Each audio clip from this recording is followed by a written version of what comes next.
This is Audible. Podium Audio presents Surgecaller, Honourbound, Book 3 of Surgecaller, written by Todd Herzman, performed by John Perhala. Chapter 1. Huon rubbed at his binding. The Immortal of Fire had left him here, dropped him at the front of the Honourbound army, along with Jameson, Errant, and Yilda. He'd broken their bindings, handed them over to the closest Immortal, then left. He was ashamed. The Immortal of Fire was ashamed. The man had been beaten down, almost killed by a legend, by my father. Huon placed his hand over the binding. He wouldn't burn it this time, no matter how much he wanted to. That would do no good. Jacob abandoned me. Again. Tomorrow the army will march, and Huon will be at its front. He pulled his hand away from the binding and clenched his left fist. Veins formed, cutting their way through the tattoo, a spearhead with a mountain etched upon it. It was almost identical to a binding he'd had before, but the mountain in this binding looked more defined. It was clear which mountain it was. He should know. He'd been near the highest peak. Huon looked up through the flap in his tent. The Huron Mountains, bound to the Immortal of Earth, Terral. This was where the man had trained, where he'd attained immortality. Immortality. Was that what Jacob had attained? Was that why he'd been able to defeat Blaze? A bell rang outside. The knight resting on the other side of Huon's tent roused, rubbing his eyes. Jameson sighed as he sat up. Huon covered the binding with the bracer. He, along with Jameson, had been given new armor. Honourbound armor. Huon's hand shook as he clasped it. He wondered when the sight of the armor would stop reminding him of Jacob. Jameson glanced at Huon as he pulled on his own armor, surging speed. They shared the tent. The Immortal of Earth's Honourbound fought in pairs to help them develop fighting bonds. Huon didn't know why they needed fighting bonds. They had no choice but to fight. But the Immortal of Earth seemed to value such things. "You'll have to talk to me eventually." Jameson stood above Huon's sleeping mat, his full plate on. Huon shut his eyes. He wasn't being quiet with Jameson for the same reasons as before. He hadn't forgiven the man for what he'd done, for going after Huon and Leona, even when he'd been oathless and had had a choice. But Huon understood him now. Jameson's footsteps receded out of the tent. Huon opened his eyes, standing to follow. All Huon wanted was to talk about that day when Jacob had stood over the Immortal of Fire's unconscious body, when he'd had the power to kill him, to free his own son, but hadn't. He wanted to talk about that day, but he couldn't. The Immortal of Fire had ordered him not to, and even though his binding had passed to another, the Immortal of Earth had repeated the order at Blaze's request. Huon had found a way to fight back against the binding. He'd stopped himself from killing Byrne, but it wasn't enough. Outside the tent, Huon stood in a vast plain below the Huron Mountains, among thousands of tents like his own. Soon the army would march on the queendom of Arisalon. Huon would be forced to kill again, and he wouldn't be able to resist, not if he wanted to survive. And he was just one soldier among many, one knight among thousands. What would his resistance accomplish? That's what he kept asking himself, at least. He needed to be prepared for what came when the battle began. Huon scanned the tents, searching for Jameson. Their week-long orientation was almost over. For the past few days, they'd learnt how to be soldiers, not merely fighters. Every one of Terral's honour-bound soldiers fought in a squad, and there were 5 pairs to a squad. Jameson was standing beside Errant and Yilda. The 2 former oathless had slowly started to speak to Jameson. They weren't friendly, but they were cordial. Did Yilda know it was Jameson who'd murdered her sister? Did she think it might be Huon? Or did she not want to know, because knowing was too painful? "I still haven't asked his name." Huon walked over to his squad. "The name of the man I killed." The lead pair stood, arms crossed, in front of the 4 other pairs. The lead pair were both champions, a woman and a man.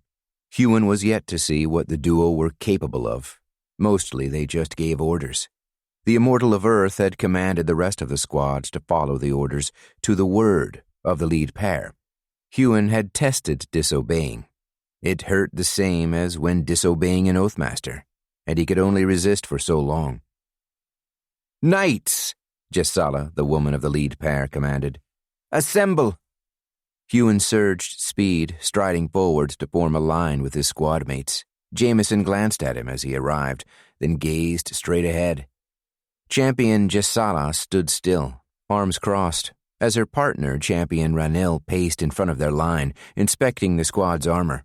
He paused before each pair, looking them up and down, nodding before passing to the next. When he reached Aaron, he stopped, frowning at the man's pauldron before refastening the strap and slapping him on the shoulder with a harsh look. Aaron's head dropped before Ranil finished inspecting the last pair. Ranil never spoke. It was an interesting trait in a squad leader. Huon wondered if it were a choice he'd made or if he were incapable of speech. He was still perfectly able to give orders with a myriad of hand signals. "This is your last day of orientation." Jessala's head didn't turn as she spoke. She rarely looked at them. "Usually, orientation would last far longer, at least a month, so we've had to move at a rather rapid pace. As you're all fresh recruits and mostly newly minted knights." Her gaze flicked to Aaron and Yilda, the former oathless, for less than a second. "Today is reserved for core hunting.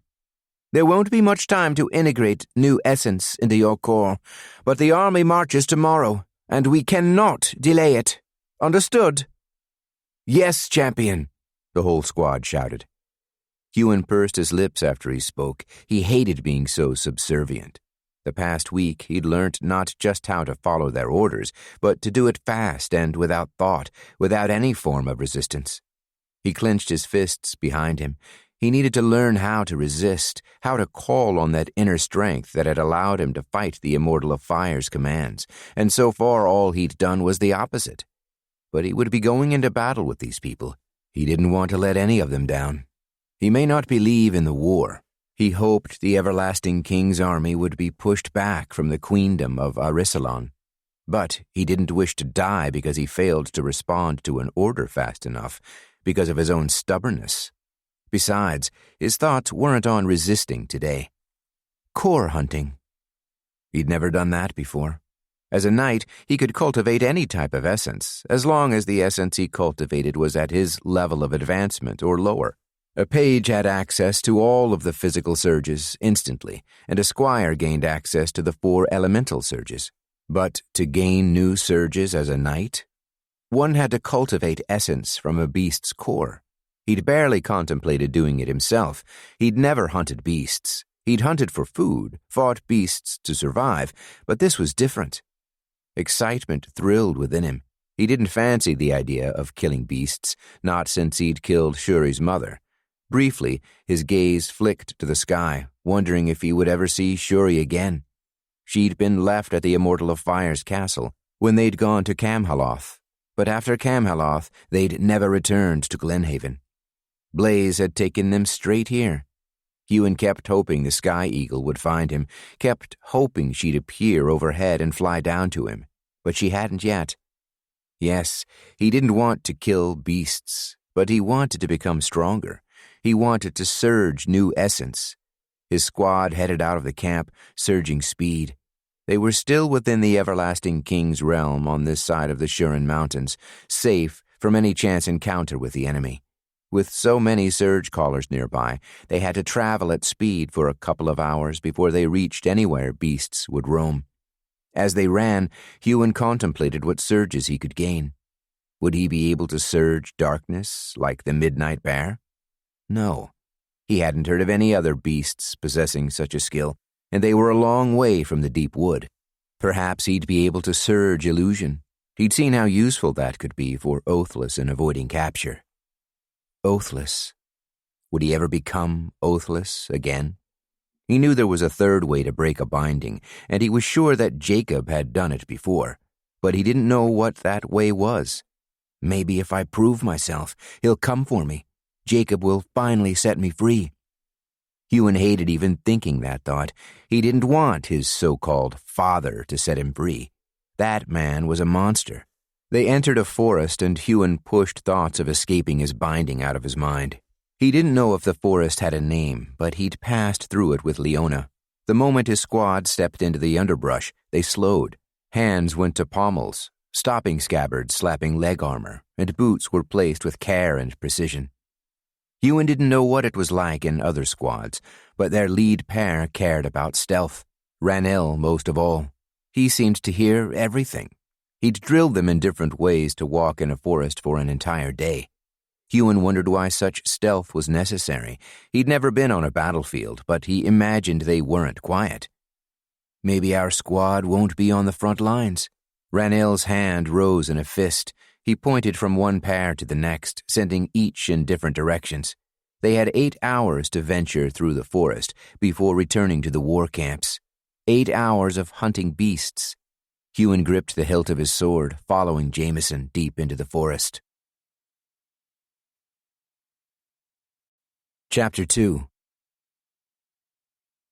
The lessons in stealth had paid off. Huon felt quieter than ever before stepping through the forest. Even Jameson's steps were silent. The way they moved reminded him of Knight Kyla. She'd walked through the deep wood as though it were her home. Had she been taught to move like that in the Honourbound army? Why hadn't the other knights of House Tyrol been as stealthy? Perhaps she had a similar lead pair when she was Honourbound. Huon cultivated as he walked, attuning his senses to his surroundings. The lead pair hadn't warned them about the beasts that roamed within the forest. They'd simply let them go on their own. This is just like hunting, Huon thought. I've done that countless times before. I'm a knight. I needn't fear this place. Jameson froze up ahead, raising his fist in the air. Huon halted, gazing about. It took him a moment to hear what had made Jameson stop. Something else was moving through the trees. It was subtle, the shaking of a few leaves, a slight slithering sound. Huon had heard that sound before, or something like it. A serpent. A big one. Huon drew his sword as quietly as he could. Fire was already imbued into its blade. The lead pair had taught him how to better imbue his essence into objects. Swords, unlike surge gems, weren't perfect vessels for essence, but they were good enough. He barely had to think to activate the flames within it, and he wouldn't have to use any of the essence from his core to do so. He shrugged his shield off his back, holding it tightly. The last serpent he'd encountered belonged to Master Einan, and had been an ice surger. The temperature in the area hadn't changed, so Huon doubted the beast was of the same species. Still, the slithering chilled his spine. Slowly, Huon and Jameson approached the noise. It was coming toward them. Huon didn't know much about snakes or how they hunted, only that even a normal snake could kill a surgecaller if they caught them when they were asleep and low on stamina. What unique surge could a serpent have? Huon wondered. The ability to surge venom? He wasn't sure he liked the sound of that. Poisoning others wasn't entirely honorable. Not that Huon had ever worried about honor. Jameson clutched his hammer in both hands. Being with him here in the forest reminded Huon of when they were in the deep woods, searching for Byrne. When the knights had been captured, thought to be killed, Leona was with them then. Leona. She'd still be in the arena. Could she have reached champion already? That seemed impossible, but his advancement had seemed impossible too. Huon wished he were there with her. It wasn't Jameson's fault Huon had lost, but it felt like it. Huon gripped his sword hilt tighter. Had he won that match? Focus! He had to stop thinking about all the ways things could be. This is where his life had gotten him. He had to deal with that and move on. The slithering stopped. Huon grabbed Jameson's arm, making him halt. Jameson glared, but only for a split second.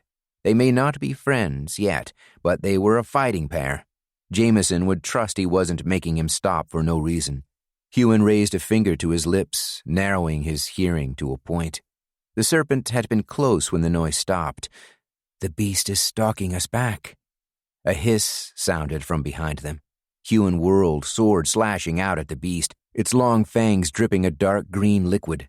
Huon surged a fireball at the serpent. its body thick as a tree trunk. Despite its size, the serpent was fast, faster than them. The ground shook. Jameson stomped the earth, shuddering it with surges. Huon appreciated the help, but it barely fazed the beast. It reared back, dripping fangs bared. Huon surged 3 more fireballs in quick succession. The beast dodged each one. He'd never encountered a beast this fast. Everything he'd come across in the wilds had been night level or below. This thing felt beyond night level. "It's too fast!" Huon shouted, surging ever more fireballs. The serpent lashed out, its head snapping toward Huon. Huon dived back as Jameson clobbered its snout with his 2-handed hammer, the hammerhead encased in a thick layer of rock. The serpent shook the strike off like Huon would wave away a fly, its scales as strong as it was fast. It opened its jaws wide, forked tongue slipping from its mouth. Then it sprayed them with a dark, tar-like substance. Huon raised his shield. The liquid splattered it as the beast hissed. "No!" Huon glanced down at his armor. That hissing wasn't the serpent. His breastplate, his shield, they were melting. "We have to run," Huon thought. But what good would running do? This thing was far faster than them. Only one of them would get away. No more running. This wouldn't be his final stand. It didn't matter if this beast was stronger than them. They were 2, where it was 1. And they'd just spent the last week learning how to fight together. They could do this. "Pair up!" Huon shouted. Jameson triple-surged speed, forming up in front of Huon. A rock wall sprouted between them and the beast at a stamp of Jameson's foot. Jameson's armor, unlike Huon's, looked unscathed. He'd surged a thin layer of rock over his Honourbound armor, and the layer had taken the damage from the acidic venom. As a dome of rock formed around them, Huon surged water, cleaning his own armor and shield before the acid melted it further. The beast circled them, slithering through the underbrush, rustling the leaves, spraying venom onto the wall. "This wall won't last long," Jameson said. "What's the plan, Huon?" Huon shut his eyes, trying to concentrate, thinking about their abilities. Huon could form rock walls, just as Jameson could, though he was far slower. But working together. "We lock it up! Box it in!" A hole formed in the dome, then something thudded against it, and an entire side crumbled. Jameson nodded sharply. He touched the other side of the dome, crumbling it completely before escaping to the other side of the clearing. Huon followed at his heels. The second he'd caught up, Jameson began running in a circle, surging earth as he went, creating a rock wall on each step. Huon followed suit, running the other way. He threw a glance over his shoulder, knowing the serpent was faster than them, but it was still back at the original rock wall, shaking its head as though disorientated. Had it smashed through with its head? Huon and Jameson surged earth until they met on the other side of the clearing. They created a dome around the beast. Huon thrust his hands against the rock, imbuing it with strength essence. The beast thudded against the dome wall. Huon felt the wall shudder, the earth crumble. "Close the walls in!" Huon heard Jameson slam his hands against the wall beside him. The beast thrashed against the wall, its violent hisses heard even through the rock, but each time part of the wall crumbled, the 2 knights surged ever more earth and strength essence into it. Huon had never triple-surged so much of his essence at once. His reserves were falling fast. He hoped they'd have enough to finish this. He wasn't sure if they'd be fast enough to sprint away from this thing. "Now that it's trapped, maybe we should—" He cut off the thought. They wouldn't run. Huon stepped forward as the dome constricted, closing in on the beast. The thuds, the serpent's thrashing, came more frequently. He couldn't imagine what it must be feeling. When he'd heard they were hunting beasts today, he thought it would be like hunting animals. He never let the animals suffer if he could help it, always killing them swiftly. This serpent was not dying fast. It thrashed faster and faster, but even though it was stronger than them, it couldn't break through the wall with 2 knights surging into it. Step by step, the dome grew smaller. Step by step, the beast thrashed less. Huon didn't know how much stamina the serpent would have. He didn't know how small they'd have to make the dome before it died. The beast finally stopped moving as Huon ran out of his last drop of earth essence. He surged breath, putting his ear against the wall. Without earth essence in his core, he couldn't sense every vibration within the dome. Is it dead? I don't know. Jameson's hands were still against the wall. It wasn't surprising he had a larger reserve of earth essence. It had always been his preferred surge. Huon's forehead creased. We can't leave it to chance. Technically, it would be best to harvest the beast's core while it was alive. He'd seen Byrne do the same, back in the deep wood when they'd defeated the saber-tooth. But Huon didn't want to prolong the beast's suffering, nor risk leaving it alive. So he put his hands on the dome, triple surging fire, heating the rock. When they opened the rock wall, the beast had been cooked to a crisp. Chapter 3. Cutting out the serpent's core was unpleasant. It glowed more brightly than any core Huon had seen, brighter even than the sky eagle's core. Huon touched it, feeling the strength of the essence within. Beasts didn't follow the normal advancement levels of human surgecallers. Their essence could advance at different speeds, rather than all at once. A beast could have knight-level speed and squire-level stamina. The lead pair had taught them how to use their knight-level perception to better identify essence levels through the use of surge gems. It was difficult to tell with the higher advancements. Anything above knight level felt basically the same to Huon, even though he knew a champion's essence was a world apart from that of an immortal's. But the skill came in useful when he held the serpent's core in both hands. His eyes closed. He sensed everything within it. Its speed was higher than knight level. That he'd known already. But the acidic venom it had surged? That, fortunately for them, was knight level. Huon opened his eyes, handing the core to Jameson. Jameson clutched it in his hands. A moment later, he let out a breath. We could cultivate this, develop a new surge. Huon frowned. He looked at the dead beast, crushed, curled up and ashen. A venomous surge. He looked down at his armor, careful not to touch where the acid had.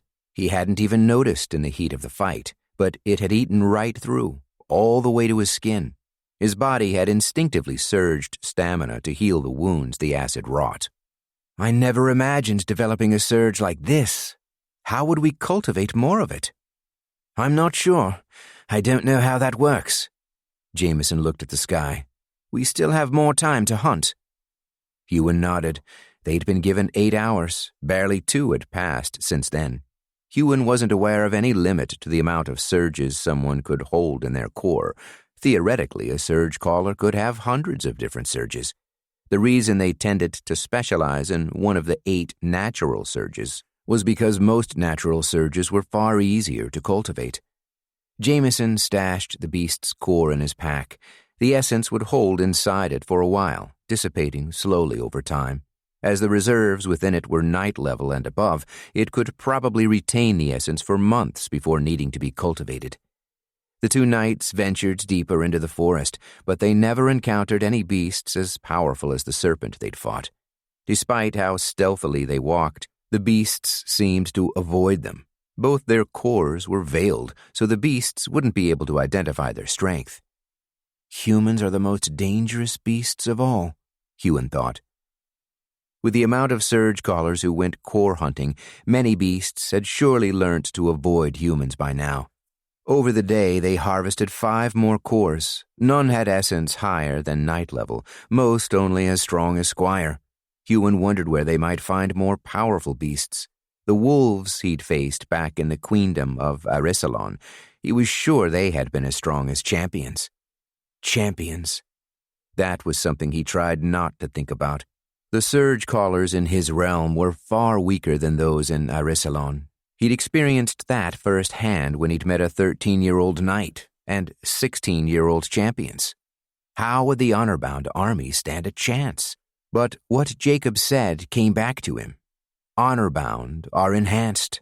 Not that Huon had seen any evidence of that. He certainly hadn't been enhanced with anything more than training.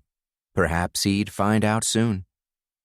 The first time he'd encountered the Immortal of Fire, since becoming oathbound, the man had given Huon, Leona, and Jameson immortal-level essence. Was that what would happen? Would they be given a bandolier full of surge gems when they marched on the enemy? The enemy. Why was Arisalon the enemy? He didn't understand the Everlasting King. He already had a realm. Why did he need to expand it? Why did he want to take over everything? Enslave the entire continent? He'd enslave the entire world if he could. Of course, Huon knew the answer. The man wanted power, and he would do anything to get it, and he wanted to stamp down the power in others, so no one could stand against him. Huon understood wanting power. He wanted power, after all, but not like this. By the time the 8 hours were up, and Huon and Jameson returned to where their squad had entered the forest, the fighting pair had 6 cores, 3 of which held a unique essence type. The acidic venom from the giant serpent was the only one they were sure of. It was hard to tell if the beast they'd fought had surged their unique essences. The fights had been too quick, too easy. Hopefully, the lead pair would be able to identify what the different surges were. The other fighting pairs returned with roughly the same amount of cores. Aaron and Yilda had found 8 cores, something that didn't surprise Huon, considering he'd first encountered them hunting for cores in the Green Way. Matty and Vanson, brothers in their 20s who shared the same white-blonde hair and hailed from Camhaloth, had collected 5 cores. Ellie and Bria, knights who looked almost as young as Huon and Jameson and came from Tarlank, one of the smaller cities in the realm, had collected 7. The lead pair had 12. Champion Jessala ordered them to recultivate speed and stamina before heading back to the war camp. When they returned to the camp, Jessala had each pair lay out the cores they'd harvested in front of them. Jessala and Ranil inspected the cores one by one, seeming to order them in a strange way. Then they did something Huon hadn't expected. They divided the cores they'd harvested themselves between the pairs. By the end of it, Huon and Jameson had 6 unique surges to choose from. Champion Jessala stood at the front of each pair, who were seated in front of their collected cores. There's only enough essence in each of these cores to survive one cultivation, which means you must choose which new surges you develop wisely. We could choose these for you, but the surges a surgecaller develops should be unique to their goals as fighters. Only you know best what your goals are. Usually, you would have more time to decide which to choose.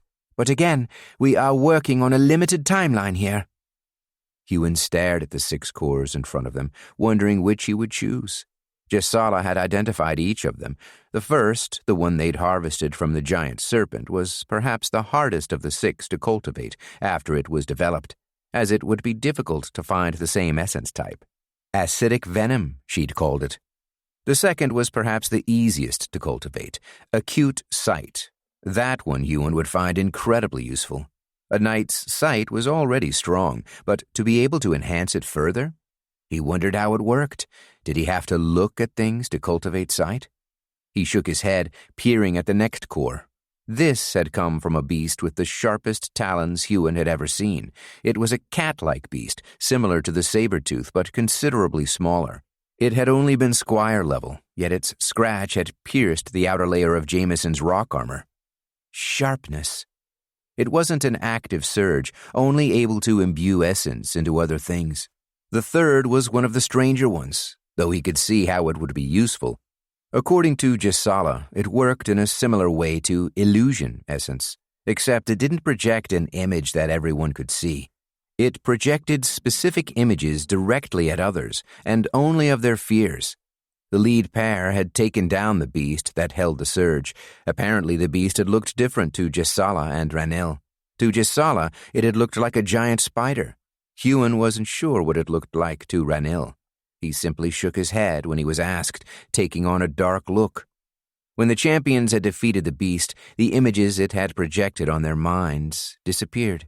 The beast had ended up resembling an ordinary monkey. Huon touched the core, feeling the essence within. Instantly, he identified the fear vision essence. Even touching it with his mind made him shiver. Though he knew it could be useful, the last thing he wanted was to have to cultivate fear. That sounded, well, terrifying. Given the chance, he'd make Jameson take that one. The fourth and fifth were similar to the acute sight surge and identical. Jessala called the surge acute hearing. Huon was glad to have this one. He hadn't even known these types of surges were possible. Anything that improved his natural senses was a good thing. Could I find essence for all 5 natural senses? It seemed like a good enough goal. Looking at all these different surge types made him wish he'd observed the fights at the Justice Arena in Carolor more often. The champions and legends there must have all sorts of unique surges, but they were never able to use them against Huon or Leona, as the higher advanced fighters had been restricted down to make the fights more fair. The Sixth Corps contained a surge that Huon couldn't pass up. It came from a saber-tooth. Huon had been surprised to come across the beast so far from the Greenway, but he'd relished the opportunity to fight it because it had been so easy. After they'd killed the beast, a sense of regret filled him, not only at the beast's death, but at how he'd enjoyed the fight. He'd been hunting beasts because it was necessary for him to grow stronger, not because he wanted to. It shouldn't be something he enjoyed. The surge was the opposite of fear vision. In fact, it was something that could counteract it.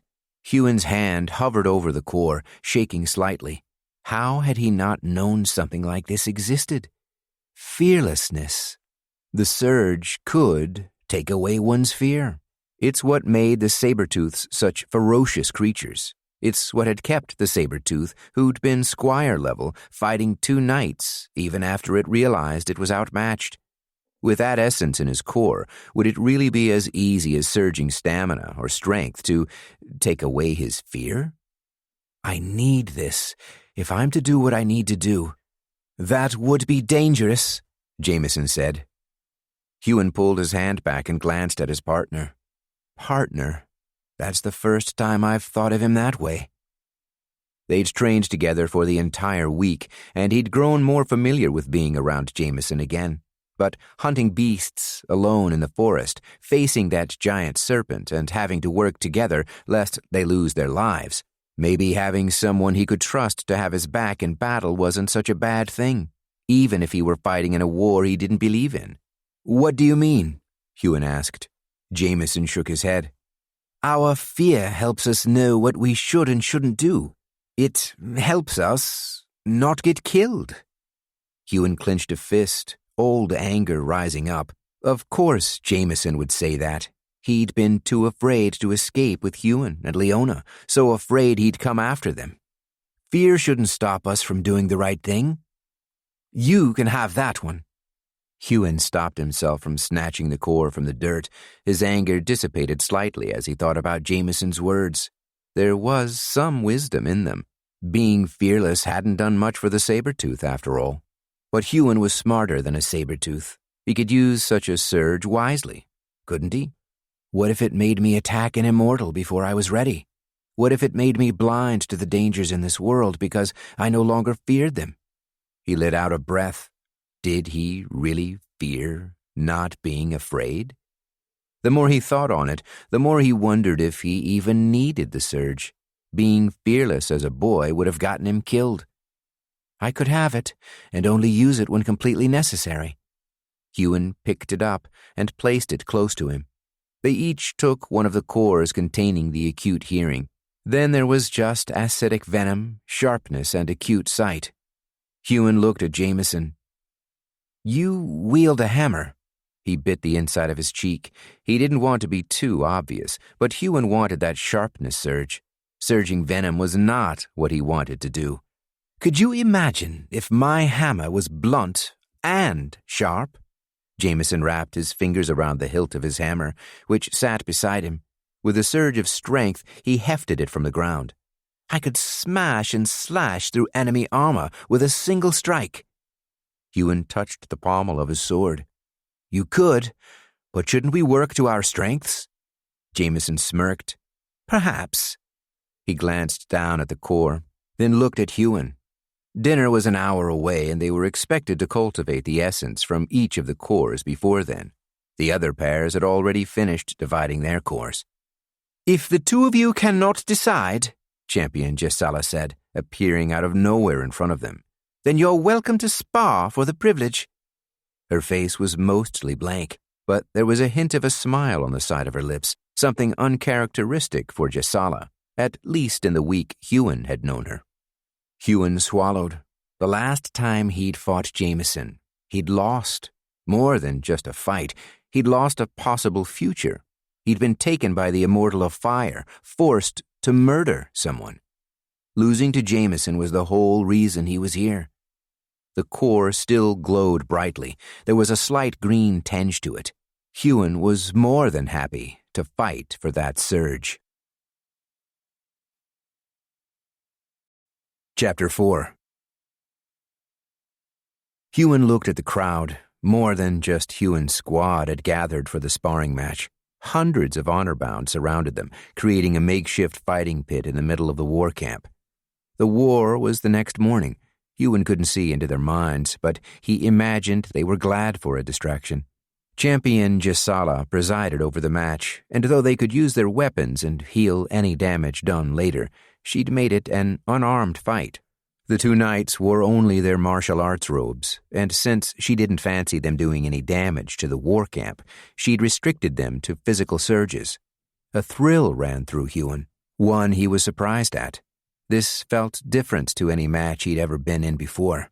It felt friendly, fun, like it had been when he'd first met Byrne in the forest. His life wasn't on the line here. If he lost the sharpness essence, he could no doubt find it again later. Physical surges only. He could do that. Jameson stood across from him, a smile forming. "That surge is as good as mine." Huon couldn't help but smile back, assuming his own fighting stance. "You really think so?"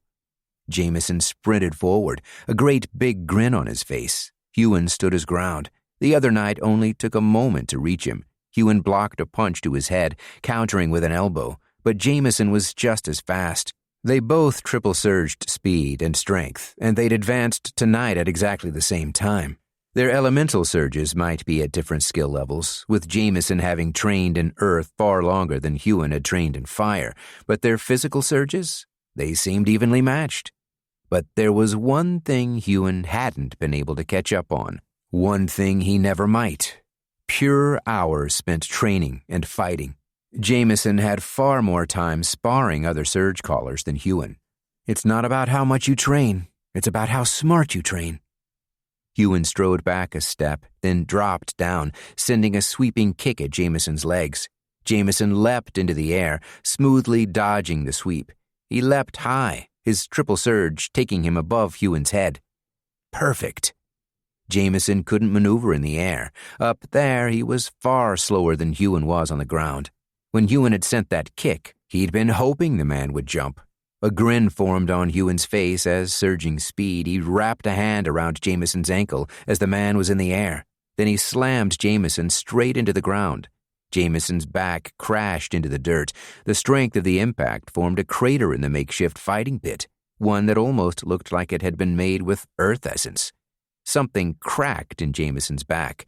Huon had less than a moment before the other knight's stamina would kick in. Knights healed such injuries incredibly fast. Huon dropped on top of Jameson, striking him with a downward elbow as he fell. Jameson slipped his head out of the way just in time. Huon's elbow strike created another small crater in the ground. He still couldn't believe his own strength, now he'd advanced to knight. If this is what knight is like, he couldn't wait to become a champion, a legend, an immortal. It all felt so much more possible than before. No limits.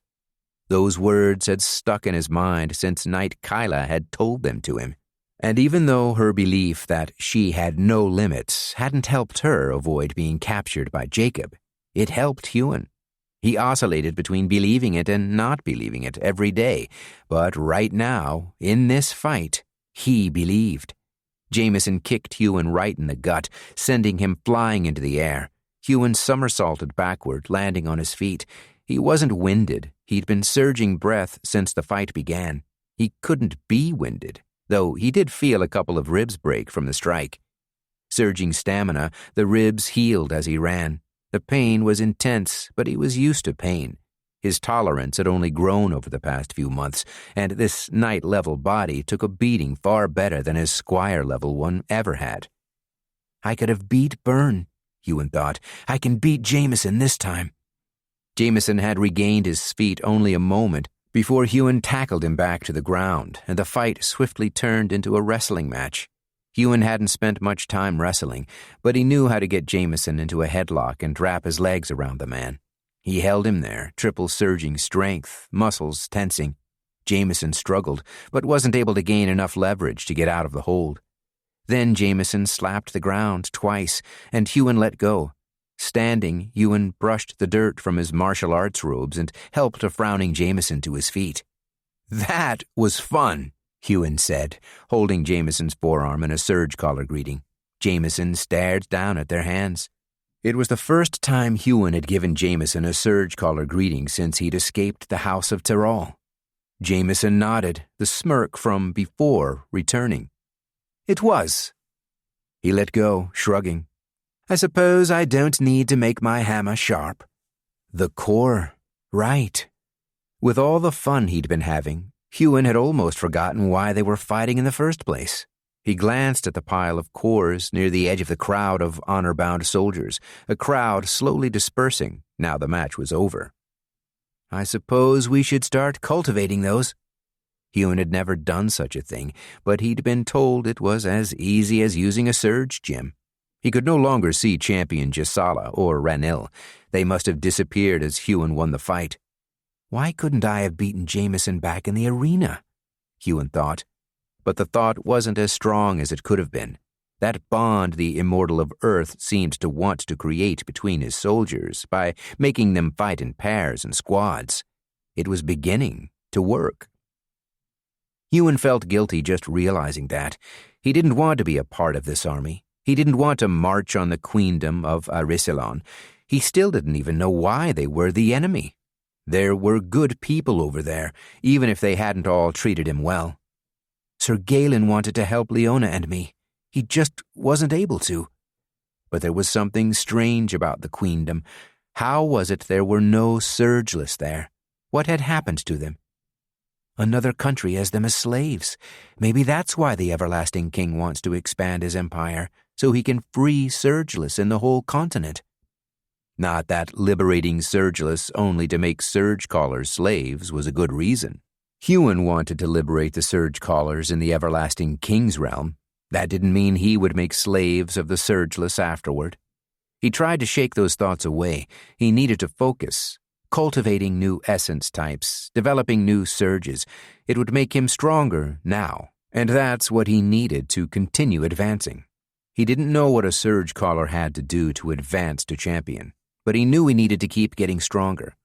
Different surges, especially the ones he'd chosen, would help him do that. If he'd had sharpness, even fearlessness, in his fight against Jameson in the arena, maybe he could have won. The two knights sat close to each other, 3 cores in front of each of them. They'd gathered more cores than that, but the essence in those ones wasn't unique. Those cores were sent back to the army stocks. Huon didn't know why. The lead pair hadn't explained it to them. Besides, it didn't matter. All he needed were these. The first one he picked up was acute hearing. He'd wished he'd gotten acute sight along with it. But hearing had been one of the things that had helped him survive the fight with the Midnight Bear back in the Glenhaven arena. If he could improve that sense even more, that could only be a good thing. Huon attained a receptive state in less than a second. Nowadays, he didn't have to think to achieve the different meditative states. They both came so naturally. He closed his eyes, feeling inside the core, identifying the essence he wanted. Then he pulled it into himself, into his own core. A shock ran through him, as though he were being struck by lightning. It felt altogether different to cultivating essence from a surge gem, though the initiation process was the same. For a moment his whole body shook. The essence ran through every limb, then ended in his core. It felt like his core expanded, ever so slightly, to take on the new essence. How large could a knight's core grow? Huon placed the core back on the ground. It still glowed, though less brightly than before. He closed his eyes again and felt the new essence. Essence, once cultivated, was easy to surge. What wasn't easy was learning how to control it, at least when it came to elemental surges. Physical surges were far more straightforward. In theory, acute hearing should work the same. Huon surged acute hearing. The world exploded in a cacophony of noise. Every sound pierced his skull like a hammer strike. His own breathing, Jameson's breathing beside him, the steps of the people in the camp, the clang of pots on cook fires, and the clash of metal on metal as others sparred. He heard everything, and it was all painful. Huon let go of the essence, clutching his ears and breathing deeply. "Huon, you okay?" Jameson asked. Huon surged breath, letting go of his head. He could handle pain. He'd just had his ribs broken in the sparring match. Why had that felt so much different? Hearing has never hurt before. "Just be careful when you surge hearing." He turned to Jameson. "It's intense." Jameson raised an eyebrow, then turned his attention back to his own core. He seemed to have cultivated the essence from 2 already. Huon touched one of his ears. He'd surged a trickle of stamina to them, but they didn't feel as if they were damaged. It was the sounds of everything around him that hurt. That's going to take getting used to. He wondered if it were as helpful as he'd first thought. He picked up the next surge, sharpness. This surge he was sure would come in handy. If the beast they'd fought, a squire-level beast, could cut through Jameson's rock armor, how much sharper would it make Huon's sword? He clutched it tightly in his hands and eagerly cultivated the essence. That same thrum ran through him, rocking his entire body until the essence entered his core. But even though it was his second time experiencing it, it was already becoming familiar. When the essence was inside him, he drew his sword, laying it across his legs where he sat. He ran a hand up the edge of the blade, then surged stamina to heal the cut that had formed. It's already plenty sharp. Huon let out a breath through his nose, assuming the outward state in the same way he had since Byrne had taught him. Thankfully, imbuing sharpness into the sword felt intuitive, and just as easy as imbuing any of his other surges had been. Once that was complete, he didn't run a finger over the blade again. Instead, he surged a rock from beneath the ground and imbued it with earth essence and strength essence. He placed it on the ground, then hefted his sword into the air, holding it with one hand. Normally, a rock imbued with that much essence would take several strikes to break, until it eventually crumbled from the buildup of force. That's why rock armor could be so effective. Huon struck the rock. It sliced right in two. He smiled, staring at his sword. The sharpness essence dissipated into the air, used up by a single strike, but that didn't matter. He could see how useful this would be. I could slice through an enemy's armor if I timed it right. He felt inside his own core and frowned. He'd used all the sharpness essence he'd gained from the beast's core already, and he had no idea how he was supposed to cultivate it normally. Fortunately, even though his reserve of it had been depleted, once he'd cultivated unique essence once, it stayed with him forever. If the surge only lasted for one strike, he would have to make it count. Maybe just Sala can teach me how to cultivate essence for it. Huon stared at the third core, fearlessness. He wasn't as sure about it as he had been. In the last few months, his fear hadn't been the thing holding him back. His strength had. He picked up the core, reaching inside of it. The essence felt different to the others he'd cultivated. Huon shut his eyes, holding the core close. When he absorbed the essence, it thrummed through him as the other two had. But his body didn't shake. It was still, and the essence, it didn't just run through his limbs. It ran through his mind. It felt strange. He sighed in relief when it entered his core. He felt it inside him. It stood out like a beacon. He had no reason to surge it right now, no reason to test it. There wasn't anything he was afraid of facing tonight. Tomorrow, the army marches. That he was afraid of. The good mood that had come over him before, when he'd been fighting Jameson, disappeared. He was glad to have gained these new surges, but the reality of his situation crashed him back down to earth. He'd already been forced to kill a man once. How many people would he kill when the army marched? Chapter 5. Tyrrell, the immortal of Earth, stood at the base of the Huon Mountains. His Goliath, a giant rock beast that rivaled the red dragon in size, stood to one side. The Goliath was massive. At least it's not as tall as the mountain. Huon was with his squad near the front of the Honourbound army. Tyrrell wasn't the only immortal here. Others had gathered. Fortimer, the immortal of strength, had his massive arms folded at his chest. Kylie sat atop her steed, the Pegasus. The immortal of water, Aqua, and the immortal of speed, Celeritas, were there too. Neither had mounts, which made sense for the immortal of speed, though Huon wondered if Aqua had a mount in the sea. She could ride a whale or a giant octopus, for all he knew. These are the people I want to kill. Power didn't radiate off these immortals like it did from Blaze. They kept their essence veiled.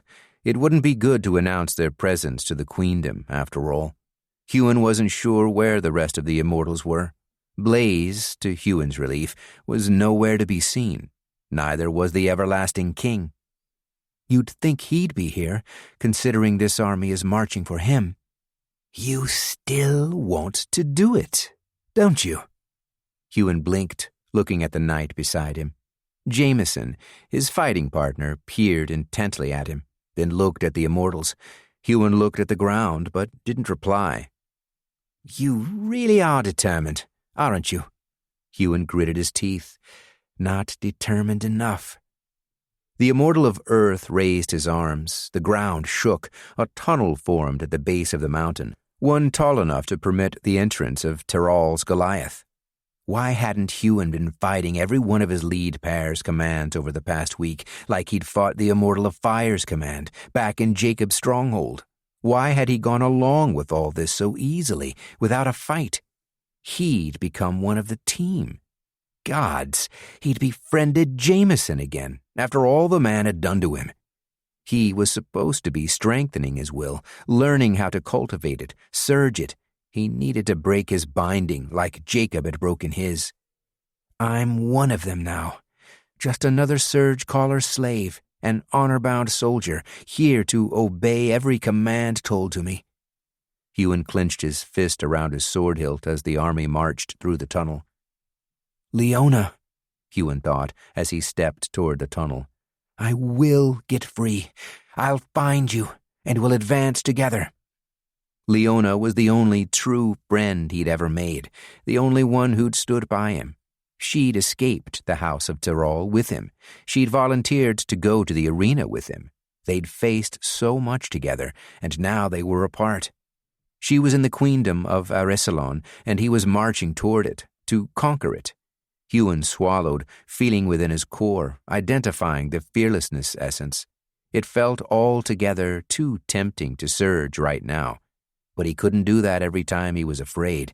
He still didn't know what it would do. What if Jameson had been right, and he needed his fear to help him survive? And what exactly could I do? My life is no longer my own. My will is no longer my own. He was beginning to feel as he had after the immortal of fire had made him kill that man. No! Huon gripped his hilt ever tighter. I won't fall back into that. I will remain in control as much as I can manage. The army stopped on the other side of the Huon Mountains, standing on the border between the two countries. Huon gazed up the mountain, remembering his trek down with Leona, holding the wriggling Shuri in one arm as he'd climbed. That felt so long ago. Something was happening along the line of soldiers. Surgeless attendants were walking from one squad to another, handing them pauldrons? Huon looked down at his armor, which had been repaired by one of the army's blacksmiths as he'd slept, the damage done by the serpent's venom completely erased. The soldiers already had pauldrons. Why were they exchanging them for these? A boy, a page, pulled a small cart toward their squad. The surgeless attendant, a woman wearing dull gray robes and round spectacles, handed pauldrons to each of them, except the pauldrons looked different to the ones they were already wearing. The second Huon picked one up, he felt the strength of it. The pauldrons had a dull glow his normal armor lacked, and within the pauldrons it felt like there were dozens of surge gems, smaller than the ones people wore on bandoliers. He clutched the pauldron close, feeling the power within it. There was an abundance of essence in these surge gems: speed, stamina, strength, fire, water, all of the basic physical and elemental surges. But he couldn't tell what level of advancement the essence was. It was all above knight level. "Give the woman your old pauldrons, then put these on with haste," Champion Jesala said, removing Ranil's pauldron beside her. They could put the armor on themselves, but it was far easier to help their partner with it. Huon put the new pauldron down, then helped Jameson out of his old one, clasping the new one where it had been. This is what he must have meant. Who must have meant? Jameson asked. Huon shook his head. It doesn't matter. When the new pauldron was placed on Huon's shoulders, it felt like his core had been expanded tenfold. With access to this much essence, this was how they'd be able to fight those at a higher advancement level. Ow! Huon touched his neck. The pauldron dug into his skin. He rolled his neck around. The contact wasn't dangerous. It wouldn't cut into him, but it felt less comfortable than the last pauldron. Those will do that. Champion Jesala touched her own neck, then tapped the metal of her pauldron. This is called core armor. Honourbound only receive access to it when they're outside the realm. She surveyed each of the pairs, Ranil standing beside her. You will not speak of this armor to anyone back in the realm, not unless you have been commanded to. Huon nodded. Not that he needed to. He felt the command under his skin. He still didn't understand why the Everlasting King would bother hiding that he enhanced his army from his own people. Why should it be a secret? He looked around at the thousands of Honourbound. All these people knew. All the surge gems within the core armor are connected. The way it touches your neck keeps it in contact with your skin at all times, meaning you can surge the essence held within them at all times. She nodded at the attendant, who walked away beside the page pulling the cart, heading to the next squad. Core attendants will replace your pauldrons when they run low. Huon frowned. Those attendants would be joining them in the battle? But they were surgeless. Weak. They must have surge gems of their own. Why haven't we been training with these? Jameson asked. Because you know how to use your surges. Just think of this as an enhancement of your own abilities. Jesala pointed across the border.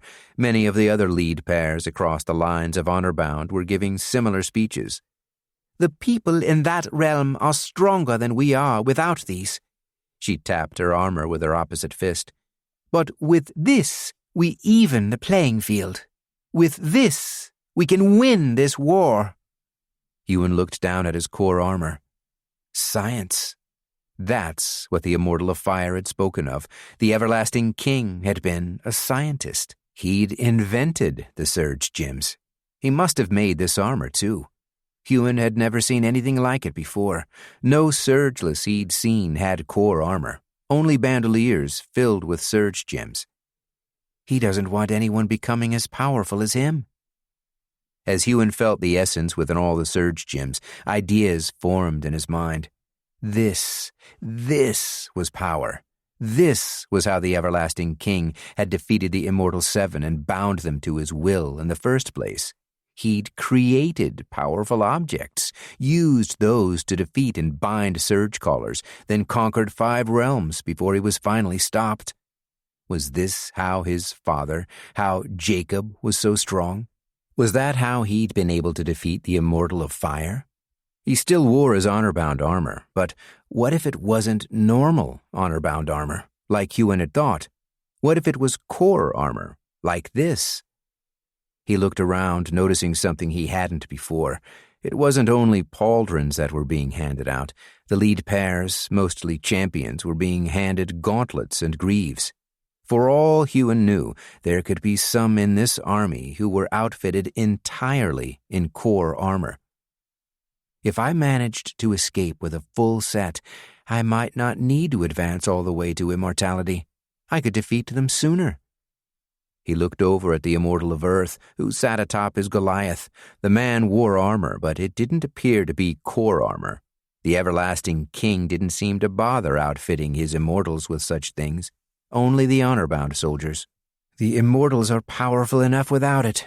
There's no level of essence stronger than theirs, is there? Escape with core armor. It sounded like a good plan. Of course, Huon still had no idea how he was going to escape in the first place.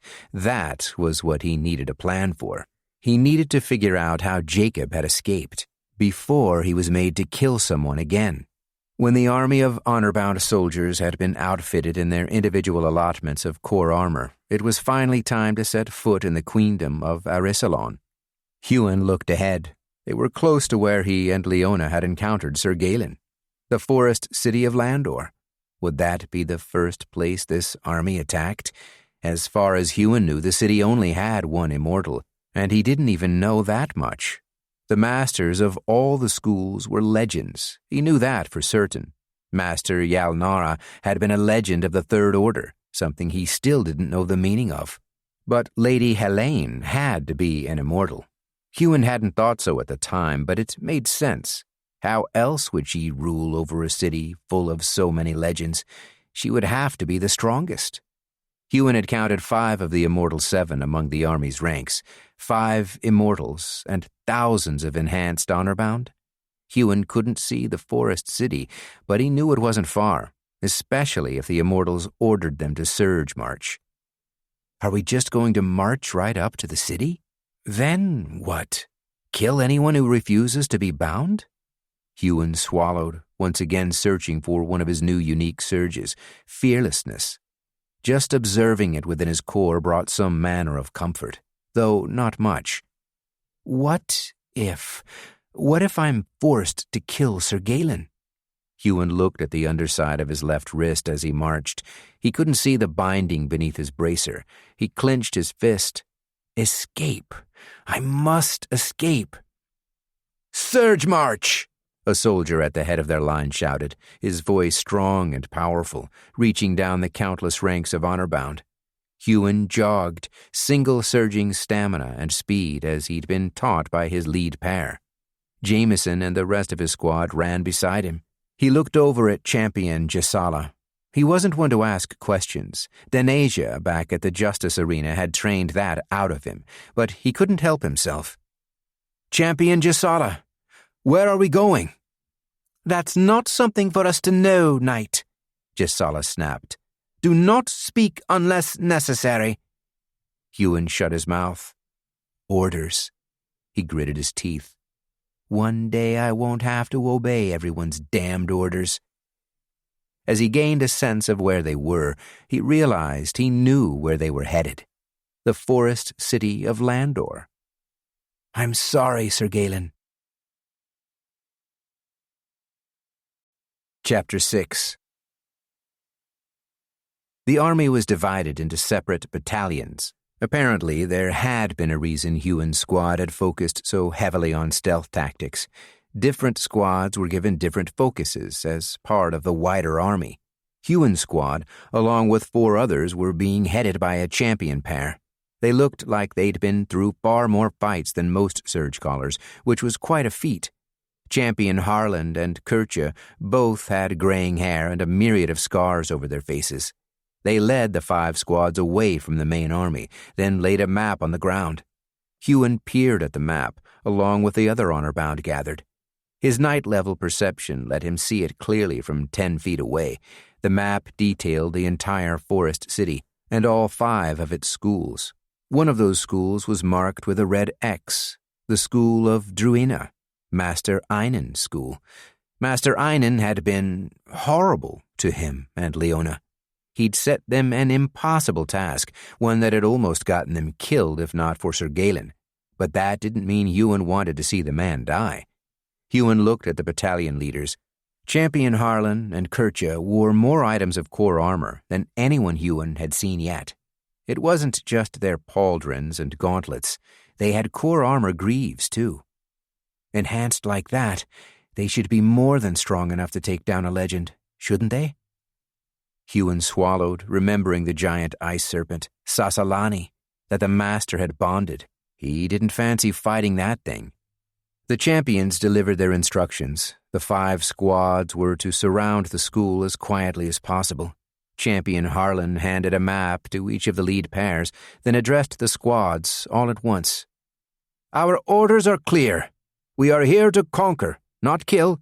The rules of engagement are thus: capture if you can, kill if you can't, and don't let anyone escape. As for the legends, we've been ordered to kill them on sight. The Everlasting King does not want any of Erisalon's leaders to survive, even bound." Ranil took the lead, commanding his squad with hand signals alone. Huon glanced at Jameson. The other knight looked as nervous as Huon. Aaron and Yilda were stone-faced. Perhaps they'd accepted their fate. The other squad pairs looked determined. Huon didn't know what their histories were. He hadn't cared to ask. He looked at Jameson again and opened his mouth, wanting to say something. "Kill if you have to." The command wasn't as definitive as the Immortal of Fires had been. That, at least, was a relief. If we capture them all, no one has to die. But he knew capturing every one of the enemy was impossible. There were always casualties in war. He just didn't want to be the one to cause them. Huon shut his mouth. He was supposed to be silent, and besides, he couldn't think of a single thing to say. "My life is not my own." He gritted his teeth, clamping down on that thought. No, this was his chance to defy commands. This was his chance to fight as hard as he could to strengthen his will. He still didn't know if that was how Jacob had escaped his binding, but it didn't matter. Huon didn't want to be responsible for another person's death, not if his own life or that of someone else's wasn't being threatened. "But my life will be threatened. I'm walking into battle.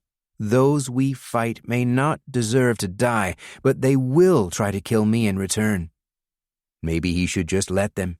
If he were dead, he couldn't be used to kill anyone. Huon let out a breath.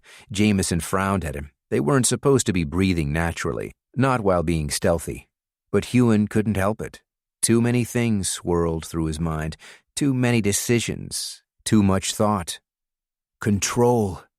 He needed to be in control. That would be the only way he could fight the commands. He had to stop being so unsure, so indecisive. This was war. He needed to fight. Only kill if you have to. An hour passed as their squad quietly made their way to the school of Druina. Huon recognized his surroundings. He hadn't been on the ground often while in the forest city of Landor, but parts of it were quite memorable. The clearing they walked through, he'd soared past on the back of Snow, Sir Galen's giant white wolf. The pack will be near here, but they'll avoid a group of surgecallers this large. He'd only been a squire then. Now he was a knight with unique essence and core armor enhancing his abilities. Ranil raised a fist. The whole squad stopped. The school was near. The champion looked to the sky through the canopy. The sun neared its height. Almost noon. The entire army would be in position in mere moments. Huon was glad he wouldn't be in the city for the main attack. He hoped Sir Galen wouldn't fight too hard. "Don't be stubborn, young knight." But he knew the boy would, because if Huon had his freedom, he'd do anything to keep it. Then a realization hit him. Sir Galen's mothers. The Everlasting King wanted their leaders to die. They would both be killed. Huon gritted his teeth so hard they chipped, and he had to surge stamina to heal them. Even if I were free, I wouldn't be able to stop it. I wouldn't be able to save them. Ranil opened his hand, then closed and opened it twice. The entire squad readied their weapons. Huon drew his sword quietly, then shrugged the shield off his back. This is it. He felt the essence in his core, once again feeling for the fearlessness essence. But right now, the thing he was afraid of doing was killing. If he used that, he might not fight as hard as he needed to. The sun had reached its zenith. Ranil curled his fingers one at a time, counting down from 5. Before he got to 1, the air around them shifted. A man appeared out of nowhere in front of their squad. He tilted his head in a snake-like way. "You're not supposed to be here." "Master Einan." Champion Gisala and Champion Ranil exchanged a glance, then stared at the legend. "Surrender, and you will be spared." Did they not know he was a legend? Master Einan surveyed them. His eyes rested on Huon. "That's not going to happen." The clearing became suddenly cold. "Behind us!" Huon shouted, whirling around with a triple surge of speed. Sasalani, Master Einan's giant ice snake, slithered toward them with terrifying speed. The serpent sunk her teeth into the closest honor-bound soldier, Matty, before he'd even raised his shield. That's when the shouting began. Huon turned to Jameson. "Box it up!" If he had to choose between facing the legend or his beast, he would choose the beast. The beast's fangs sank right through Matty's armor, but the fangs weren't just sharp. Ice crawled over the knight, encompassing him completely until he was frozen solid. Huon ran to the left, surging earth, creating a wall to lock the snake down. Jameson ran to the right. Huon could no longer see him, but he trusted his partner to be doing the same. Aaron and Yilda ran at the beast head-on. They both wielded spears, and they had much experience fighting beasts. Huon glimpsed how fast they moved. They must have been surging essence from their pauldrons. Huon hadn't even thought to do that. They hadn't had a chance to train with the things, and his instincts took straight from his core. The ice serpent tried to sink its teeth into Aaron, but Aaron shattered its fangs with a slash of his spear. The force of that strike, is that what champion-level essence could do? A shout rang out as Yilda struck the serpent just below its head, her spear digging deep into its body. Huon ceased surging earth. The beast was still alive, but Aaron and Yilda seemed to have the situation under control. He turned, looking at the rest of his squad, only to find his lead pair bloodied and lying on the ground, Master Einan standing over them. He had no weapon Huon could see, but the way he held his hands at his sides, fingers tensed and curled, made it look like he had claws. Master Einan stared at Aaron and Yilda, at his beast companion. Then he disappeared. No, he didn't disappear. He just moved so fast it was hard for Huon to track. Huon tapped his pauldron, surging the speed essence he found within. Quadruple surging. The essence was champion level. For a brief moment, it made Huon feel invincible. He could now clearly track the Master's movements, but it wasn't enough. The Master snapped Aaron's neck. Yilda screamed, striking out with her spear. The Master, the legend, grabbed the shaft in one hand and snapped it in his grip. He was too powerful. Whatever strength these pauldrons granted them, it wasn't enough. Champion-level essence was nothing compared to legend level. Once Yilda's spear had been broken, Master Einan kicked her in the chest, sending her flying into a tree. He rushed over to Sasalani, who was thrashing on the ground. "It's still 7 against 1. Like Huon, the rest of his squad had barely done a thing. The battle had moved so fast. Huon called upon the fire essence within the pauldron, surging as much as he could in rapid succession. Fireballs launched from his shield, shooting toward the legend standing over his thrashing beast. The fireballs impacted the Master's martial arts robes, hitting the man dead on, but they did nothing. The champion-level fire essence just dissipated on contact. Huon wasn't the only one of his squad who'd had this idea. The ground shook as Jameson stomped. The earth around the Master crumbled. Ice shards formed in the air, slashing at the Master over and over. Arrows were loosed, but they were just deflected. The honor-bound soldiers, all of them knights with access to champion-level essence, couldn't even dent the legend. Master Einan turned, not with a surge that befitted his level. It looked like he was using the natural speed of his rank. He stared at them, one at a time, until his gaze rested on Huon. "You should not have come here." He stepped toward Huon, flexing his fingers. His nails were longer than Huon had realized, long and sharp like talons. Are his nails reinforced with essence? Huon dared not turn his head to look at the downed lead pair. He wasn't even sure if they were still alive, but he'd seen the gashes in their honourbound armor. The master had made those gashes. With his nails? Huon wanted to back up. He wanted to run, but he couldn't. He had no choice but to fight. No longer was he worried about killing others. No longer was he worried about following orders. All he wanted was to see this man dead and be safe. Huon gripped his sword. "There's an entire army at your door, Master Einan. We are not the only ones." The master tilted his head. Sasalani stopped thrashing. The wound she'd taken healed. She rose up behind Master Einan. The other knights had paused in their ranged attacks, just as Huon had.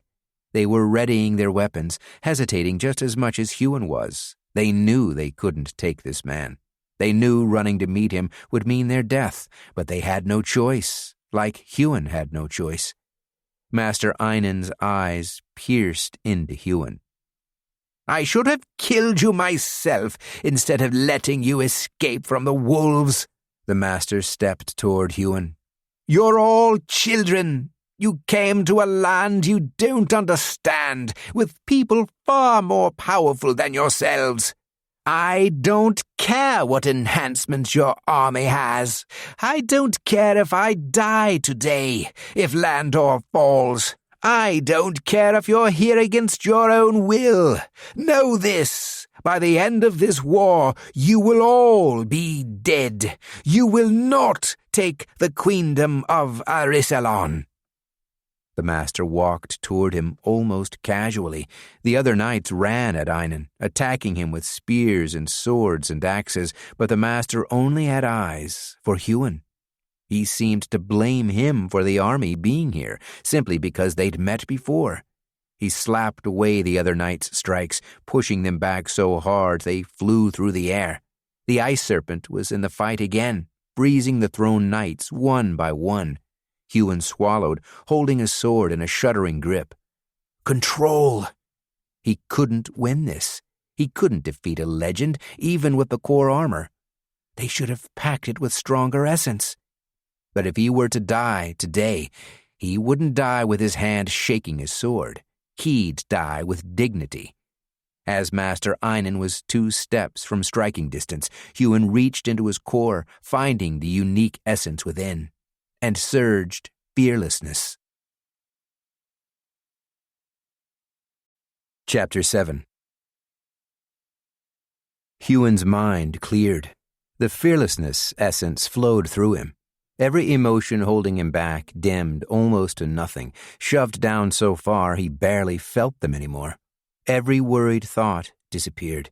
It didn't matter that he might die in this fight. It didn't matter that if he won, it would mean causing someone's death. It didn't matter that he was a knight, and this man was a legend. He would stand his ground. Huon surged every physical surge at once from the pauldron, and smiled. Master Einan paused, almost imperceptibly at Huon's emotional shift. Huon struck out with his sword, aiming his slash at the man's exposed neck. He felt more in control than he ever had. His technique was perfect, and the champion-level essence made him feel so much stronger than before. Master Einan casually caught Huon's blade in his bare hand, then ripped it from Huon's grip. No matter. Huon stepped forward to shield bash the man. The master performed a push kick at Huon's shield. Huon went flying. He slammed into a tree, back cracking. Surging stamina, the wound healed as he slid to the ground and landed firmly on his feet. Jameson, the only other member of Huon's squad still standing, ran at the master, his hammer in the middle of backswing. But it was no use. That's when Huon saw champion Jessala twitch on the ground. She's still alive. Huon didn't fear facing this man, facing his death, but he wasn't stupid. He knew he couldn't win this, and even with the fearlessness thrumming through him, he still cared about surviving. If he could get to her, help her somehow. She was already no match for Master Einan. What good would that do? The serpent whipped its tail, sweeping Jameson off his feet. The knight, rock armor and all, crashed to the ground. He's right, Huon thought. We are children. Master Einan kept walking toward Huon, the casualness of his gait unnerving, even while Huon couldn't feel fear. This is where I die. My journey ends well before I've reached my destination. There was no point surging fire or any of the other elements. No point using the champion essence to fight either. The man was simply too strong. Master Einan pulled his arm back, his eyes wide, his face red. He wasn't using his legend-level speed. He didn't need to. He wants me to see my death coming. Huon straightened. He'd dropped his shield. His sword was already out of reach, and stared the master in the eyes. Do what you have to. Gladly. Master Einan's claws came down. The earth shuddered. The master faltered. The thud came again, and a shadow descended on the trees. The immortal of Earth's Goliath. Master Einan used all his speed to turn, but as he did, something thrust out of his chest.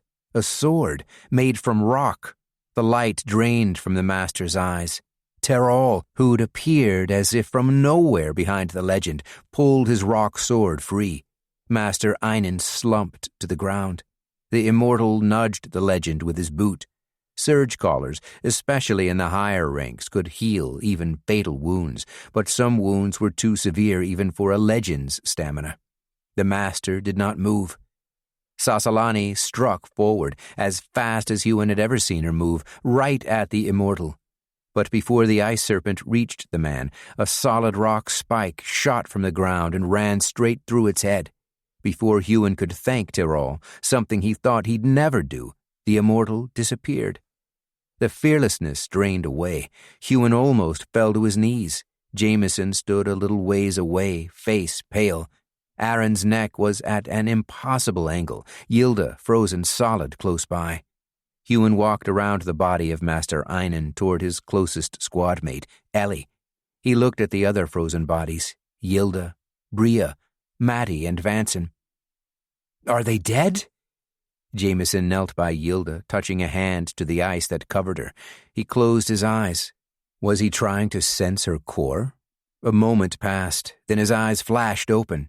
She still lives. And so do I. Champion Gisela struggled to her feet. Whatever wound she'd endured, it must have been bad for it to take that long for champion-level stamina to heal. She stepped toward Ranil, her feet becoming more steady, then knelt by him. She examined his body, then her head dropped. Gone. Huon let out a breath. He hadn't known the champion long, just as he hadn't known Aaron long, but these people hadn't deserved to die. They were here because they were forced to be here. He couldn't even blame Master Einan for killing them. The man had simply wanted to protect his people. Ellie's entire body was frozen. Huon shifted his attention to her. A trickle of essence could be sensed from within the block of ice. Her stamina was keeping her alive. He rubbed his hands together, then gently surged fire, melting the ice at her head first. Champion Gisela touched her fallen partner on the forehead, then surged to her feet, moving to thaw Matty. When Yilda was free of the ice, she howled at the death of her husband. Huon had been so concerned with being forced to kill. He hadn't spared a thought to those by his side that he would lose. None of his squad mates were his friends, but they were people he knew, people he'd fought beside, and he'd lost them in seconds, just as the battle began. There wasn't time to bury or burn the dead. They had to move. The remaining 8 members of Huon's squad made their way to the school of Druina's main camp. He touched the core pauldron he'd been given, feeling the essence within. Why had they been given these if they'd been no help? The lead pair were champions. They should have been given access to legend-level stamina, shouldn't they? Why send us into a fight we couldn't win?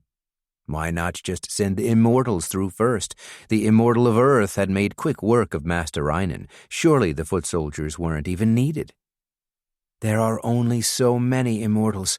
They had to cover the entire battlefield.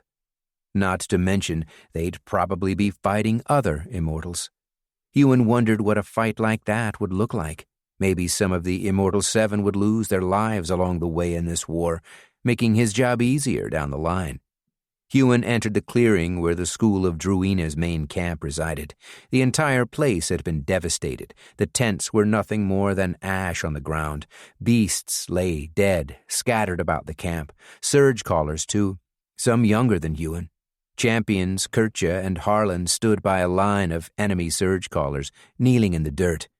They looked familiar. Huon recognized some of them from his brief visit here.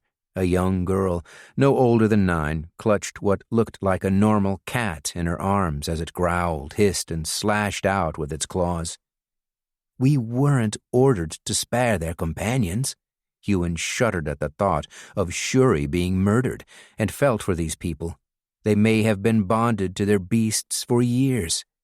The Immortal of Earth appeared out of nowhere, standing in front of the first in line, a bald man with dark, swirling tattoos over his face and neck. "Say your oaths!" The man spat at the Immortal's feet. Huon winced as the Immortal ran him through, blood pouring from the bald man's mouth. The rock sword had gone straight into his heart and was left there a moment, so the man's stamina would do him no good.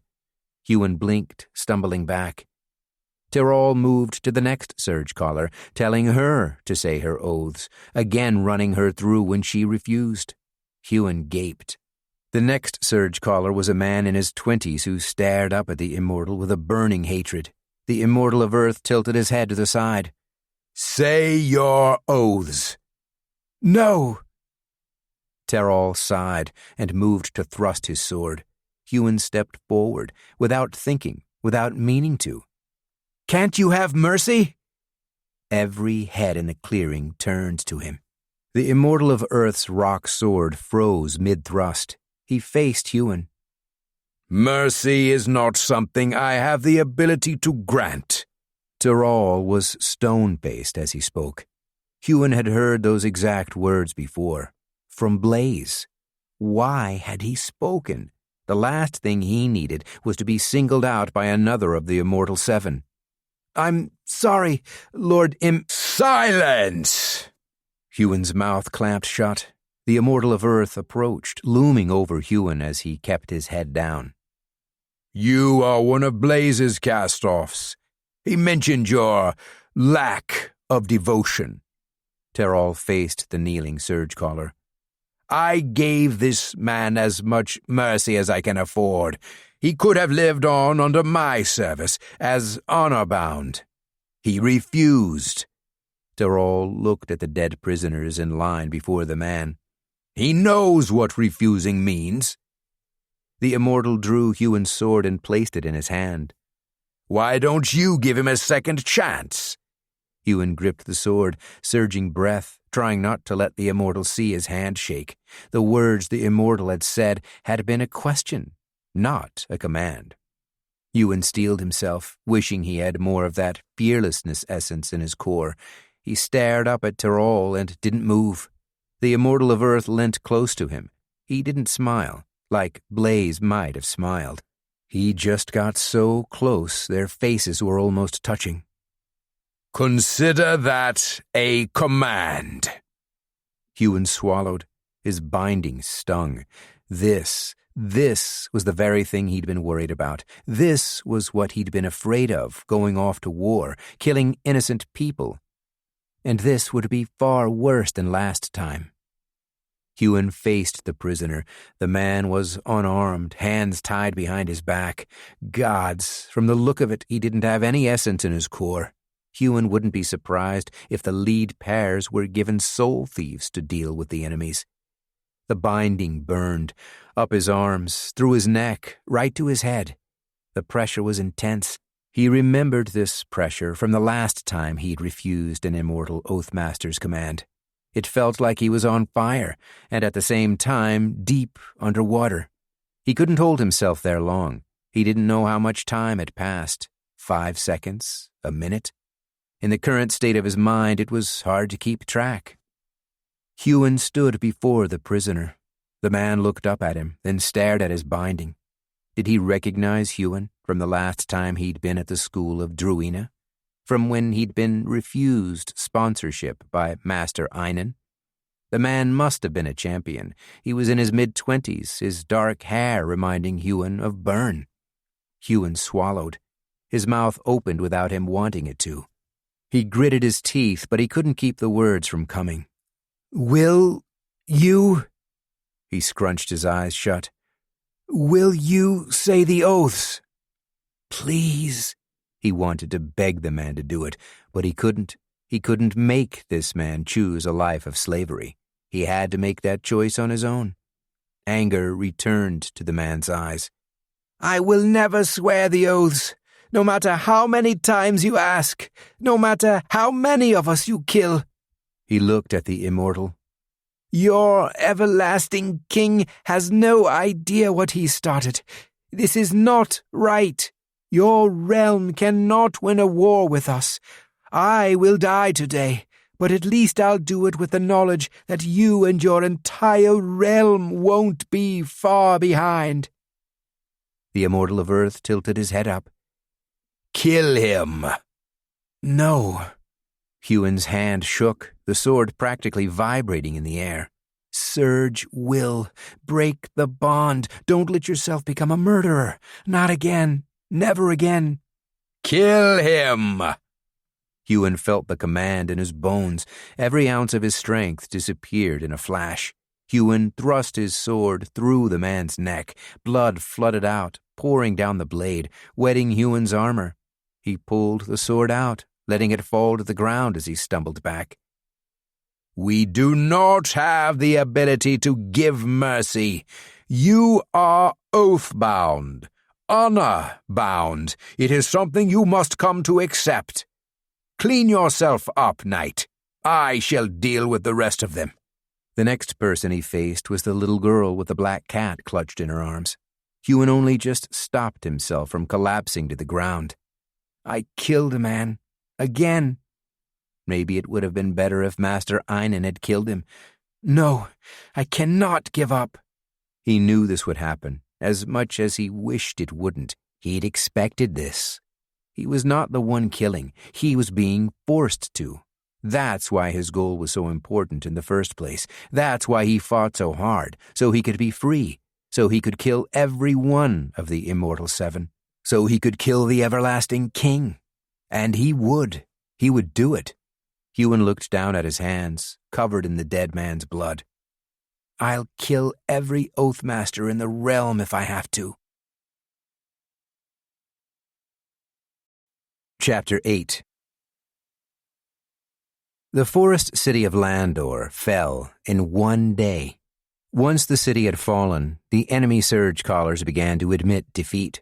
The majority swore their oaths, becoming oathbound to one of the immortals a part of the attack. That man in the clearing Huon had killed had been the last of the school of Druina to refuse the swearing of the oaths. The girl with the cat had survived. She's a slave now, but at least she's not dead. Huon's sword and armor were almost clean. He'd spent the night washing them over and over, trying to get all the blood out. As he finished cleaning his greaves with a rag more filled with blood than water, he examined his thoughts. Would he really kill every Oathmaster in the realm if he had to? How would that make him better than Byrne, than his father? When he'd fought the binding, fought his command to kill Byrne, he'd decided he would walk the best path he could. Did that path involve so much bloodshed? It will be different. The Oathmasters weren't innocent. They weren't forced to take on Oathbound. They weren't forced to make them do their bidding, treat them as though they were property. They'd only been given the opportunity, and they'd taken it gladly. I'll give them a choice, break their bindings or die. Huon put the last of his plate armor into a pile. Not for the first time that day, he wondered if he should have let himself kill Byrne. A small evil to be free, and the Immortal of Fire would have died along with him. He was sure Byrne would have sacrificed his life to see one of the Immortals dead. That isn't me. Jacob may want the same things as him, but he was willing to let one of his followers die just to prove something to his son. He could have killed Blaze right there and then. He could have avenged the death of his wife. He never cared about her, or me. Huon? Huon looked up. He wasn't sure how long he'd been sitting there after having finished cleaning his armor. Jameson stood above him, wearing his martial arts robes. Gisala told me to find you. No one saw you at dinner. I had to. Huon looked at his pile of clean armor. Jameson sat beside him. He was silent for a while. Huon was glad for that. He didn't know what to say. A few minutes passed in the silence, then Jameson leant forward, elbows on knees, chin resting in his hands. I should have gone with you. What? When Inara was murdered, Jameson faced Huon. I shouldn't have hunted you. I shouldn't have attacked you. I should have gone with you. He shut his eyes. I was too afraid. Huon looked away. How different would everything have turned out if Jameson had come? Would all three of them be free now? Would he still be in that arena with Leona, or would they never have gone there in the first place? You had every reason to be afraid. That new surge you got, fearlessness, were you surging it when you spoke to Tyrol, when you asked him to give that man mercy? Huon shook his head. I'd used it already, when I thought Master Einan was going to kill me. Jameson frowned. Master Einan? Huon blinked. Of course, Jameson wouldn't know that Huon had known the man. The legend we faced, with the ice serpent, the one who killed Aaron and Ranil. Their squad mates' bodies hadn't even been recovered. They were still lying there on the battlefield. He was the master of the school we attacked. I wish I were as brave as you, Huon. Jameson put a hand on his shoulder, then stood. Get something to eat. I'm told we march in the morning. Huon's stomach sank. Marching again already? He'd hoped the army would spend some time in Landor, fortifying the city. Something. But an army of Honourbound moved fast. Some of the surgecallers will have escaped. The Queen will have been warned. Huon bundled up his armor, returning it to the tent he shared with Jameson. The army had set up camp in the forest below the city, a little ways from where the main fighting had occurred. The bodies were still being cleared from that area. He walked toward one of the cook fires in a daze, staring off into the distance. Beyond the camp's lights were lines upon lines of surgecallers, new oathbound. They were being collected, sorted. He'd heard some, those who were too young, would be sent back to Glenhaven. But the others, they would become honourbound. On the day their home was attacked, they would have to serve the army of their enemy. No wonder so many chose death over this. Huon stopped dead before he reached the fire, a stab of guilt hitting him square in the gut.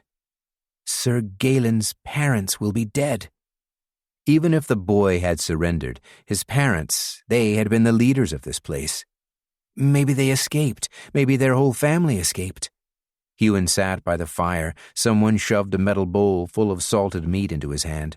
He barely registered it, eating mechanically. Not that he had any appetite. That was another thing he had no control over. Just as he was commanded to kill, so was he commanded to do everything else in his life.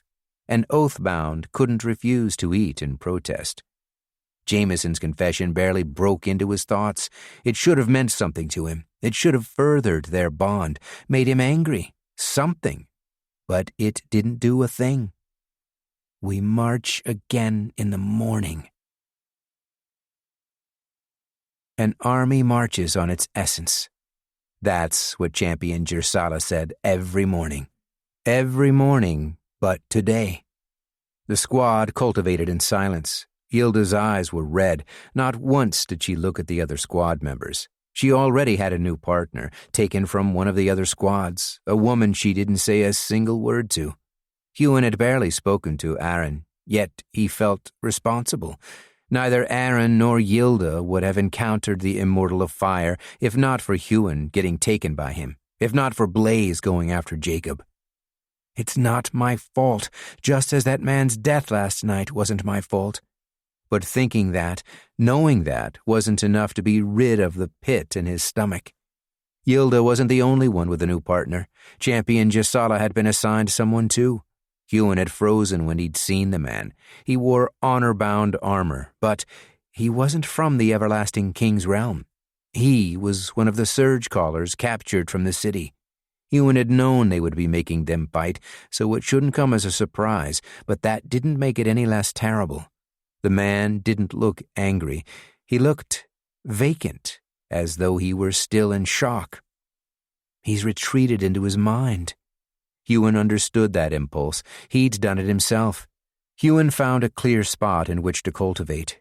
Champion Jursala didn't much care how they cultivated their essence, as long as they did. So every morning Huon drew his sword and cultivated how Denasia had taught him. He still didn't know any kata to perform with the sword, but that didn't stop him from creating his own.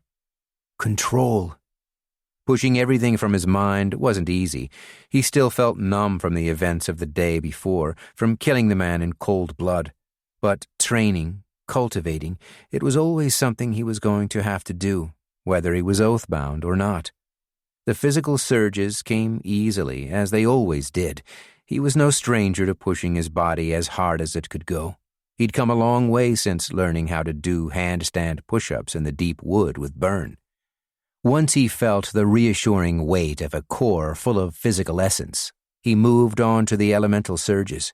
His reserves of wind and water were still full. He barely surged them. Fire and earth were simply the easiest of the elemental essences to cultivate.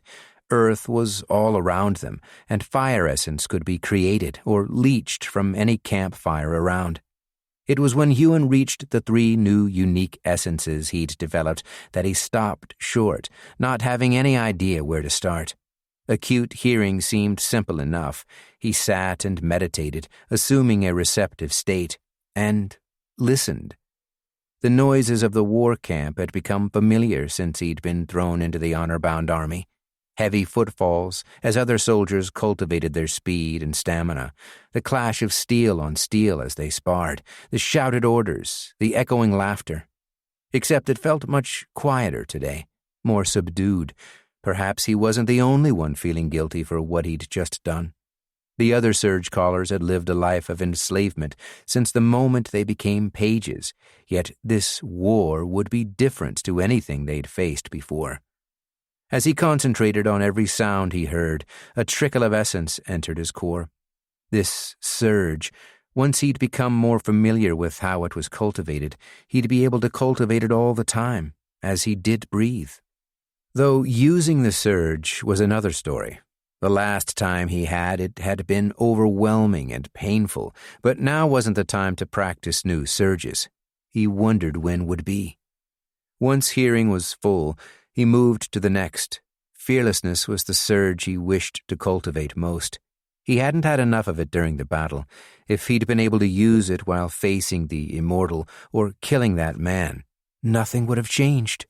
When he examined the essence, he was taken aback. It was half full. How had that happened? He'd not remembered feeling it being cultivated, had he? Huon sat in the receptive state, breathing, thinking. Fearlessness. What was fearlessness? An emotion? Inner strength? To cultivate the physical surges like strength, he had to perform strength exercises, perhaps when he'd faced the immortal. But had that been fearlessness or stupidity?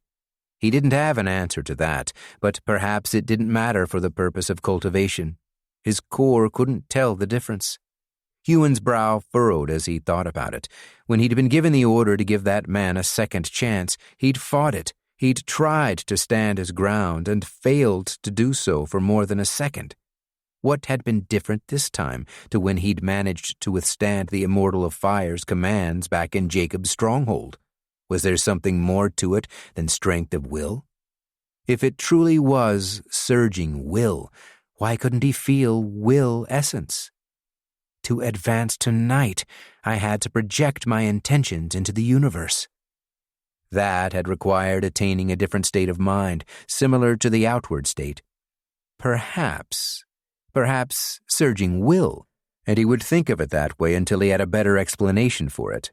Like imbuing something with essence or cultivating it, had to be done while in a specific frame of mind. a frame of mind he hadn't been in at the time. Maybe I have more opportunities to practice fighting commands than I thought. He let out a breath. He had to change what he was doing. Being forced to kill, he never wanted to experience that again. He would. He knew he would. This war was just beginning. After what they'd done to the forest city of Landor, the queendom of Arisalon would have to give a show of strength. Huon might not be able to get rid of his binding, but he could gain something from this mess. He could gain more of that inner strength. Jacob had sent him to this fate. Huon hated the man, but maybe he would come to save Huon from this, before the war began. Unlikely. Huon opened his eyes, looking at his other squad mates. Most of them were done with their cultivating. Jameson was speaking to champion Gisala, asking her how to cultivate his acidic venom surge. Sharpness. Huon still didn't know how to cultivate that. He stood and walked over to champion Gisala. Her new partner, the man who'd just become oathbound, stood stock still beside her, staring into nothing. Huon had some idea of how the man must be feeling. Just as I had felt when my enemy, the Immortal of Fire, bound me. Except this man would have to turn around and fight his own people. Jameson walked away, and Gisala beckoned Huon forward. "Knight Huon?" She nodded. "Champion Gisala," Huon bowed. "I need assistance cultivating one of my new surges." Gisala wasn't looking at him. Her eyes were off, staring straight ahead. She always seemed to avoid their gazes. "What is the surge?" "Sharpness. I know what it does. It's a good surge. It will serve you well." Gisala nodded toward the middle of the camp. "Find one of the blacksmiths. Tell them your surge. They will help you." Huon bowed again, then headed toward the middle of the camp. As he walked, his mind had a chance to roam free, and it went right back to the day before, when the Immortal of Earth had commanded him to kill that man. He'd ran him right through with his sword. The Surgecaller hadn't even been able to fight back. He'd just knelt there, staring at Huon with all the hate he could muster. Huon clenched his fists as he walked. The thought he'd had the day before came back to the forefront of his mind. "I'll kill every Oathmaster in the realm if I have to. I will escape all this. I will." Chapter 9. Huon found the nearest blacksmith's tent. The man behind the anvil looked strong, even by Surgecaller standards. He had a long braided beard and was built thick as a tree trunk. He hefted a small hammer, which he struck against the steel of the sword he was working on with great strength, speed, and accuracy, a strike any fighter would be proud of. As Huon approached, his eyes darted to all the weaponry around the blacksmith's tent. "What do you need?" the blacksmith grunted, slamming his hammer down 3 more times before he stared at Huon. "One of my lead pair sent me. I've developed a new surge, sharpness." The smith nodded, his beard swaying, dropping his hammer onto a bench. "Aye, come round then. Draw your sword." Huon raised an eyebrow, stepping around the bench into the tent. He drew his hand-and-a-half sword and placed it into the smith's beckoning hands. The smith turned it around, touched its edge. "How often do you sharpen this thing?" Huon frowned. "I use essence to strengthen it and keep its edge." "That ain't enough," the smith grunted. "Essence alone won't keep a weapon in good working order." He shook his head. "How long you had this blade?" Huon closed his eyes, thinking about Knight Kyla. "Doesn't matter. Least you're here now." The smith looked about his tent, then grabbed a whetstone. He glanced at Huon. "Why don't I just show you how to do this, eh?" He sat cross-legged on the ground, placing the whetstone on the floor. "Cultivating sharpness is much like cultivating anything else. For strength, we perform strength exercises. For fire, we take it into ourselves. For sharpness, we got to make something sharp." He began running the length of the blade against the whetstone. When cultivating, don't surge while doing this. You must assume a receptive state. While still sharpening the sword, he looked up at Huon. Is this your first unique essence? I gained my first 3 the day before. He looked toward the forest city, up in the canopy. Aye, well, dunno what your lead pair told you, but there is essence in all things. Everything in nature has it. Every animal and beast, every tree and river, every movement and thought. He examined the blade's edge, then placed it on the ground and stood. We just can't feel it all. Sit.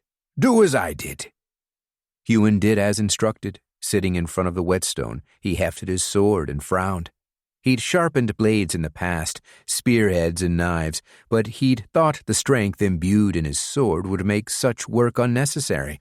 He mimicked the blacksmith's movements, running the length of the blade against the whetstone, over and over, breathing in through his nose, out through his mouth. Assuming a receptive meditative state didn't require him to breathe a certain way anymore, but doing so helped when he was trying to focus his concentration and block out the rest of the world. A moment passed, and all that Huon could see was the blade. All he could hear was the sound of it against the whetstone. He closed his eyes, trying to feel the essence. Essence is everywhere, in everything. It was something he'd never heard said before, yet it made complete sense. Of course essence was everywhere. Huon had learnt to cultivate it with his every move. Gods, it was in the very air. After he sharpened the length of the blade 4 more times, he felt something. Essence, brushing against the edges of his awareness. Sharpness. He focused in on it, continuing to sharpen the blade, his eyes still closed, and breathed in. He'd been half expecting the act of cultivating sharpness to cut his skin, like how fire burned through him, but it smoothly entered his core. It only took a moment for his reserve to fill. The reserve for sharpness essence, as he'd suspected, only held enough for one use. Huon opened his eyes. The blacksmith had returned to his work at the anvil. Huon hadn't even noticed the sound of the hammer. He'd been so focused on sharpening his sword. Is there a way to hold enough for more than one strike?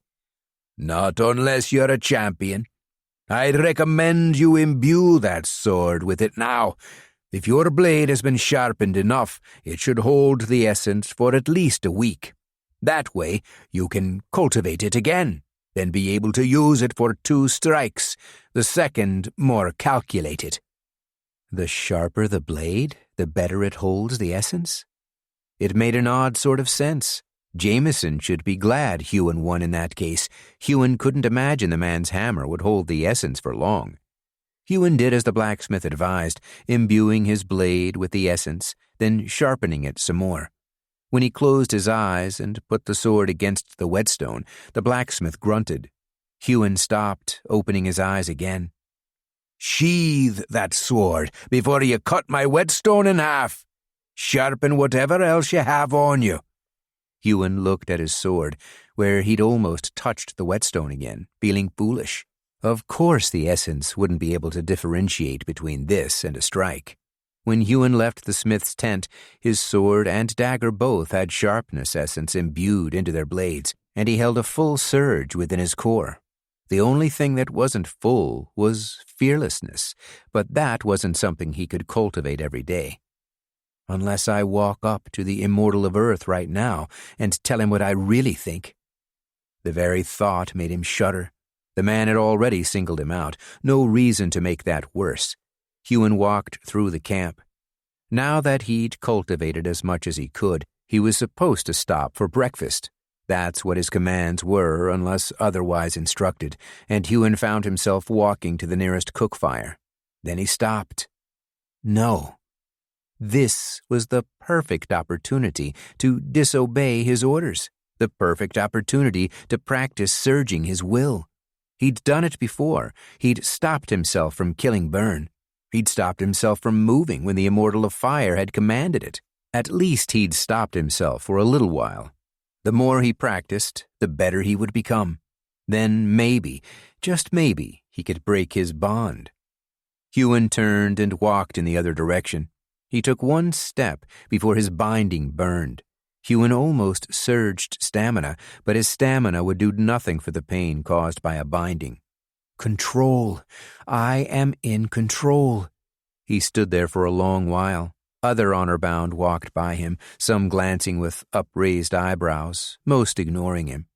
I won't be the only one staring off into the distance today. Huon shut the world out of his mind as best he could. He hadn't communed with the universe since his fight in the arena with Jameson, where he'd advanced tonight. It hadn't seemed necessary, but if there was something to be gained by doing this, by surging his intentions, his will? Huon let out a shuddering breath as the pain seeped up from his wrist, along his arm, and into his shoulder.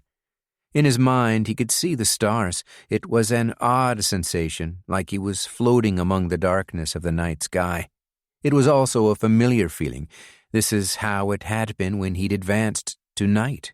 Not knowing what else to do, Huon thought his intentions again. I will become stronger than anyone ever has. He pushed his foot forward, placing it on the ground. I will defeat the Immortal Seven and the Everlasting King. He tried to push off his back leg, tried to initiate the first step, but the pain was intense. It went straight to his head, and it took all his force of will not to turn right there and then. And it wasn't just the pain he was fighting, he realized. He felt something else going on, more than just the pain. That made sense to Huon. Surgecallers were used to enduring pain.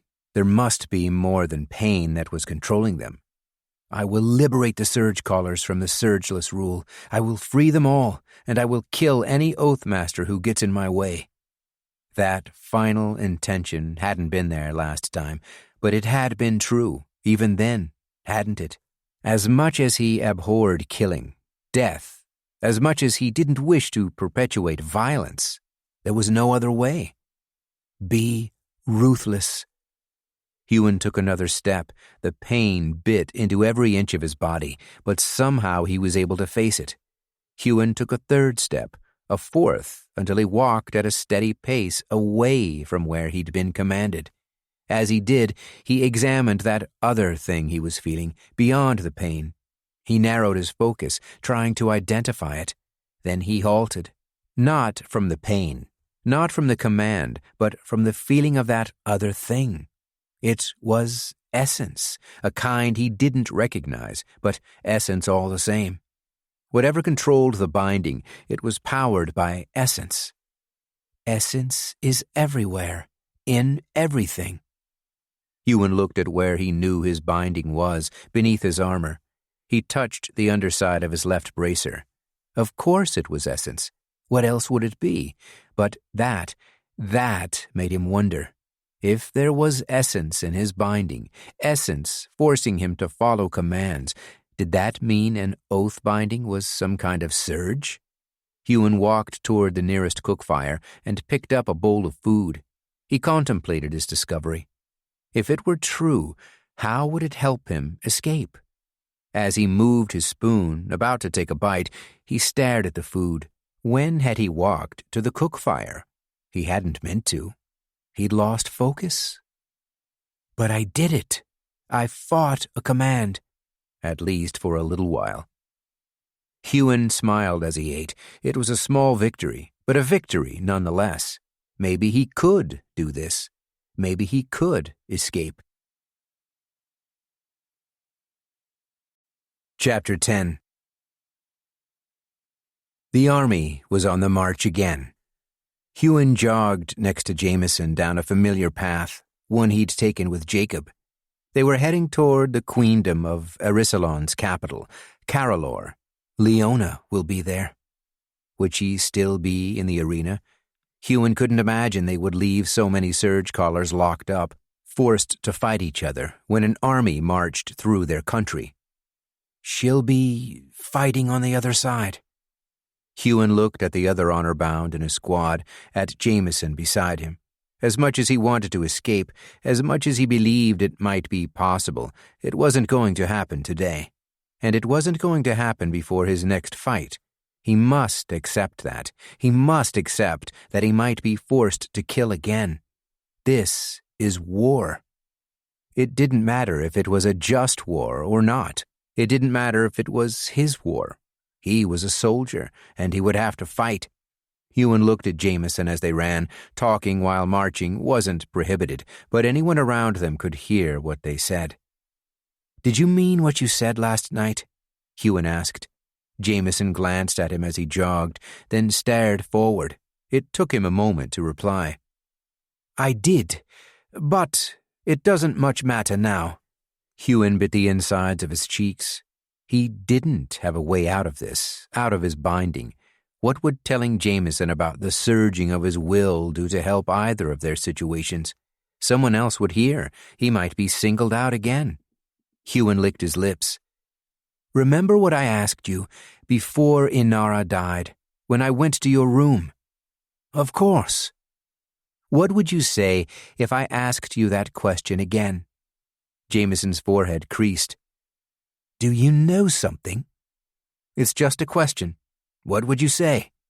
"The opposite of what I said last time," Jameson whispered, then jogged a little faster, leaving Huon surging more speed to catch up.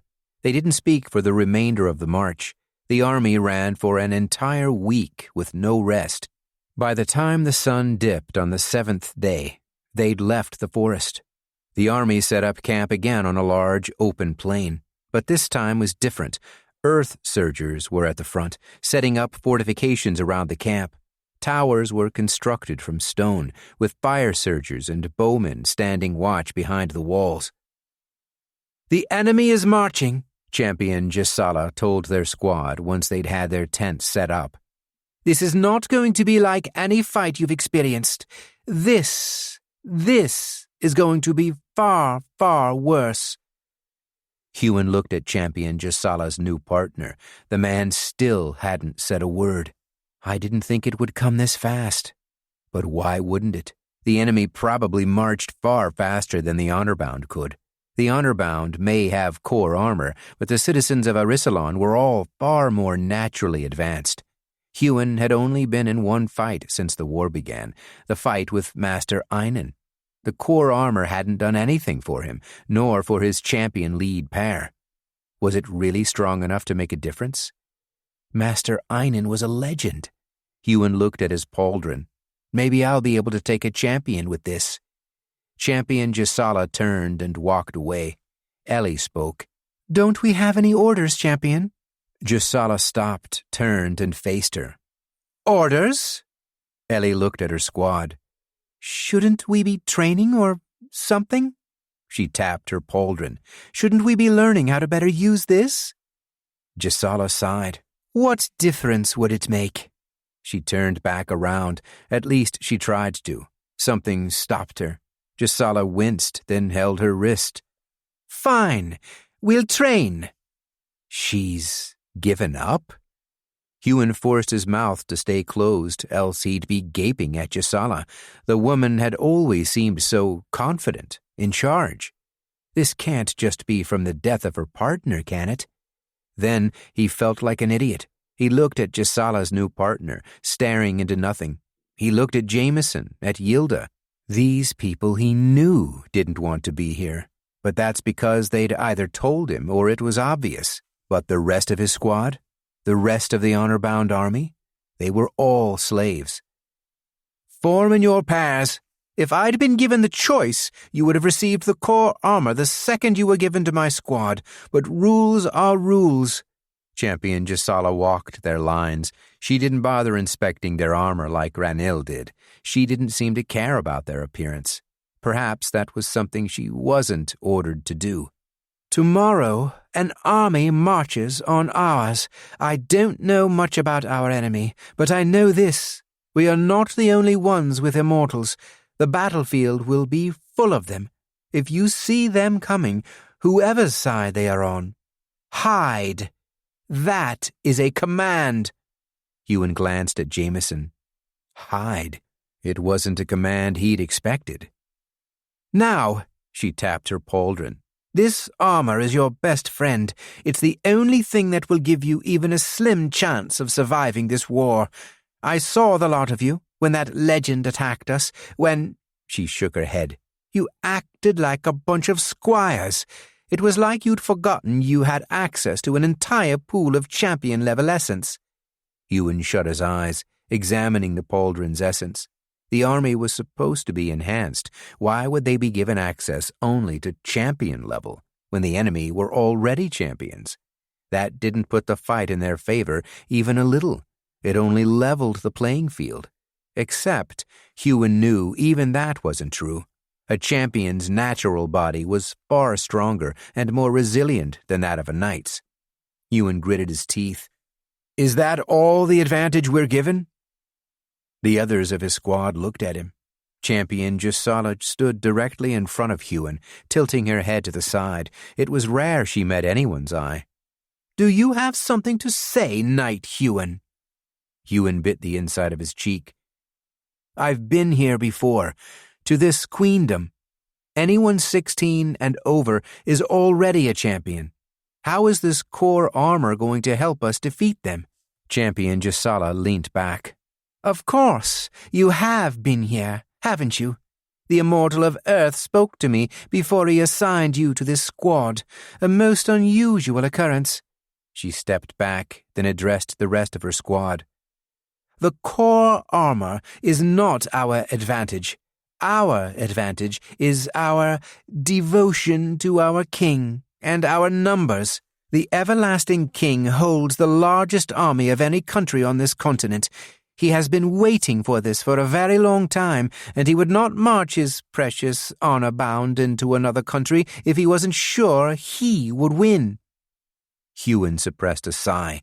That made sense, of course. The Everlasting King had had centuries, perhaps longer, to think about how he might expand his empire. The long-lived tend to be patient, according to the books Huon had read, and the Everlasting King would be no exception. But that also meant he was willing to sacrifice much of the Honourbound army's soldiers in this war, especially if he was sure he would win. Huon refocused, no longer worried about how many people he might kill when the war truly began. "I just need to survive. Whatever I do, whatever I'm forced to do, will be worth it if I can escape." "No more chit-chat. Time for you to spar. Get a handle on the essence from your core armor."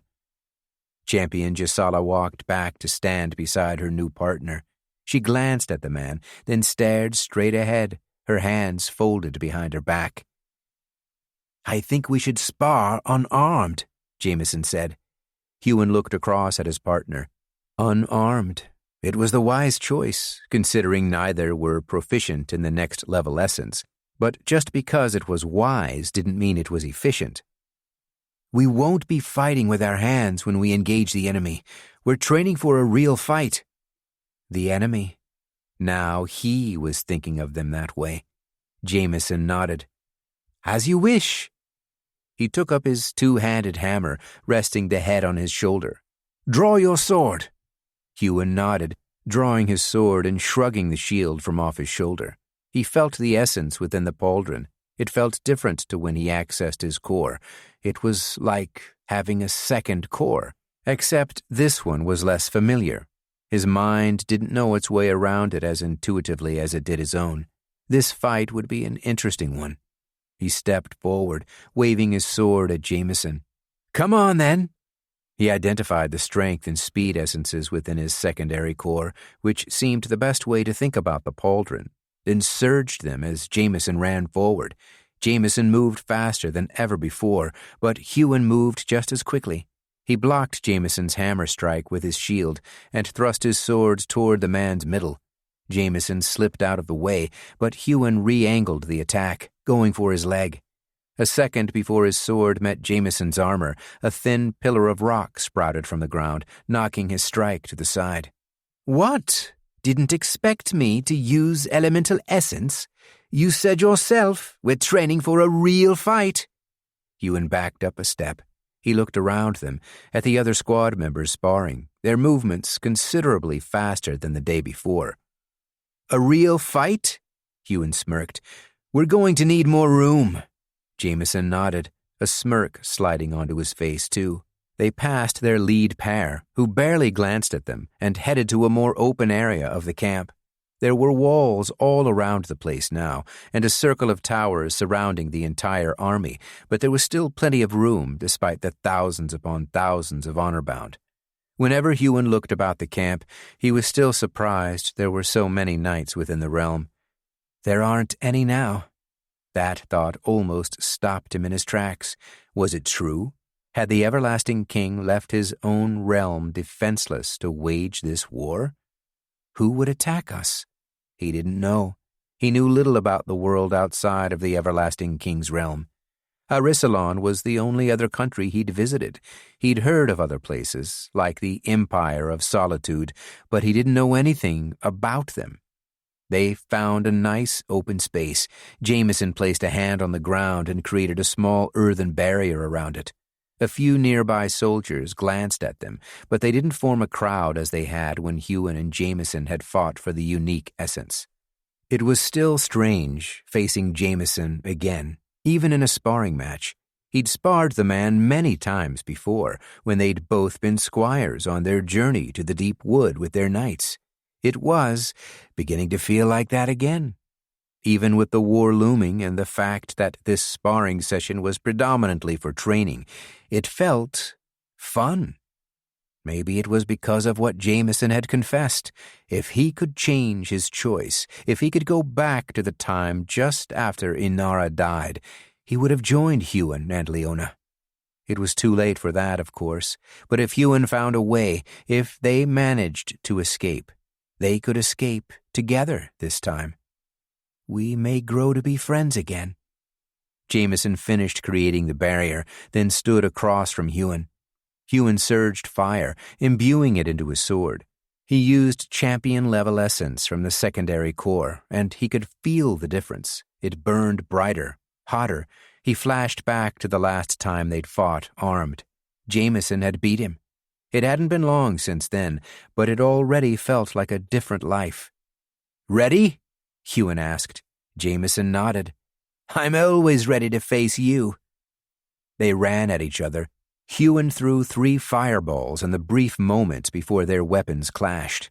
Earthen walls sprouted from the ground, trying to trip Huon up, but he pushed his feet into the earth, surging champion-level earth essence of his own, canceling out Jameson's work. Jameson's hammer hit harder than it ever had, with more strength behind the swing than Knight Elian would have been able to muster. Huon blocked it with his shield once again, quadruple surging strength from his secondary core. Huon still took a fraction too long to surge from the core armor. It didn't feel natural. He kept instinctively moving to surge from his real core and having to stop himself. Control. Quadruple surging felt amazing. The two fought like never before, moving around the circle they'd created with great speed and skill, their weapons clashing, Huon's fire shooting through the air, Jameson's earth blocking its effects. But something about this felt wrong, unnatural. It wasn't his essence he was using, it was someone else's. As Huon smashed another of Jameson's hammer strikes out of the way, his mind wandered. Where did the essence in this armor come from? Were there honor-bound champions cultivating all day just to provide essence for this armor? Huon shrugged the thoughts away as he slashed out at Jameson. He hadn't imbued sharpness into his blade for the fight. He didn't want to actually hurt Jameson. But maybe he'd been wrong to think that. This was just a sparring match, to get them familiar with the pauldrons, but he couldn't treat it like a sparring match, not if they were to be on the battlefield in the morning, fighting surgecallers who'd been training since they could stand. He needed to push as hard as he could. As Huon came in for another strike, he surged sharpness, imbuing it into his sword. Jameson blocked the strike with his hammer. Huon's sword cut right through the head. The sharpness essence dissipated, being depleted as it cut through the rock-reinforced metal hammer head. Huon's blade kept moving, lodging itself into Jameson's rock armor at the shoulder. To Huon's surprise, with the quadruple surge, the blade didn't get stuck in the armor. It went through it. Jameson kicked Huon back, staring at his hammerhead in awe. You! He looked at Huon. You broke it! Half of the hammerhead lay on the ground. The sparring paused. Jameson picked up the fallen half. This was Knight Elian's! Someone clapped Huon on the back. That was good. Champion Jasala came to stand between them, then looked at Huon. You still won't survive tomorrow, especially if you stop now. Keep sparring. She strode off, arms crossed. Maybe a blacksmith can mend it. Huon stepped forward. I've heard some of them can surge steel. Jameson nodded slowly. I'm not worried about the hammer, Huon. If this is what your strength can do when you're not even a champion. He looked toward the wall that had been erected at the front of the camp. Then what will the enemy be capable of? He shook his head. I think Jasala is right to be so defeated. The everlasting king, he will probably win, but we aren't going to survive to see it, are we? Huon lowered his head. He'd wondered the exact same thing, of course. How could they survive like this? But he couldn't let those thoughts take him over. We'll watch each other's backs. Huon looked down at his sword, expecting it to have taken some damage in the strike. There wasn't a single nick on the blade. They sparred without weapons for the remainder of the session. By the end of it, surging from the secondary core didn't feel exactly like surging from his own core. It still felt unnatural and strange, but he'd gotten a far better handle on it than before. When the sparring was over, their squad ate dinner in silence around the same cook fire. It felt like they'd barely set foot in the queendom, and the next day they might all be facing their deaths. Huon hadn't had enough time to become stronger, hadn't had enough time to learn how to fight the binding. Am I going to die tomorrow? Chapter 11. Over the years, Huon had entered many fights unprepared. He hadn't been prepared when he'd fought the saber-tooth, jumping on its back when it was attacking Burn. He hadn't been prepared when he'd fought the Midnight Bear, or the Fire Surger in the Glenhaven Arena. He hadn't been prepared to fight a Sky Eagle, being dragged into the air, its powerful talons stuck in his back. And he certainly hadn't been prepared when he'd fought Jameson, both times, even if he thought he had been the second time. But he'd survived all of those fights. He would survive this one. He had to believe that. Huon woke early to the sound of drums in the distance. Jameson was awake on the other side of the tent, his hammer, which had been easily repaired by the same blacksmith Huon had visited the morning prior, lying beside him. A horn blared. Huon snapped into a sitting position. He surged stamina, bringing his mind into full wakefulness, then surged speed as he stood, pulling on his honor-bound armor. That horn meant the enemy was close. The drums. They must be war drums.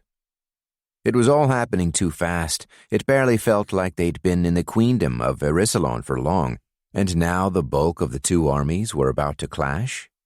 There will be immortals on the battlefield. As Huon strapped on the last piece of his armor, the pauldron, his secondary core, that thought sparked some hope inside him. What if he didn't need to break the binding? Huon didn't know how many immortals the enemy had, but if they were fighting each other. The immortal of Earth could be slayed, with every one of his soldiers' bindings being broken. It was the first ray of hope he'd felt since being taken from the Erisalon arena. Jameson strapped the last of his own armor on, leaving the tent. Before Huon followed, he let out a breath and closed his eyes. He tried to assume the meditative state needed to commune with the universe, but wasn't sure if he connected. Still, he tried to surge his thoughts. Not his intentions this time, more like a wish. Let the immortal of Earth be slain in battle. Let my binding break. If that happened, if he got his wish, he would never again let himself be bound. But what were the chances of that? Huon stepped out of the tent. The moon was full, bathing the camp in its light. It was still well before dawn, but the army moved fast. The Honourbound were forming in their squads, getting readied to fight. He stared at the underside of his wrist, eyes piercing his armor, imagining the binding beneath. He'd fought the binding before, felt the essence beneath it. If this were truly how his father had gotten free, Huon needed to speed up the process. His binding stung, burned. The longer he stood here after that horn had blared, the more pain the binding would bring. But he could handle that pain. He stood as still as he could, focusing his mind like he had the last time he'd done this. "Set me free," he declared into the abyss of the universe. "Set me free, and I'll do everything I can to liberate those in the everlasting king's realm." The binding burned worse than ever before as he stood there, focused so intensely on his thoughts. It burrowed into his skull, stabbing at his mind. His limbs shook, but he stood firm. Huon let out a breath. He still didn't understand how this worked. Who was hearing these thoughts, these intentions? Was there something out there, something that had helped him advance to Knight?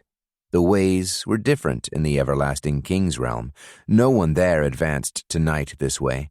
They didn't have the same knowledge, whether it had been forgotten or hidden from them. Huon gritted his teeth and clenched his fists.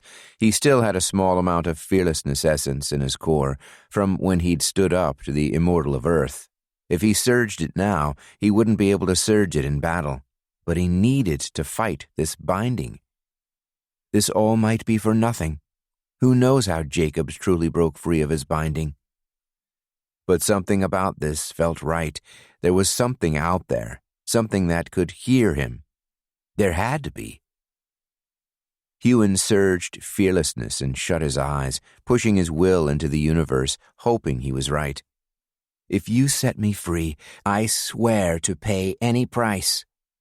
The very thought would have sent a shudder of fear through him, were his emotions not dulled by the surge. Huon opened his eyes. Nothing had changed.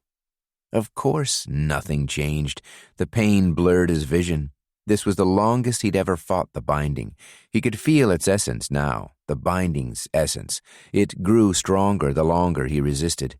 He exhaled and let the binding take back control of him. As he walked toward his squad, the pain dissipated. Jameson stared at him as he arrived, but no one else seemed to notice or care about his delay in joining them. Champion Jasala droned on about their orders, but Huon found it difficult to concentrate on her words. Every thud of the war drums pounded against his mind. Thud, thud, thud. "I swear to pay any price." He blinked, tried to focus, staring straight ahead in a ready position, but his vision blurred again. Why? He was no longer in any pain. Thud, thud, thud. "Cannot spare time for mercy in this fight. We have been commanded to be ruthless." Thud, thud, thud. "The everlasting king himself will be here, observing the battle, entering it if need." Thud, thud, thud. All noise ceased. Everything stilled. Huon scrunched his eyes shut and opened them again. Jasala wasn't moving. None of his squad, no one in the entire camp was moving. Huon surged breath, lest it come too fast. He took a step. He could move. What in the world was going on? Even the flags atop the tents were frozen where they'd flowed in the wind. Huon looked down at himself. He'd felt like this once before, or close to it when he'd surged immortal level essence, but he wasn't surging. He even felt inside his core and secondary core to make sure, not that he could surge this powerfully. For a long moment, if moments passed while time was frozen, Huon just stood there, staring around at all the unmoving people. His heart beat against his chest like the war drums he could no longer hear. Thud, thud, thud. He was frozen, too, frozen in fear. He stopped surging breath and exhaled long and slow. What was there to be afraid of? This must be a dream, right? Though he'd never had a dream like this before. He'd had nightmares, of course. Nightmares of all the horrible things that had happened to him in his life. But this had never happened to him before. Then it must be real. He was about to start walking to try and find someone who wasn't frozen still, when a voice spoke behind him. A deep, powerful voice. The words hit him in his bones and shook his core. "Any price?" The words didn't seem to be spoken aloud. No, they met him in his mind. Huon turned around, devoid of thought, devoid of anything but fear. He looked inside, scouring his core for a drop of fearlessness essence, but he'd just used the last of it. A man stood in the middle of the war camp, less than 5 steps from Huon. He was tall as the immortal of strength. He wore what looked to be simple robes of dark green, with no symbols emblazoned on them, and held what would have been a simple bow staff, if not for the intricate runes carved into its wood, symbols Huon's mind couldn't recognize nor decipher. Slowly, Huon's gaze rose to look at the man's face. He looked ordinary, no older than 30, perhaps with a shortly cropped beard and a neutral expression. Huon's mouth was drier than it had ever been. This man may look ordinary, but his very presence was unnerving. To be powerful enough to, what, stop time? He must be more than an immortal. It took a moment for Huon to realize the man was waiting for him to speak.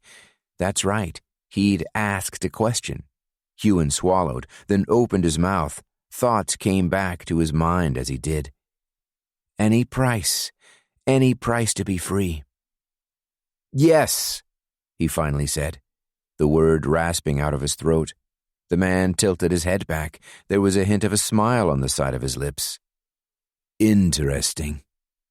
He idly looked around the war camp. "Would you like to hear the price?" Huon bit the inside of his cheeks, then nodded slowly. "There are only 2 ways I can break an oath binding, and only one way I will." He looked Huon in the eye.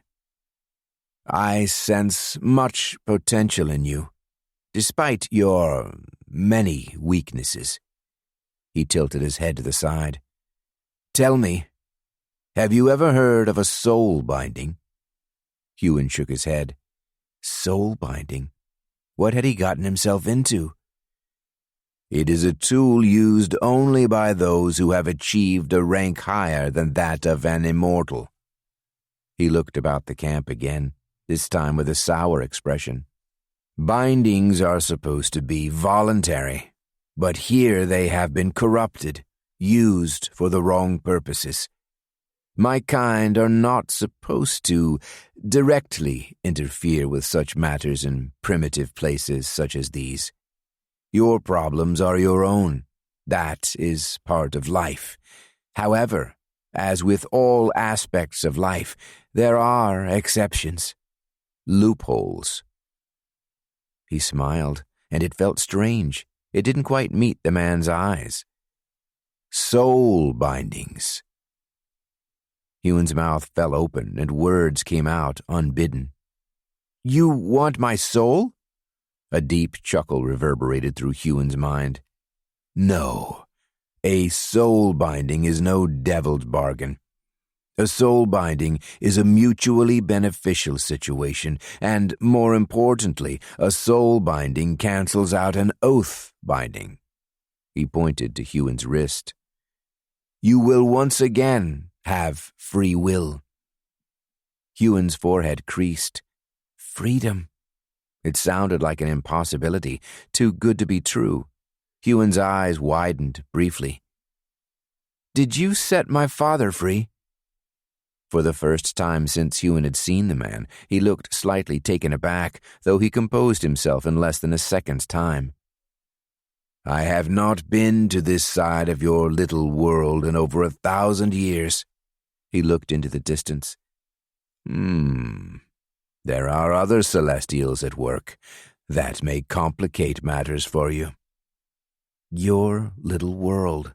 Celestials. These words stood out.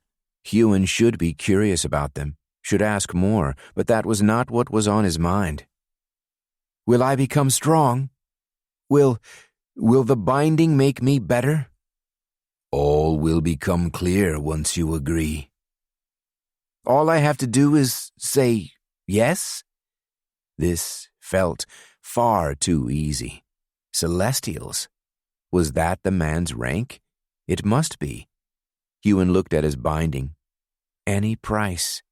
It had been the truth when he'd said it, but the celestial wasn't making the price of things clear. A soul binding, if anything, sounded worse than an oath binding. My binding will disappear, just like that. Yes, though there will be a great deal of pain. He tilted his head again. You should be able to handle it, even at your low level of advancement. Pain. That was a price he'd pay easily, but there must be more to it than that. Is a soul binding forever? No. Huon's shoulders relaxed, ever so slightly. One day, chances are, you will die. Death. Death will be my only escape. But what other choice did Huon have? Freedom from being oathbound. It was what he'd wished for, not only today, but every day. What if this is worse? Why me? What do you get out of this? A portion of all the essence you cultivate will go to me, and I get an aspect of your soul. Huon took a step back. The essence he could deal with. But this? You said this wasn't a demon's bargain. And I told the truth. He spread his hands wide. The choice is your own. What will it do to me? Will I still be me? You will always remain you. As to what it will do, it is different for everyone. Sometimes the effect is small, sometimes it is not. Make your choice, Huon. I cannot linger here long without alerting the other Celestials of my presence. Huon once again stared at his binding, not that he could see it through his armor. This was all he wanted, to be free, and he had said he would pay any price. He just wished he knew what that price was. This is how Jacob became free, isn't it? This is how he became strong. 16 years ago, Jacob had been an honor-bound knight, just like Huon was now, and now the man was capable of defeating the Immortal of Fire. Jacob wasn't only strong, though, he was cold. If this truly was how he'd become free, had he lost an aspect of his soul, too? Was that how he'd become so cruel? Huon gulped. You will always remain you. That's what the man, the Celestial, had said. He looked around the war camp, wondering about what he'd thought earlier, about the Immortal of Earth dying in battle. That would get him out of this. But it wouldn't happen. It had been a dream, a fool's hope. The Immortals had been alive for over 1,000 years. They would survive this war. Huon wouldn't. And even if he did, he wouldn't be free. It was one thing to escape the binding of a surgeless. It was another thing entirely to escape the binding of an immortal. Soul-bound. Huon closed his eyes. For the first time in a long time, he was about to make a choice that affected his life instead of someone else making that choice for him. In this frozen moment, his fate was in his own hands. Huon opened his eyes, staring up at the Celestial. I'll do it. The Celestial lowered his head. It is done. He clicked his fingers. Huon's heart split in two. Chapter 12. The pain was more than Huon had ever felt.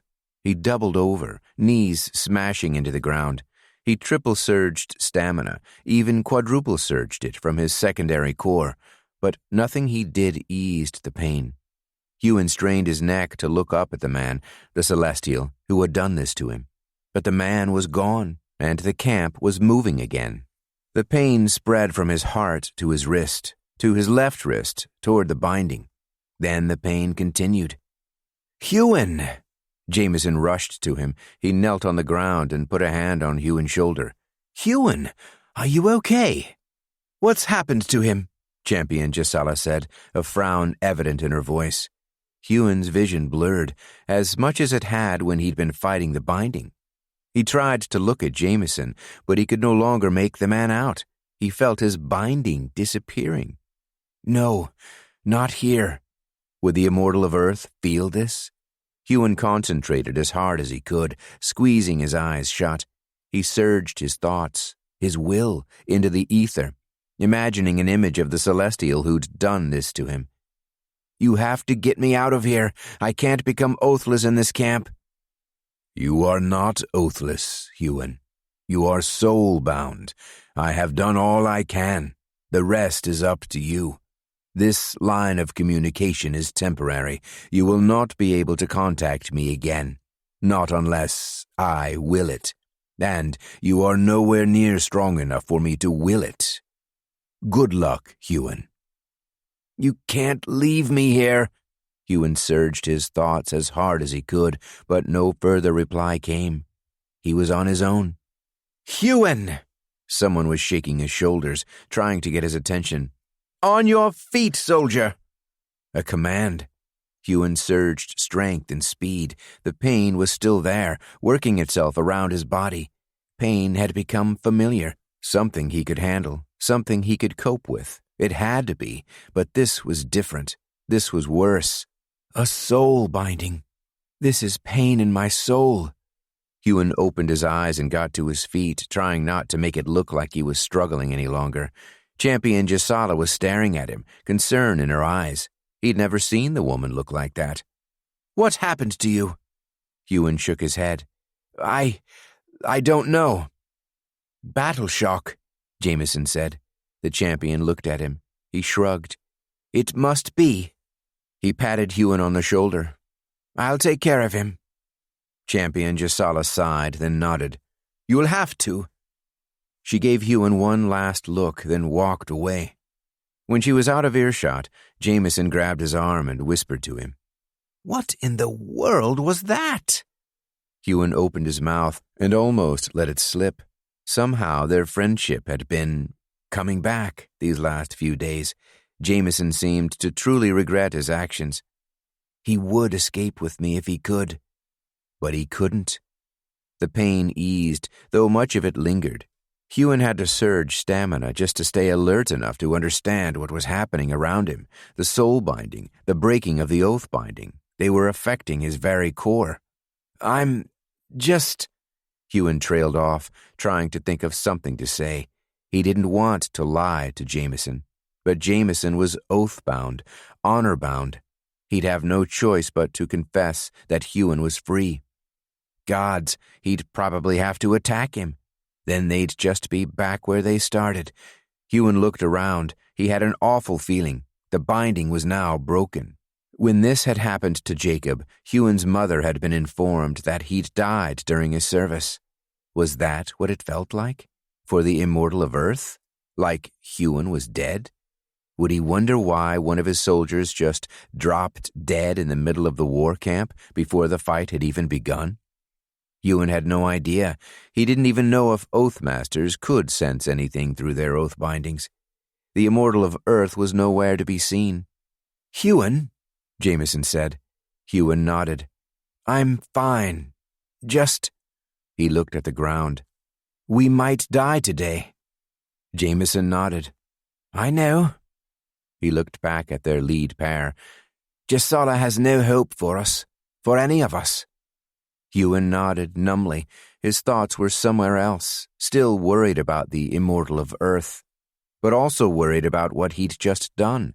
He felt a heavy weight in his chest, a weight he'd never felt before. And more, something tugged at his core. Whatever connection he'd made with the Celestial, Huon could feel it. Huon touched the underside of his wrist. He couldn't see the binding through his armor, but he knew it was now gone. Has something else replaced it? Maybe the Immortal of Earth couldn't sense that the bond had been broken, but if someone saw Huon's wrist, I'll not take my armor off, not until I've escaped.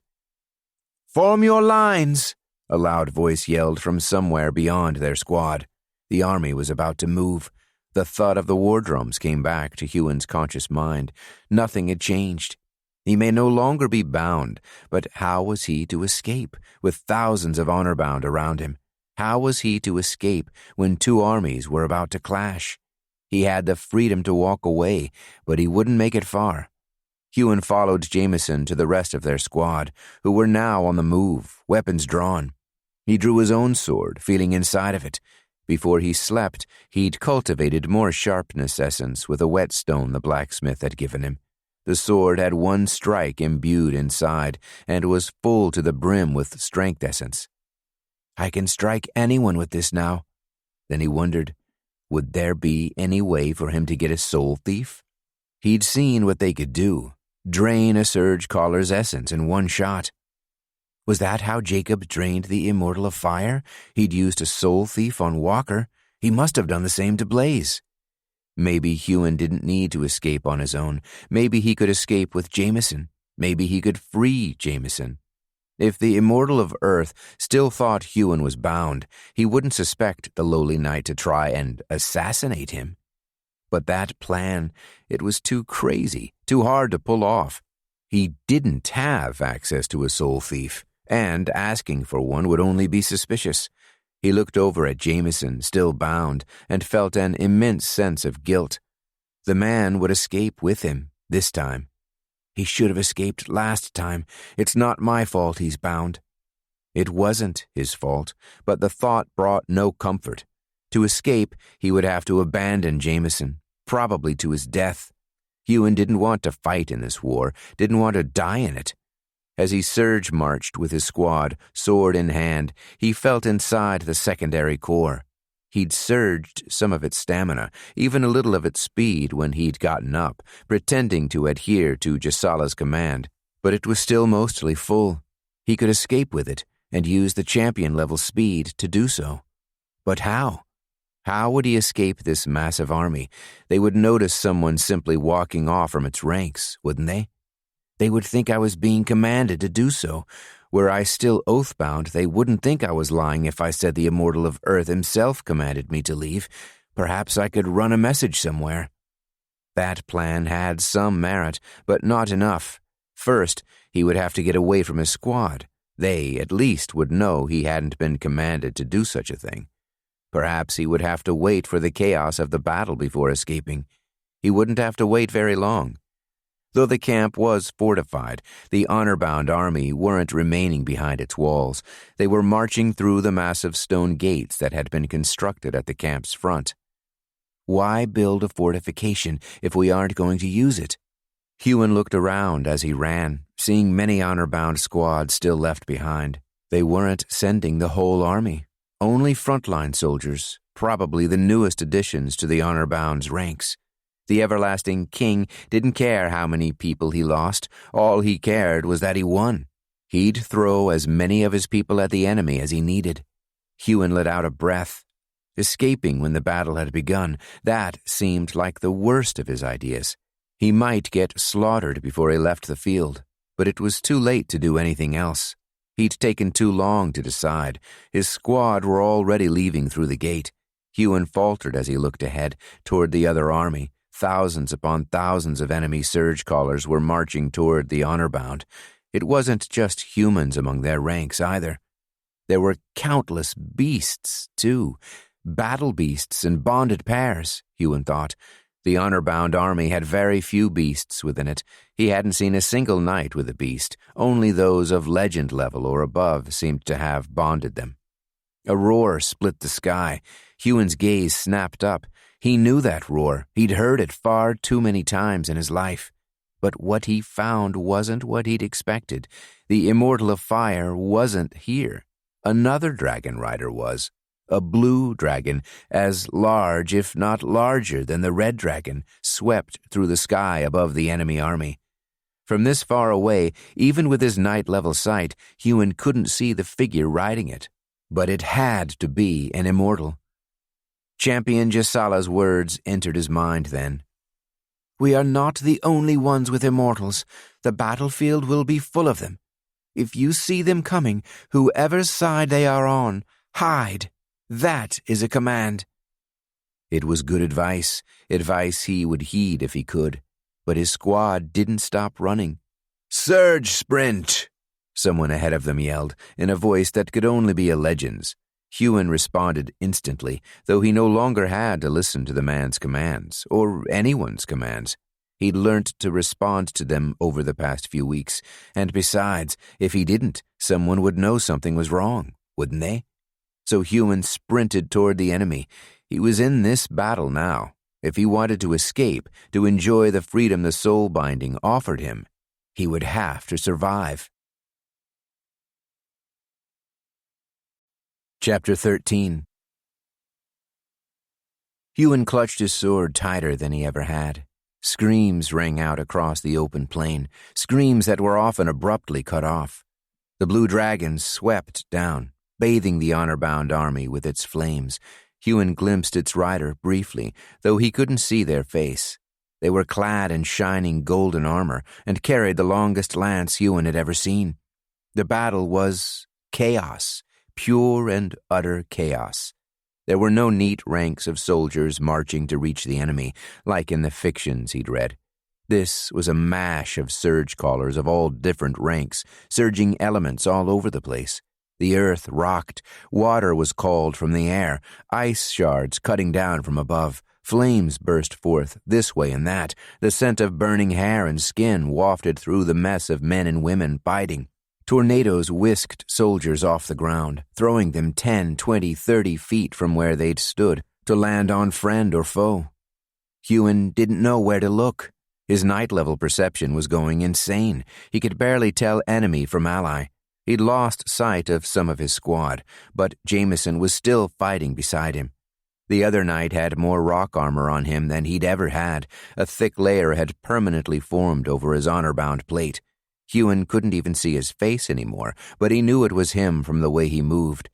So far, Huon had gotten through the battle without having to kill, and every injury he'd sustained, his champion-level stamina had quickly healed. But Champion Gisala had been right. He wouldn't survive this. The Immortal of Earth rode his giant Goliath into battle, its massive stone feet stomping through his own ranks and that of the enemies indiscriminately. There were other members of the Immortal Seven on the battlefield. The Immortal of Air, Kaylee, riding her Pegasus, had clashed with the Blue Dragon Rider. Huon wished he could watch this battle from afar, see the Immortals in action. But more than that, he wished he had escaped back at the camp. A champion, wearing red, essence-reinforced martial arts robes and wielding a huge glaive, ran right at Huon, sweeping his blade toward his feet.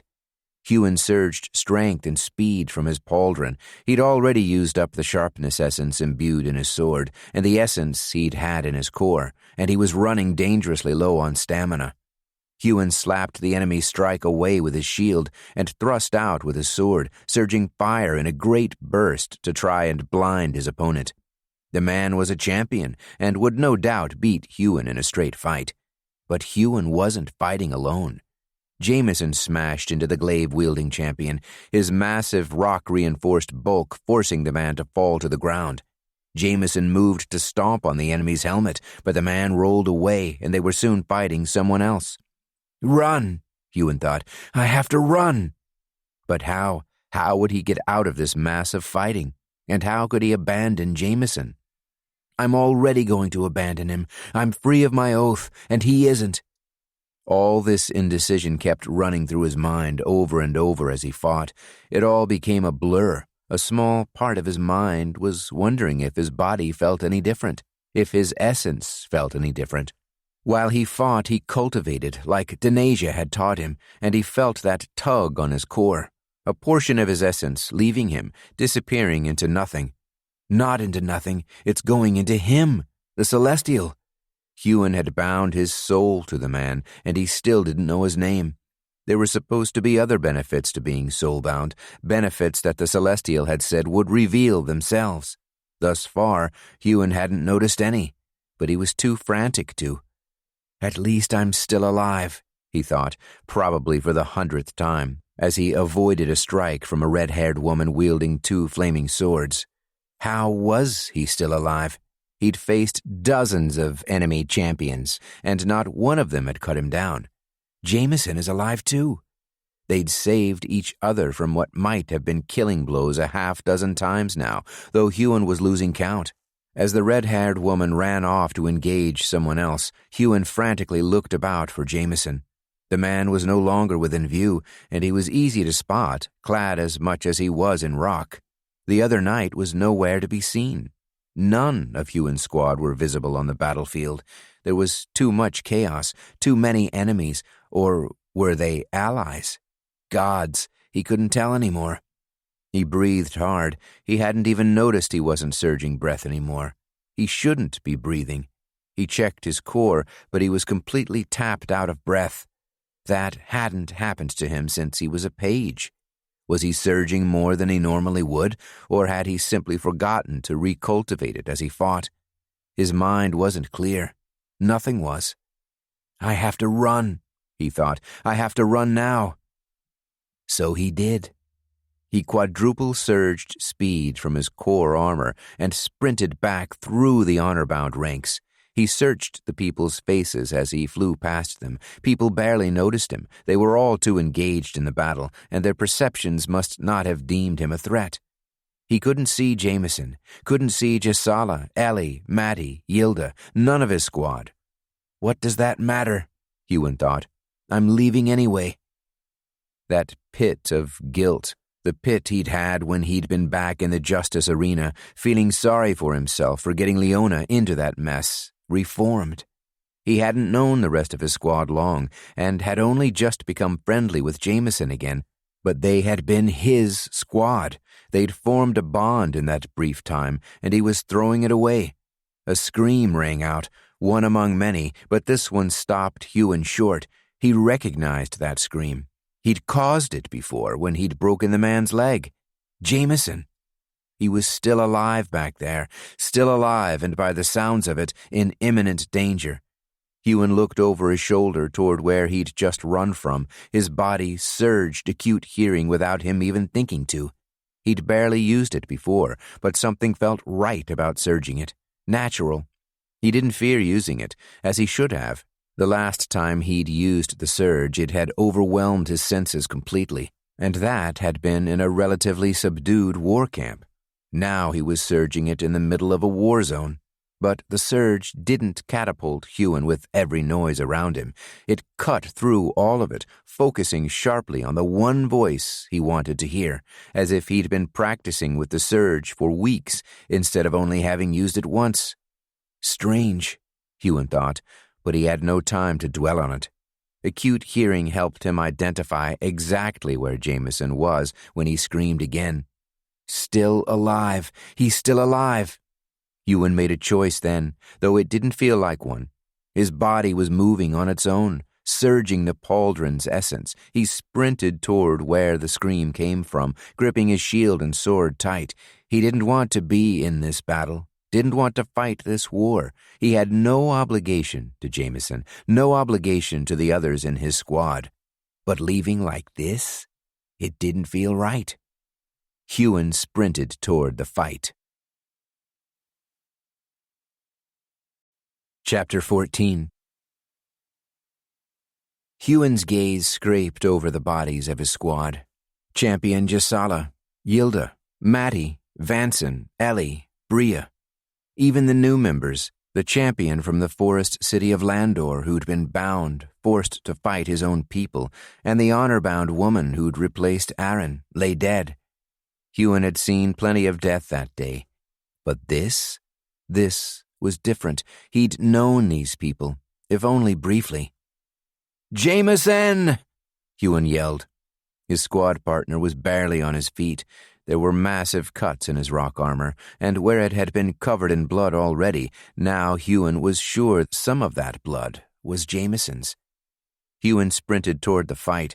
Someone was slashing out at Jameson with questing strikes that almost looked bored. Bored, but powerful. The strikes, the way the person fought. The enemy Surgecaller was wearing full-plate silver armor, their head completely covered, face not visible. But Huon knew who it was. He could tell from the way they moved, because he'd sparred them hundreds of times before. Legend Denasia. Huon should not have run back here. For the second time that day, he was regretting his decision not to just escape. Why did he keep making such horrible choices? Why didn't he just escape? Huon couldn't face a legend. Even his entire squad was no match for one. They'd found that out when they'd fought Master Einan. But it was too late to back down. He was already running toward her, already shouting a ragged battle cry. He'd faced Denasia hundreds of times, and not once had he been able to land a strike. Not once had he been even close to landing one. That had been when he was a squire. Now he was a knight, and had access to champion-level essence through his core armor. But this was insane. Denasia snapped her gaze toward Huon. Her shield flashed out, smashing Jameson backward to fly through the air the length of 10 strides. Good, Huon thought. He won't die from that. When Denasia faced him, when she saw his eyes from the slit of his helmet, she froze mid-strike. Huon, by sheer force of will, managed to stop himself in his tracks just before his sword hit her. I can't fight her. Huon dropped to his knees, something he wouldn't have been able to do were he oathbound, something that clawed at whatever little pride he still had left. Please! He stared up into Denasia's eyes and bobbed ahead toward Jameson. Spare him! Denasia glanced at Jameson, who was struggling to get up. It looked as if the fall had broken something vital. Denasia looked at Huon. This is war, Huon. She pointed her sword at Jameson. Why should I spare him, spare you? Your army marched into our land. We can't just stop and chat. She raised her sword. You're bound. You have to fight me. Her forehead creased, looking at him on his knees. I'm not bound, and I don't want to fight in this war. Huon swallowed. He'd said it out loud. Chaos surrounded them. No one else would have heard. But what if they had? What did he expect to gain from this? Another poor decision for his list since gaining free will. Denasia's sword fell. How is that possible? Take me, as a prisoner, something. Swords clashed near them. Someone screamed, then was cut off in a gurgle. A dragon roared overhead. The blue dragon?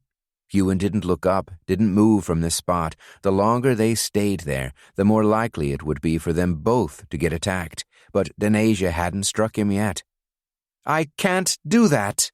Denasia nodded back in the direction of the Honourbound war camp. Leave! She stepped forward, pointed her sword the same way. Now! Before I strike you down! Huon stood on shaking legs. He looked inside himself, noticing a change in his core. The fearlessness essence, a trickle, had been cultivated as he'd knelt there. That was strange. He would never have considered kneeling, begging, as brave. The other option was to run away, but I came back. I could have run, but I returned. Yet he was going to run now. He looked over at Jameson, standing on unsteady legs, hefting his hammer. It was hard to see how he felt through his rock armor, but Huon knew the oath binding he had would mean he would try to attack Denasia again. Die trying. I can spare him, but that doesn't mean he won't die at someone else's hand, Denasia said. Huon's head dropped. Another scream sounded nearby. Something smashed into Huon's back, something sharp and cold that bit into his skin, through his armor. An arrow. The shooter somewhere he couldn't see. Huon ripped it out, not moving from where he knelt. Run, or fight in a war he didn't believe in. He stared at Denasia, surprised she was still standing there. Is Leona here? Denasia stared back at him, then shook her head. We don't allow knights on the battlefield. They're too weak. Her posture shifted. Her face becoming blank, she sprang a kick into his chest, pushing him back. Run! Huon flew through the air. He smashed into another soldier, honour-bound or enemy he didn't know. When he was standing again, he glanced back to where Denasia had been. But she was gone. So was Jameson. It's now or never. Huon turned and, not for the first time in his life, he ran. Chapter 15. No one came after him. He couldn't believe his luck. He ran through the battlefield, past hundreds, thousands of people fighting, and no one came after him. He ran with his sword in hand, shield in the other. He didn't run back to the war camp. He ran adjacent to it. He quadruple surged every ounce of speed essence remaining within the core armor, then triple surged his own until it was all gone, until he was running with his natural speed. He didn't look back, not until he had to surge stamina to keep his legs moving, not until his stamina had run out, too. He ran for maybe 3 days, until he finally stopped, collapsing to the ground, lying on his back. He stared at the sky. Nighttime. Had it been 3 days? 4? He didn't know. He was lying at the base of a mountain, not the Huon Mountains. This one he didn't recognize. He must still be in the queendom of Arisalon, but he didn't know where. His head hurt. He'd cultivated stamina and speed, cycling through them as he ran, but this was a different kind of pain. The kind of pain that only comes from sleeplessness, the kind of pain that night-level stamina doesn't fully heal. He remembered feeling this pain all the way back when he'd been a page, training for days on end without sleep. Sleep. He needed to sleep. Knights didn't need as much sleep as squires. He'd surge marched for a week straight without sleep, but that had been single surging. Now his core felt strained. He looked back the way he'd come. The battle, it was so far away now. Days had passed. He couldn't see it, hear it. Was it over already? Had the main armies already clashed? Had the everlasting king won? Leona wasn't in the fight. That made him breathe easier. Even if the everlasting king did win, she would survive. She wouldn't be slain on the battlefield, with no time for the mercy of being bound. Leona wouldn't refuse being bound again, not if it was her only choice. Would she? Jameson is probably dead. Dead because I ran. Dead because I abandoned him. The man would have escaped with him if he could. That thought had kept repeating through his mind as he ran. He tried to use logic to drive it away. What he'd done, running from that fight, had not been cowardice. It had been survival. He alone couldn't have kept Jameson alive, and he didn't want to fight the Surgecallers from the queendom. He had nothing against them. The only people he wanted to fight were those enslaving his people. The everlasting king's realm will only grow now. If he takes the queendom, if he binds the survivors, his army will only grow. And it will keep growing. They stopped him last time. That thought brought no comfort. After lying there for what might have been hours, his heart beating rapidly, his breath coming fast, his mind swirling with worst-case scenarios, Huon finally slept. Huon woke to something nudging his face. His eyes sprung open, mind clawing for speed to surge, but he was all out. Shuri? Huon sat up in surprise. The sky eagle stood over him. She chirped, nudging his face again, wings extending in what looked like glee. Huon scratched the underside of her chin, and she cooed loudly and proudly. How did you find me? Shuri chirped again, flapping her wings wider. Huon couldn't help but smile. All the stresses, the worries that he'd fallen asleep with the night before, fled him in that moment. He stood and found that Shuri had grown to be as tall as him. You're almost big enough to ride, aren't you? He wondered where she'd been since he'd left Glenhaven with the Immortal of Fire. Had she been circling, looking for him? How in the world had she found him? Perhaps there are more bonds in this world than oath and soul. The way Master Einen had spoken about bonds between human and beast, it seemed more than just friendship, more than just camaraderie. Huon tilted his head to the side. Can you feel where I am? Shuri tilted her head back at him. He still wondered if the bird understood him. She certainly seemed to. He was reminded of the stories of the dragons of old, like Arahan. They could speak in the human tongue, and the school of Druina, a school that no longer existed, had been named after a beast who'd grown so powerful it could converse with humans. If Huon were to grow as strong as he could, as strong as the immortals— No. Huon stopped himself. He shut his eyes, bringing to him the image of the celestial he'd spoken to. Immortal was not the highest level of advancement. He wasn't even sure if celestial was, but he couldn't simply reach to match an immortal strength. He had to surpass it. And if he did, surely Shuri would grow in strength with him. "We're going to do great things together, Shuri." Huon smiled. "No limits." And, for the first time in a while, those two words felt like the truth. Huon looked around the area he'd found himself in. He picked his sword and shield up from the ground and searched for water, finding a river stream that ran from the top of the mountain. He didn't know this area, but it seemed secluded. There'd been no sign of buildings when he'd run here, no sign of anything.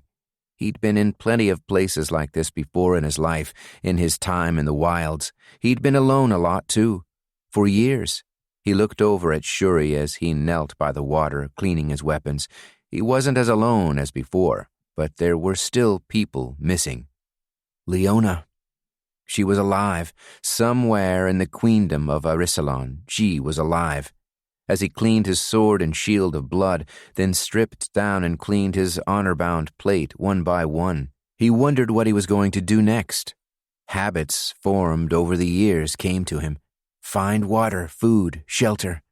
Water he'd already found. His stomach grumbled. Not only had he been running for days, he hadn't been eating for days. His body was exhausted. Knights needed to eat more than squires, and squires more than pages, though they could safely take longer between meals if they needed to. Still, he couldn't let it go too long. He put his armor aside to dry on the rocks by the stream with his sword and shield, and waded into the water. He cupped it into his hands and drank. He probably should have done that right away. He hadn't noticed how thirsty he was until he did, his mouth and throat dry and rough. Find food, find shelter. Those weren't the only things he needed to do. Find Leona. How could he save her? The longer he waited, the higher the chance was that she would be taken by the everlasting king. She's probably still at the arena. He had no idea how far away Carolor was, or if the everlasting king's army had already attacked it. That can't have been the queendom's entire army. They wouldn't have sent everyone at the Honourbound all at once, would they? He remembered how large the walls of that capital had been, how strong the metal had looked. It must have been reinforced with essence 1,000-fold. Why would they meet the enemy on the field? Why wouldn't they hide behind those fortifications? Hiding doesn't show strength. Speculating was useless. It would get him nowhere. Leona could be at the arena, or she could be somewhere else. The queendom could be sending refuges away, those too weak to fight. They could still have a massive army back in their capital, strengthening the defenses, waiting for the everlasting king's army to lay siege. Or they could have won. The Honourbound could have been turned back. That last thing he didn't believe. Huon came out of the stream feeling clean, but conflicted. What should he be doing? Where should he go? I'm finally free again. I could stay out here, cultivate, grow in strength. But would that be enough? He may not trust or even like Jacob, but that man had been right about one thing. Advancement came through facing challenges, and the biggest challenges he'd face out here would only be beasts. He wouldn't have anyone to instruct him either. Danasia had helped him become a knight faster than he'd ever thought possible. He needed that again, needed guidance. He couldn't do this alone. And I need to find Leona. That thought kept coming back to him. The queendom's capital was the last place she'd been. It would have to be the first place he looked. Huon surged wind, drying his armor and clothes before putting them back on. As he did, he noticed his binding for the first time. His mind had been in such a daze he hadn't thought to look at it, and with his armor on while he ran, he hadn't glimpsed it. The oath binding was gone. That he'd known, but it no longer showed the perfect circle, one thick black line empty inside. Now the circle had been filled. The binding was solid black. "What does this mean?" Huon stared at it a long moment, then shrugged off the distraction. "It doesn't matter. It's done now."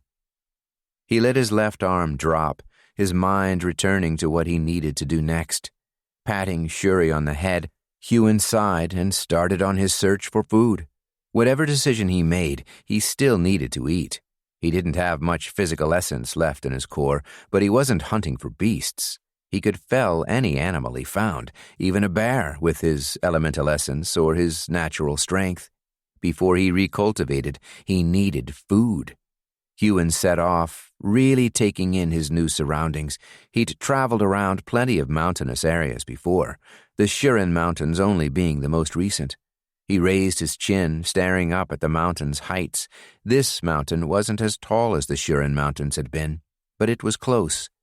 I wonder how much faster it would be for me to climb now. There was a small, forested area beneath the mountain. He headed toward it, Shuri padding quietly by his side. He'd never hunted with the beast before. Would she scare potential prey away? "We're hunting, Shuri." He scratched under her chin again. "So remember, be stealthy." The eagle tilted her head to the side, then bobbed. Huon blinked. Was that a nod? He shook his head, then kept walking toward the trees. He tried not to think as he stepped over roots and ducked under branches. He tried not to think about the tugging sensation in his core whenever he cultivated his breath, or anything else. Tried not to think about the deal he'd made, the bond that could only be broken upon his death. Or so the Celestial said. Who knew if the man had been telling the truth? Though Huon rather hoped he wasn't lying. Not because he wanted to be stuck in a soul bond, a bond he didn't understand, but because if he lied about that, what else could he lie about? And Huon certainly didn't want to think about that aspect of soul he'd given up. He hadn't had time since making the bond to examine himself, his feelings and thoughts. He didn't know if something was missing or what that something could be. Would he become cold like Jacob was cold? What would he lose in this bargain he'd made? Thinking.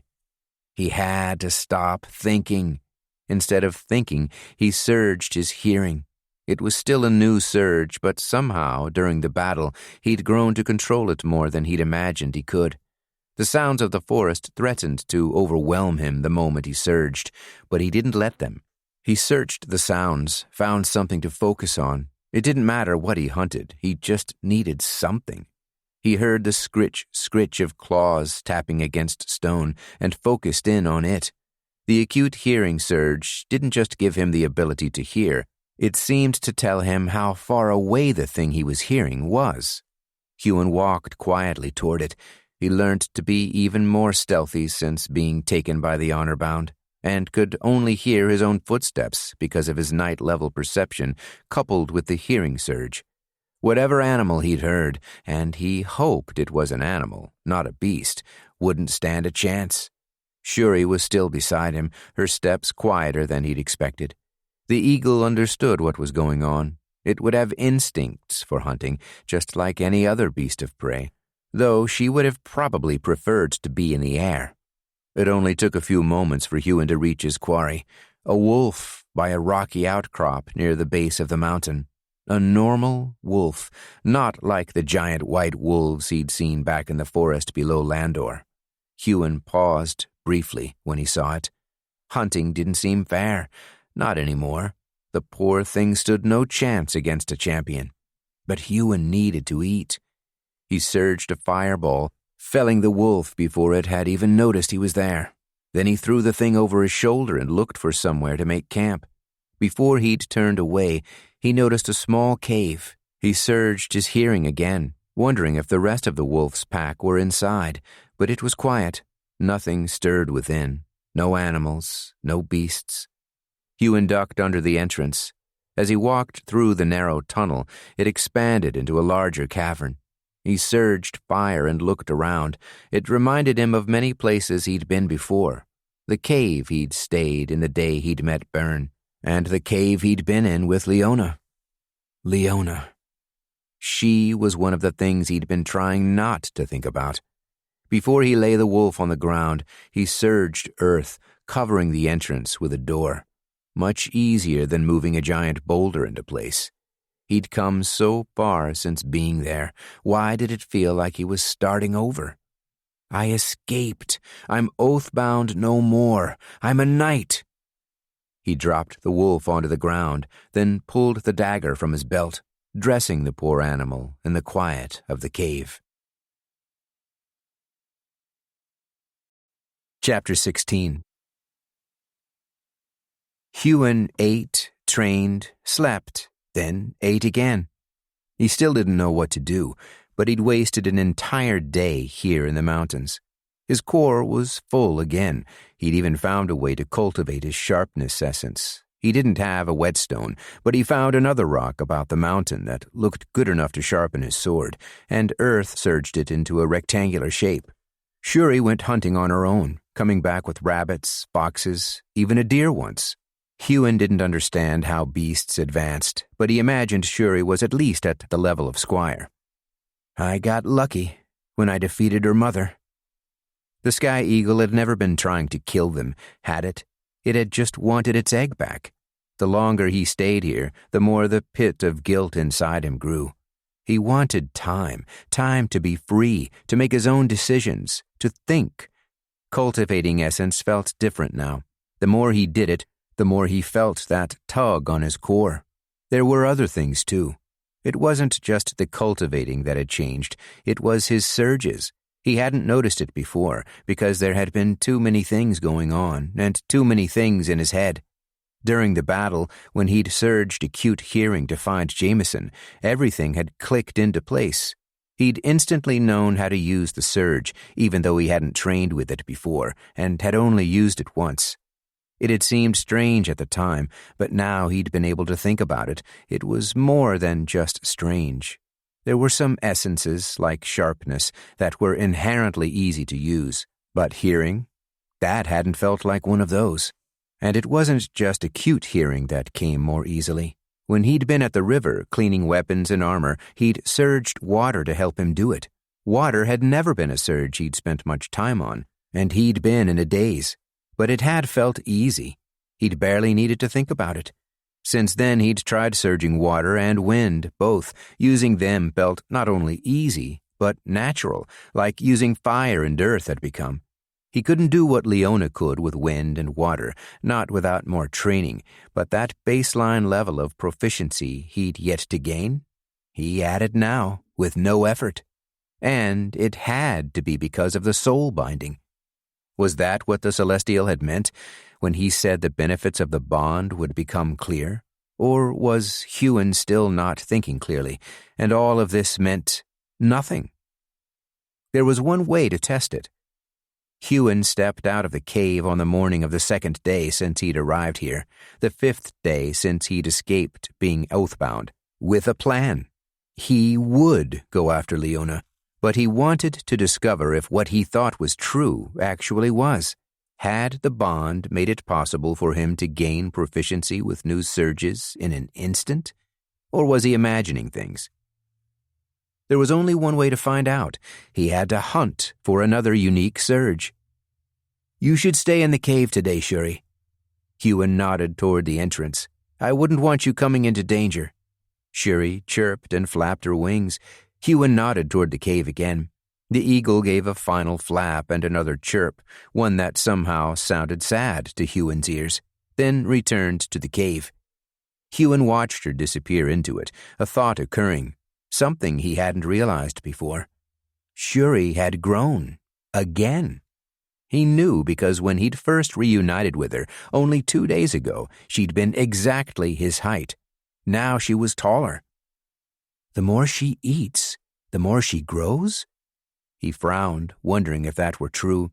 Obviously, there had to be a limit to just how big the bird could grow, but soon Sooner than he'd realized, she would be large enough to ride. Maybe that's how I get Leona out of Caralor, on the back of a giant sky eagle.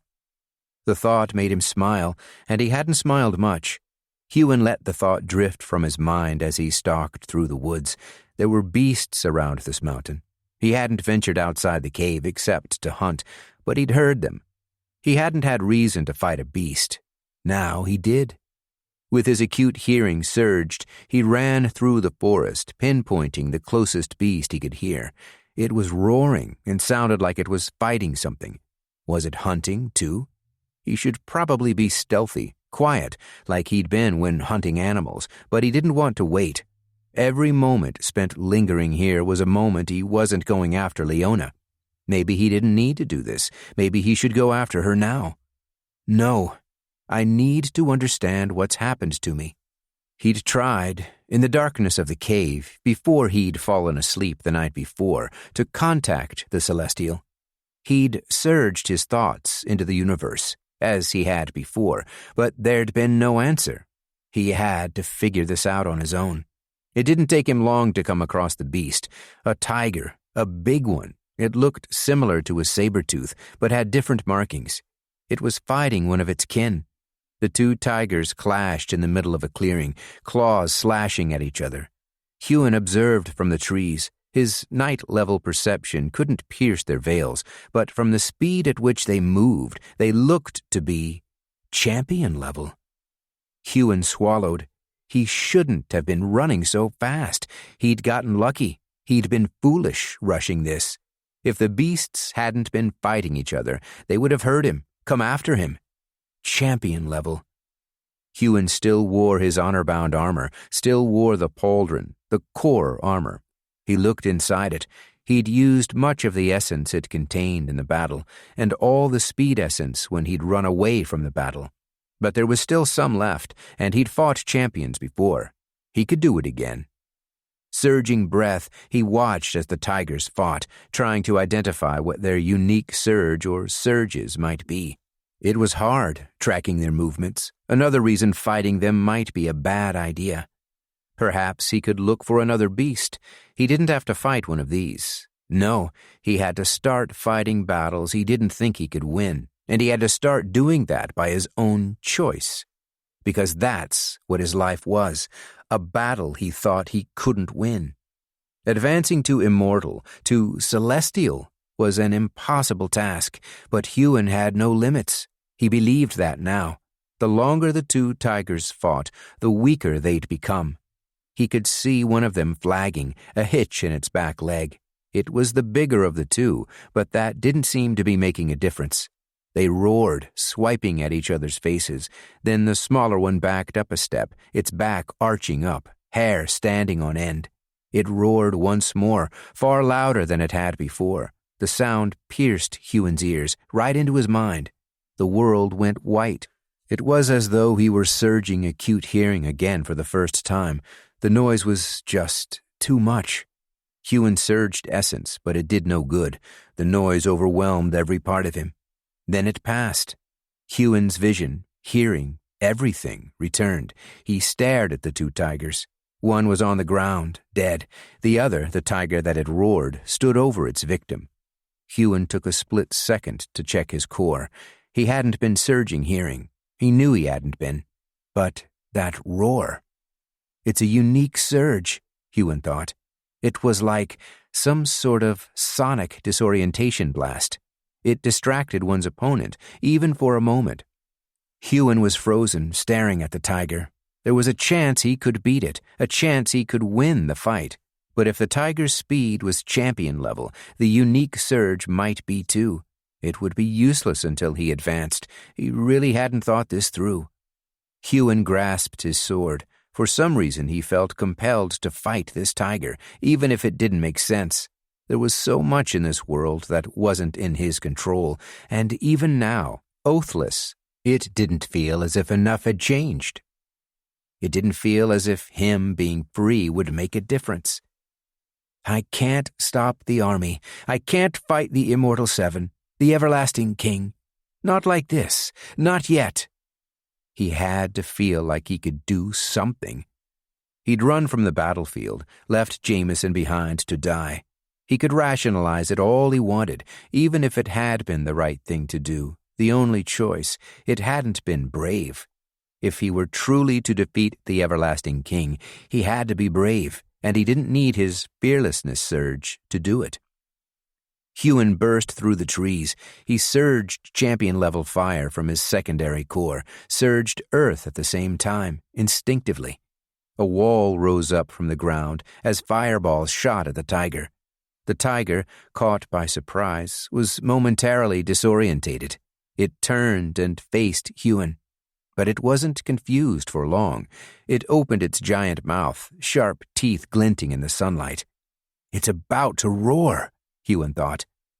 He couldn't afford to be distracted for a second. The idea came to him, unbidden, a technique he'd never used before, but one he'd seen Leona do.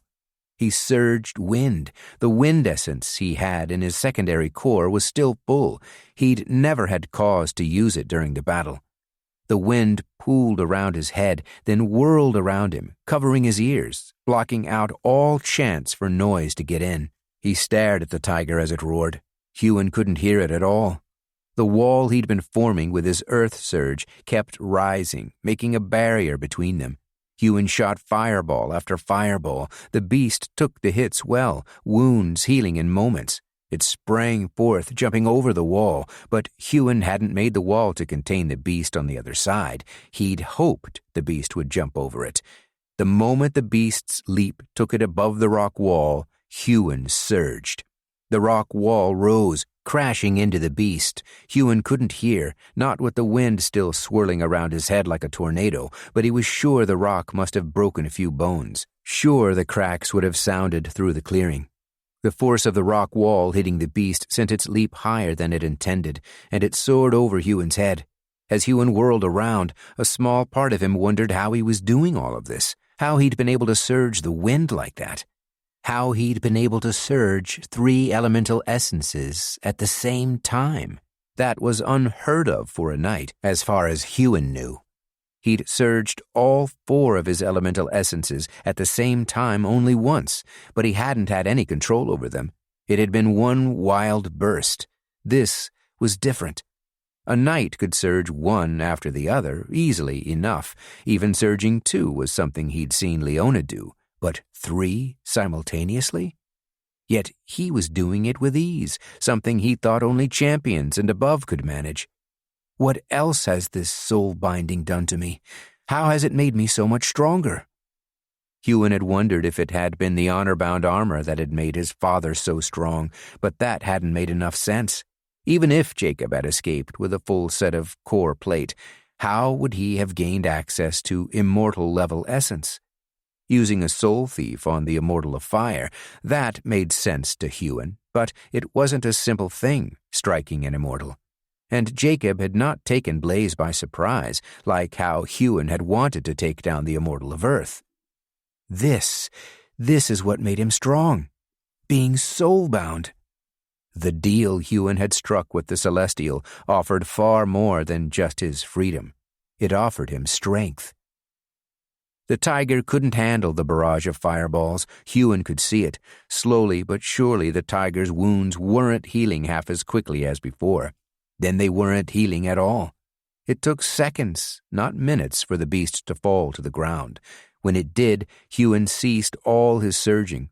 He took a long breath and coughed at the smell. The scent of burned fur filled the clearing.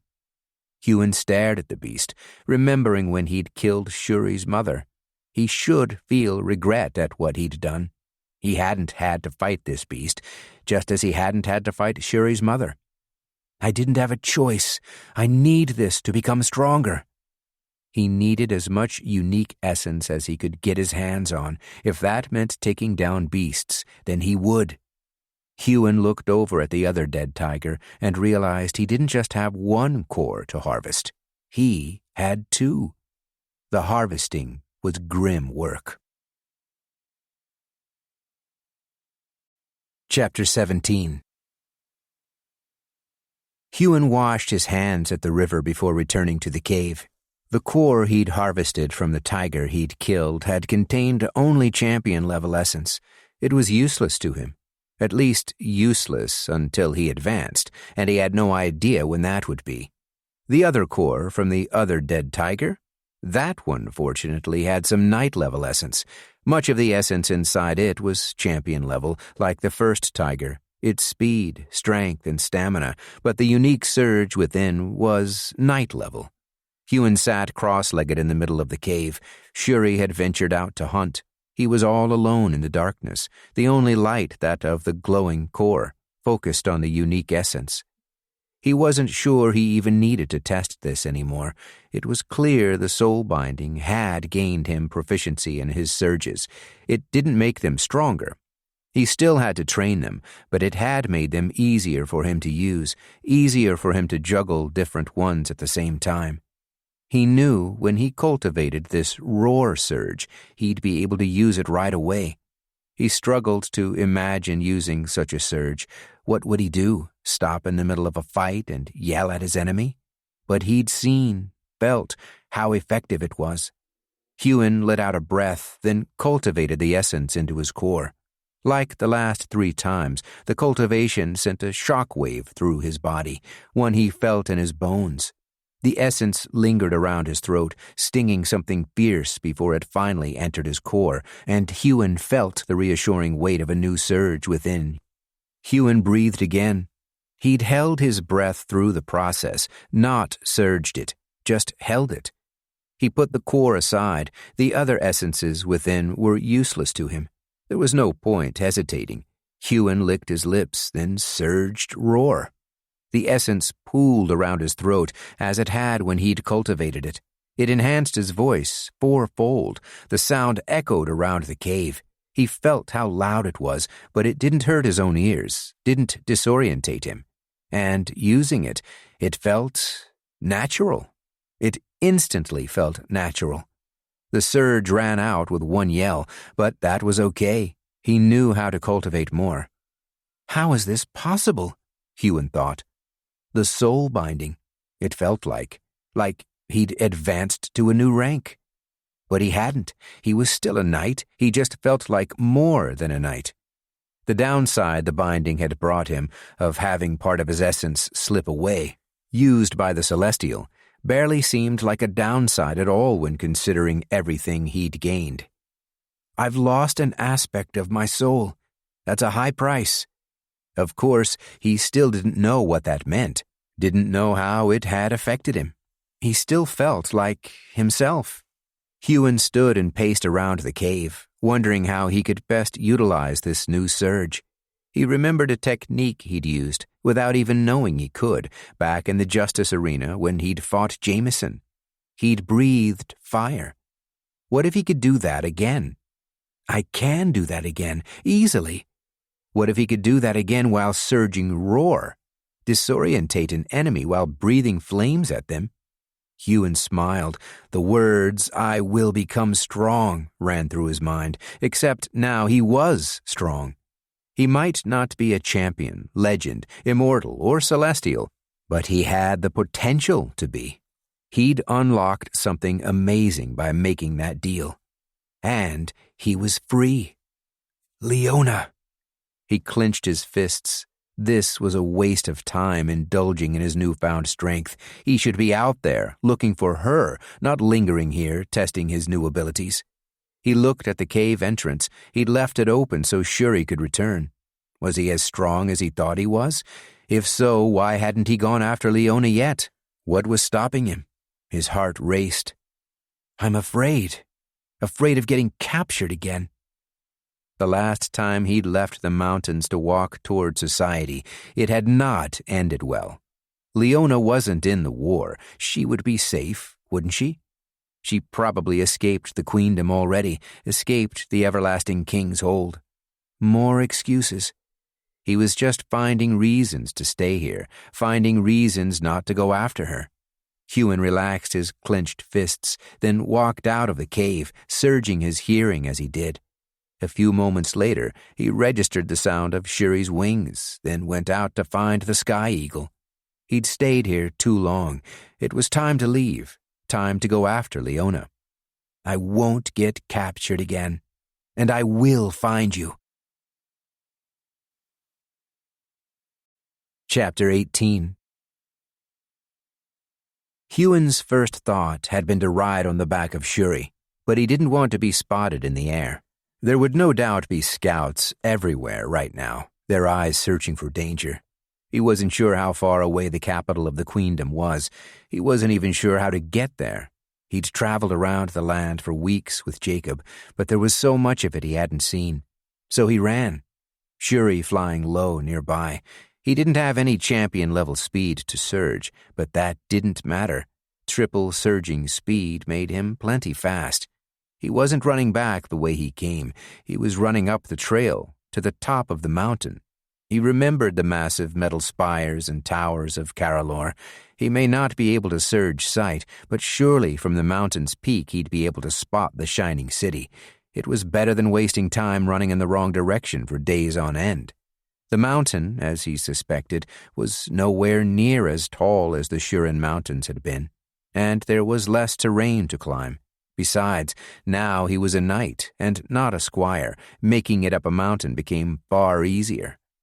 As he was almost there, he wondered if riding Shuri to the top would have been a better plan. But he couldn't doubt himself. Not anymore. Now he was finally making his own decisions again.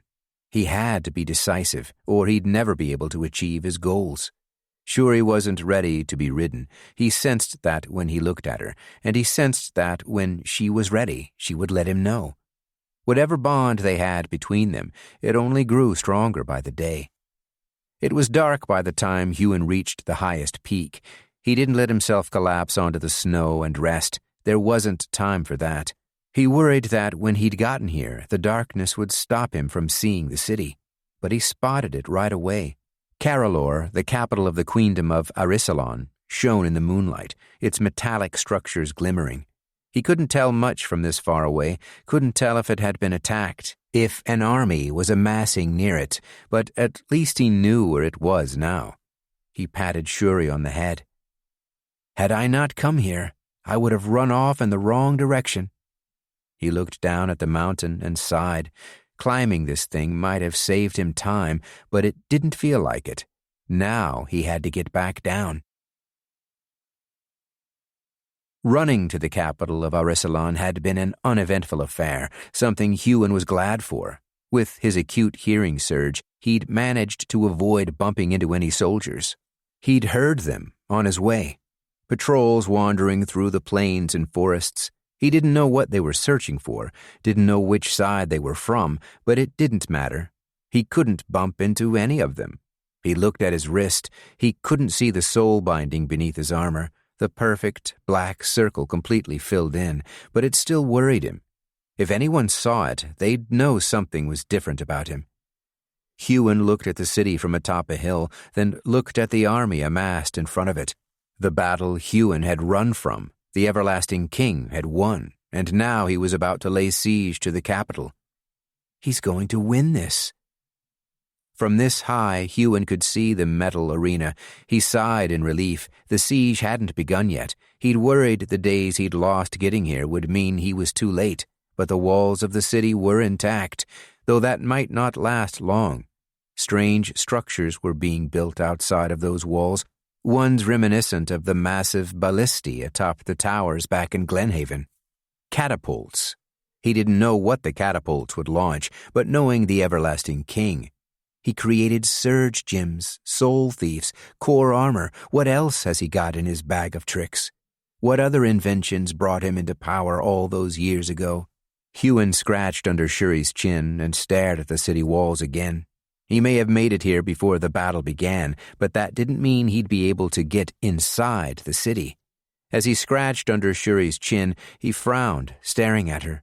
Usually when he did this, she would coo softly. He looked at her. Her mouth was open. Then he froze. Silence. He was surrounded by silence. How hadn't he noticed? "I've felt this before." Huon whirled, drawing his sword. When he turned, he found a massive white wolf, with a 13-year-old boy astride it. Huon lowered the sword, relief flowing through him. Sir Galen survived. He looked behind the boy, wondering if his mothers were here, but the boy appeared to be alone. Instinctively, Huon surged acute hearing, but it didn't break through the silence. "Sir Galen," he mouthed, the words not meeting the air. Sir Galen raised a hand. Noise crashed into Huon like a wave. "Sir Galen, you escaped." The boy knight smoothly dismounted Snow, landing neatly. He walked up to Huon, a determined look on his face. "I did." His forehead creased. "But my parents didn't." He moved his cloak, put a hand on the hilt of his sword. "Whose side are you on, Huon?" Sir Galen nodded at the amassing army. "Those are your people?" Huon shook his head. "I'm not with them." "You're wearing their armor." Sir Galen drew his sword. "You didn't think we'd find out Walker was dead? We sent word to the arena. Strange how you and Leona still turned up there." He stepped closer, gripping his sword tighter. "I heard what happened.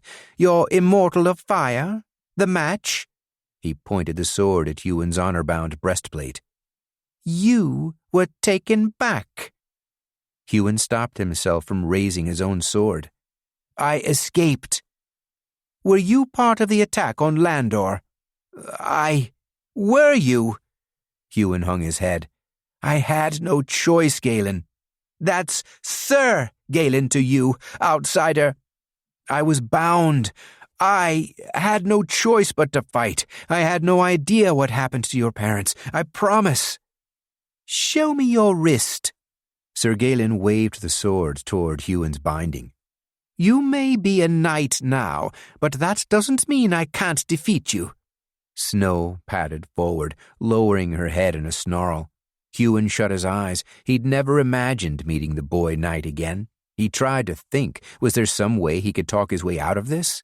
What would happen if he revealed the truth to Sir Galen? "He wanted us to be free back then. He would have let us go if he could." But a lot had changed since Huon and Leona had been trying to gain a sponsor in Landor. "I don't want to fight, on either side of this war.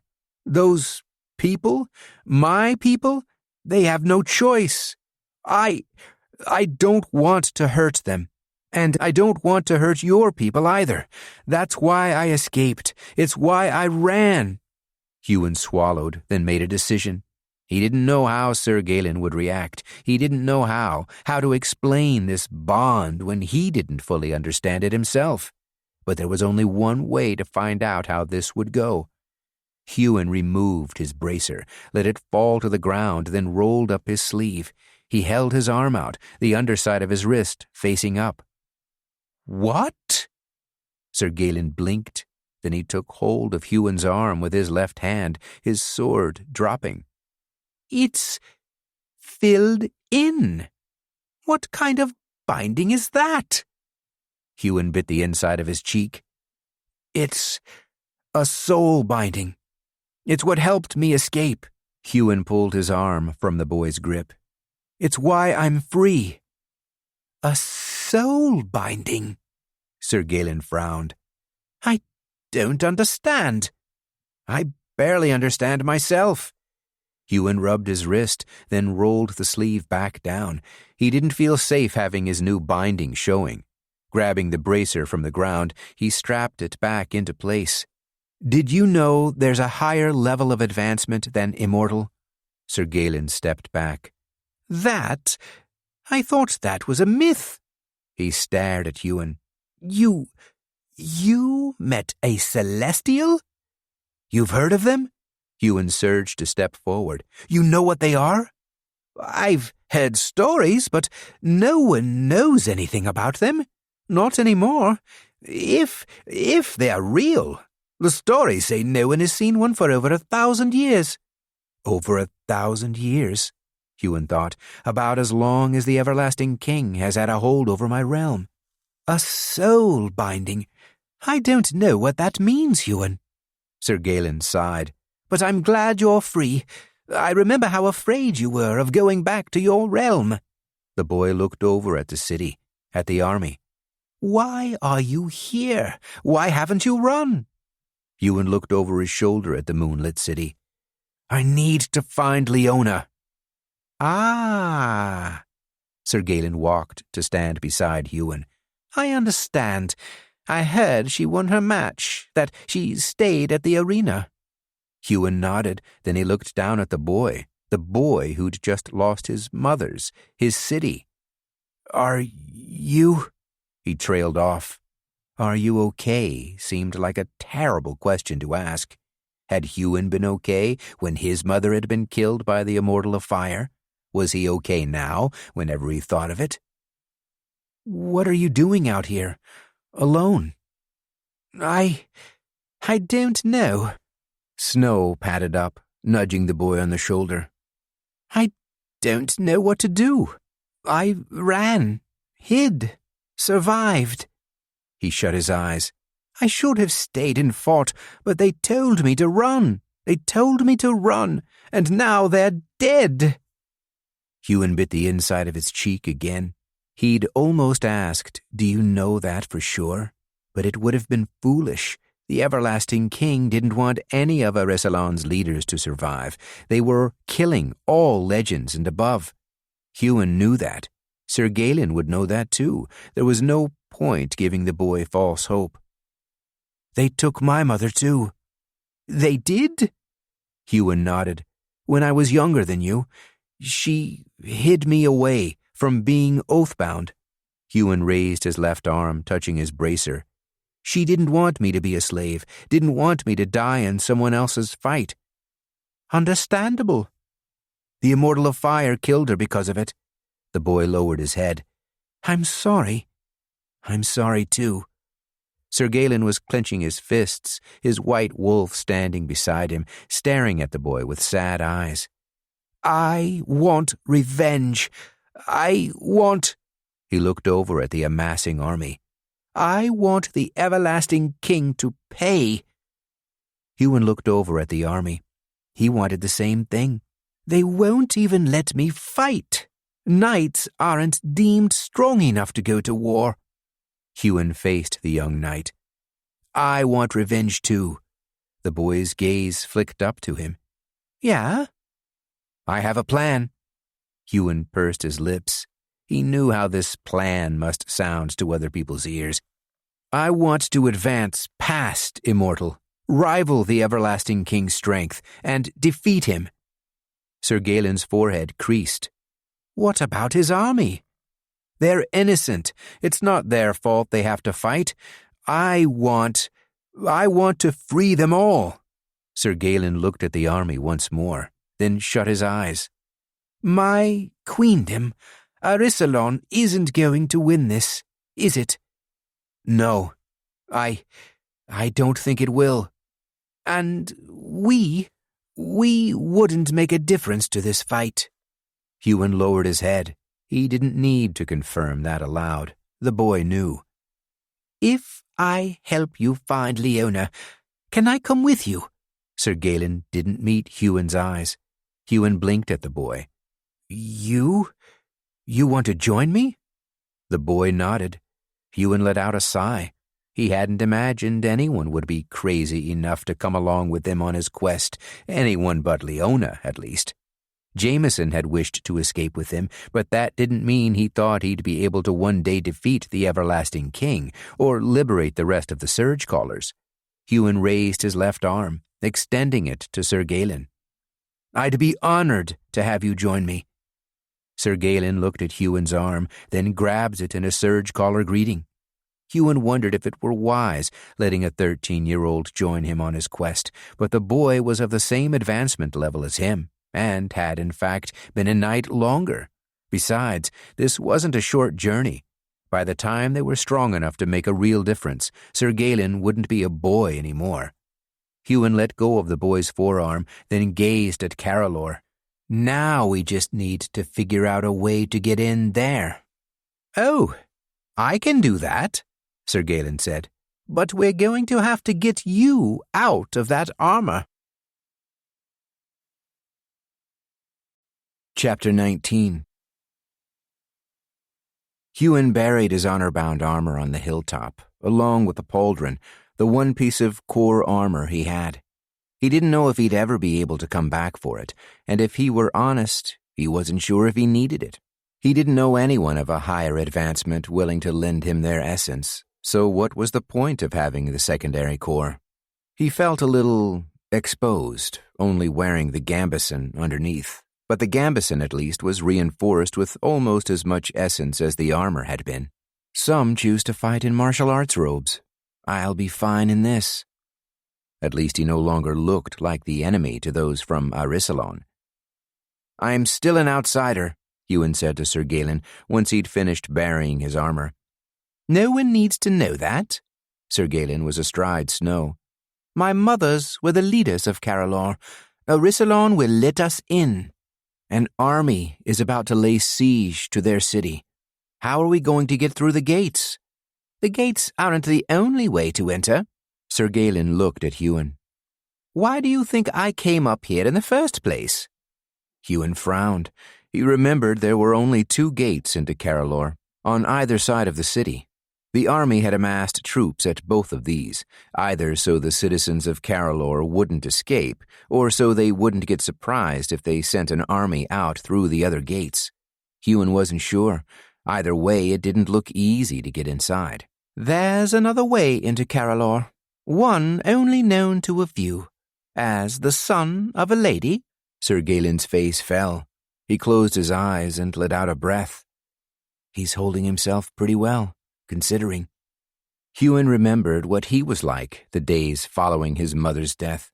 He wouldn't have been able to talk to anyone, let alone plan a rescue mission. You don't have to do this, you know. You don't have to help me. Sir Galen opened his eyes, his jaw, which had been tensed, relaxed. I want to, and I want to join you. Huon nodded. He didn't want to argue with him. He needed the boy's help to save Leona. Where's this other way? Sir Galen led him to a massive trap door at the very top of the hill, one large enough even to admit snow. A trap door that had been concealed using what must have been illusion essence. Huon's night-level perception couldn't penetrate the illusion. It was a metal door, but his fingers only felt dirt when he touched it. Sir Galen had said a few whispered words, and the trap door had revealed itself. Huon had never seen something like it. The everlasting king isn't the only one with technology, Huon thought as they entered the tunnel. They lowered the door behind them, and Huon surged a fireball to hover in front of them, lighting the way. They only walked a few steps before someone shot out from around the corner, wielding a halberd. An Arisalon guard. Halt! Huon and Sir Galen stopped in their tracks. Huon bit the inside of his cheek. He wasn't useful here. Identify yourselves! Sir Galen raised his arms. I am Sir Galen, son of Lady Helene of the forest city of Landor. We escaped when the city fell. Show me your wrists! The guard motioned his spear down. Now! Of course. Huon swallowed. Anyone bound, if asked the right questions, could lead the enemy right to this entrance. They have more than one guard. They're just hidden around the corner. The guard stared them down, then eyed the giant wolf and sky eagle behind them. Sir Galen pulled up the sleeve of his martial arts robes, revealing the perfect hollow circle of his binding. Huon hesitated. He didn't know what to do. How could he explain his binding to everyone who saw it? I can't. The guard relaxed slightly when he saw Sir Galen's wrist. Then he turned to Huon. What's the hold-up? He nodded down, motioned with his spear. Get on with it. Huon is bound to my service. He's my bodyguard. Huon shut his eyes a brief moment, then rolled up his sleeve. Never seen a binding like that before. The man stared at Huon's wrist, stepping forward to examine it closer. It's full. The guard looked at Sir Galen. Where is Lady Helene? Sir Galen lowered his head. She's dead. The guard's expression went blank. Harak! A guard appeared from around the corner, wearing identical armor to the first, though he lowered his head deferentially. Yes, head guard. See to it that Sir Galen, the son of Lady Helene, gets into the city safely. He looked at the other guard. He's the rightful heir to the forest city of Landor, should it ever be returned to us. I imagine our queen would appreciate it if he were still alive." The guard's eyes widened slightly. Then he nodded. "Yes, head guard." He motioned down the tunnel, glancing at Sir Galen and Huon. "This way." Huon followed Sir Galen down the tunnel. The rightful heir to the forest city of Landor. It was strange, seeing someone of a higher advancement be deferential to someone lower. Huon wanted to whisper a question at Sir Galen as they walked, but he knew whatever he said would be heard by the guard, so he walked on in silence, into Caralor, the capital city of Arissalon, entering the Metal City for the second time.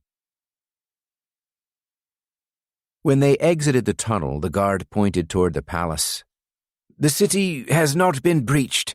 It's safe to walk through the streets." He looked at Sir Galen. "I trust if you've made your way here, you can make it back to the palace." The guard bowed, then surged speed, running back to his post within the tunnel. Huon had thought the man would be leading them right to the palace.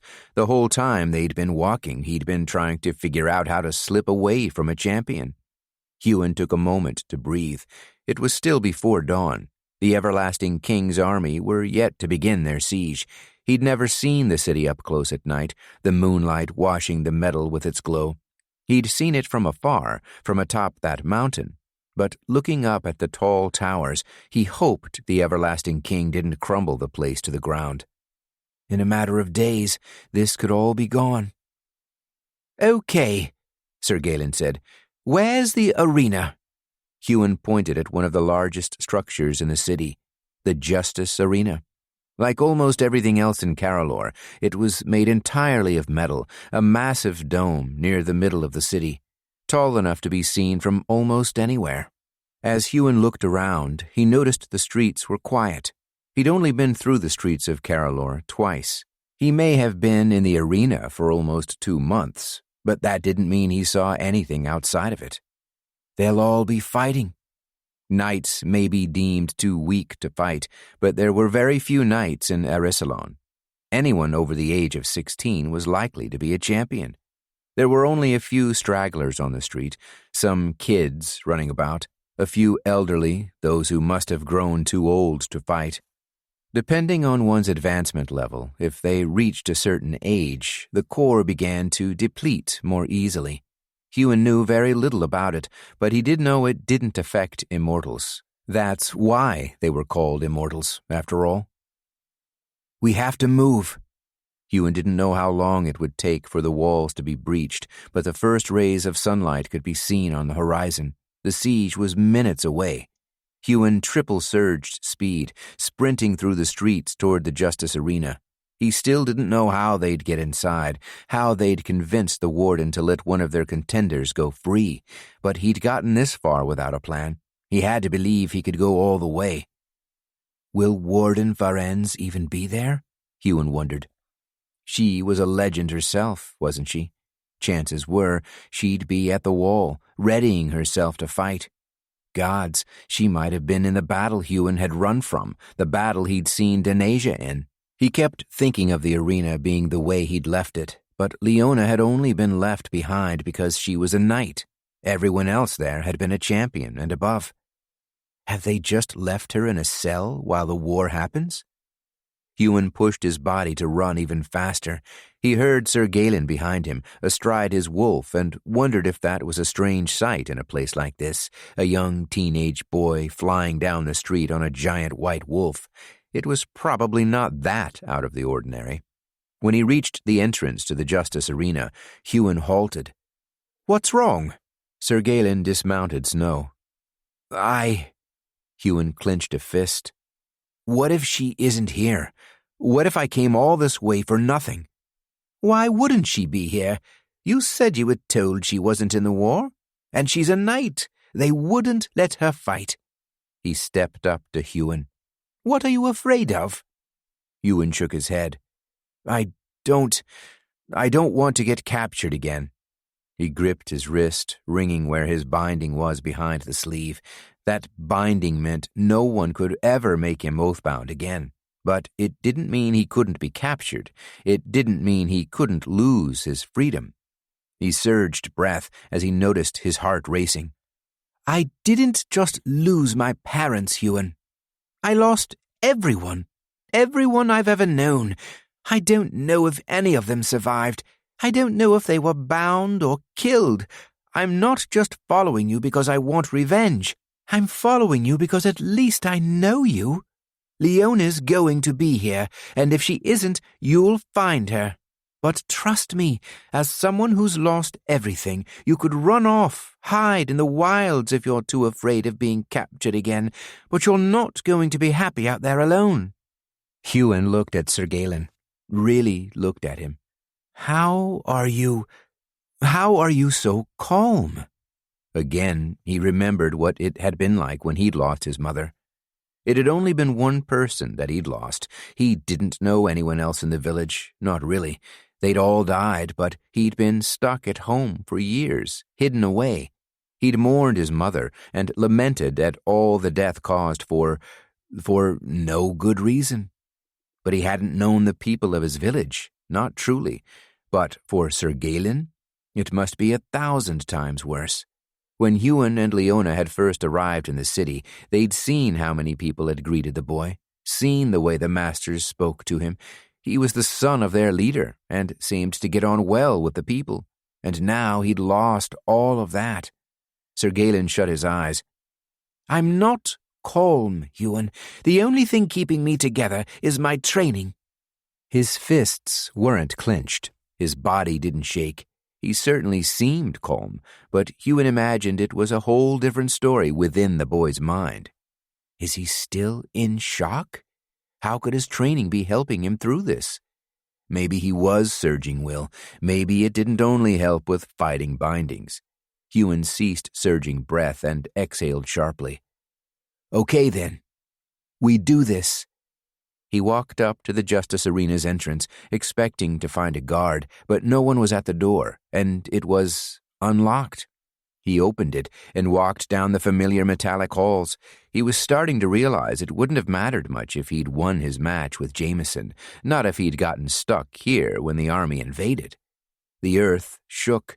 Huon would have stumbled had it not been for all his training. Earth surging.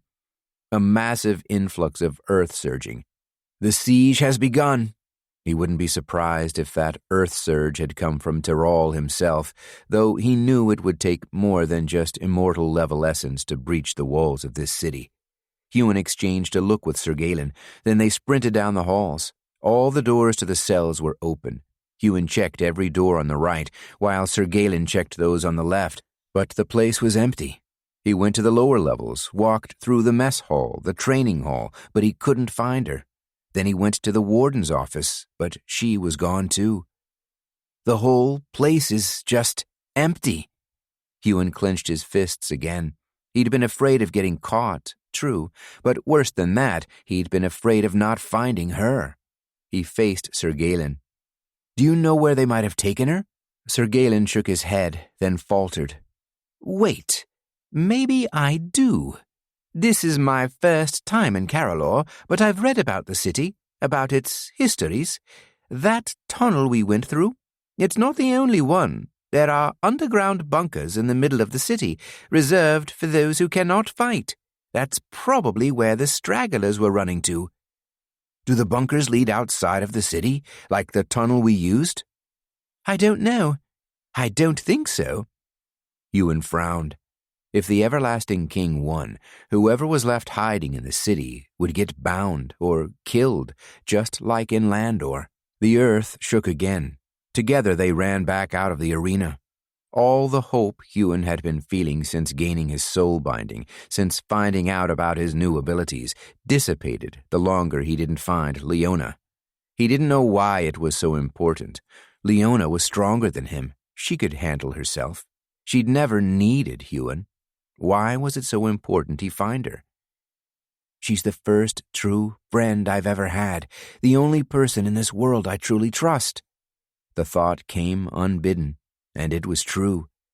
When they exited the arena, the earth shook again, this time even worse than before.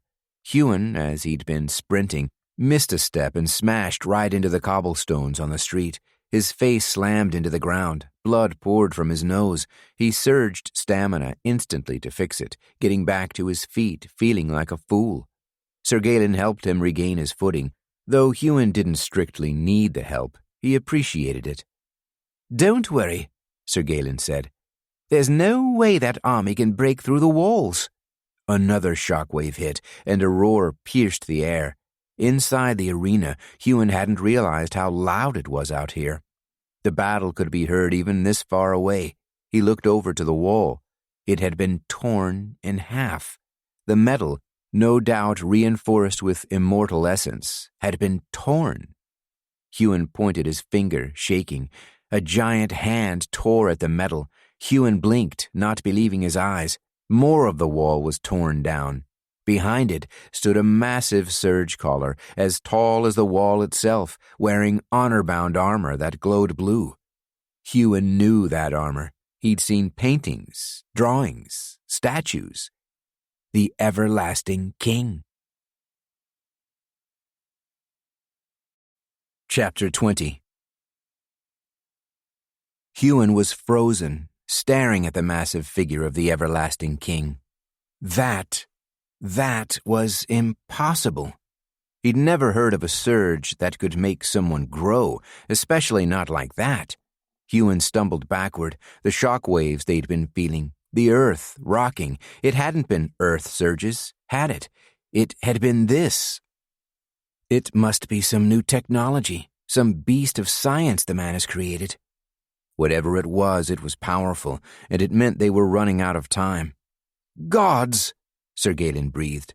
"What is that thing?" "That armor. It's the same armor the everlasting king wears. Whatever that thing is, he's controlling it. Or it is him, and it was a surge that made him able to do it.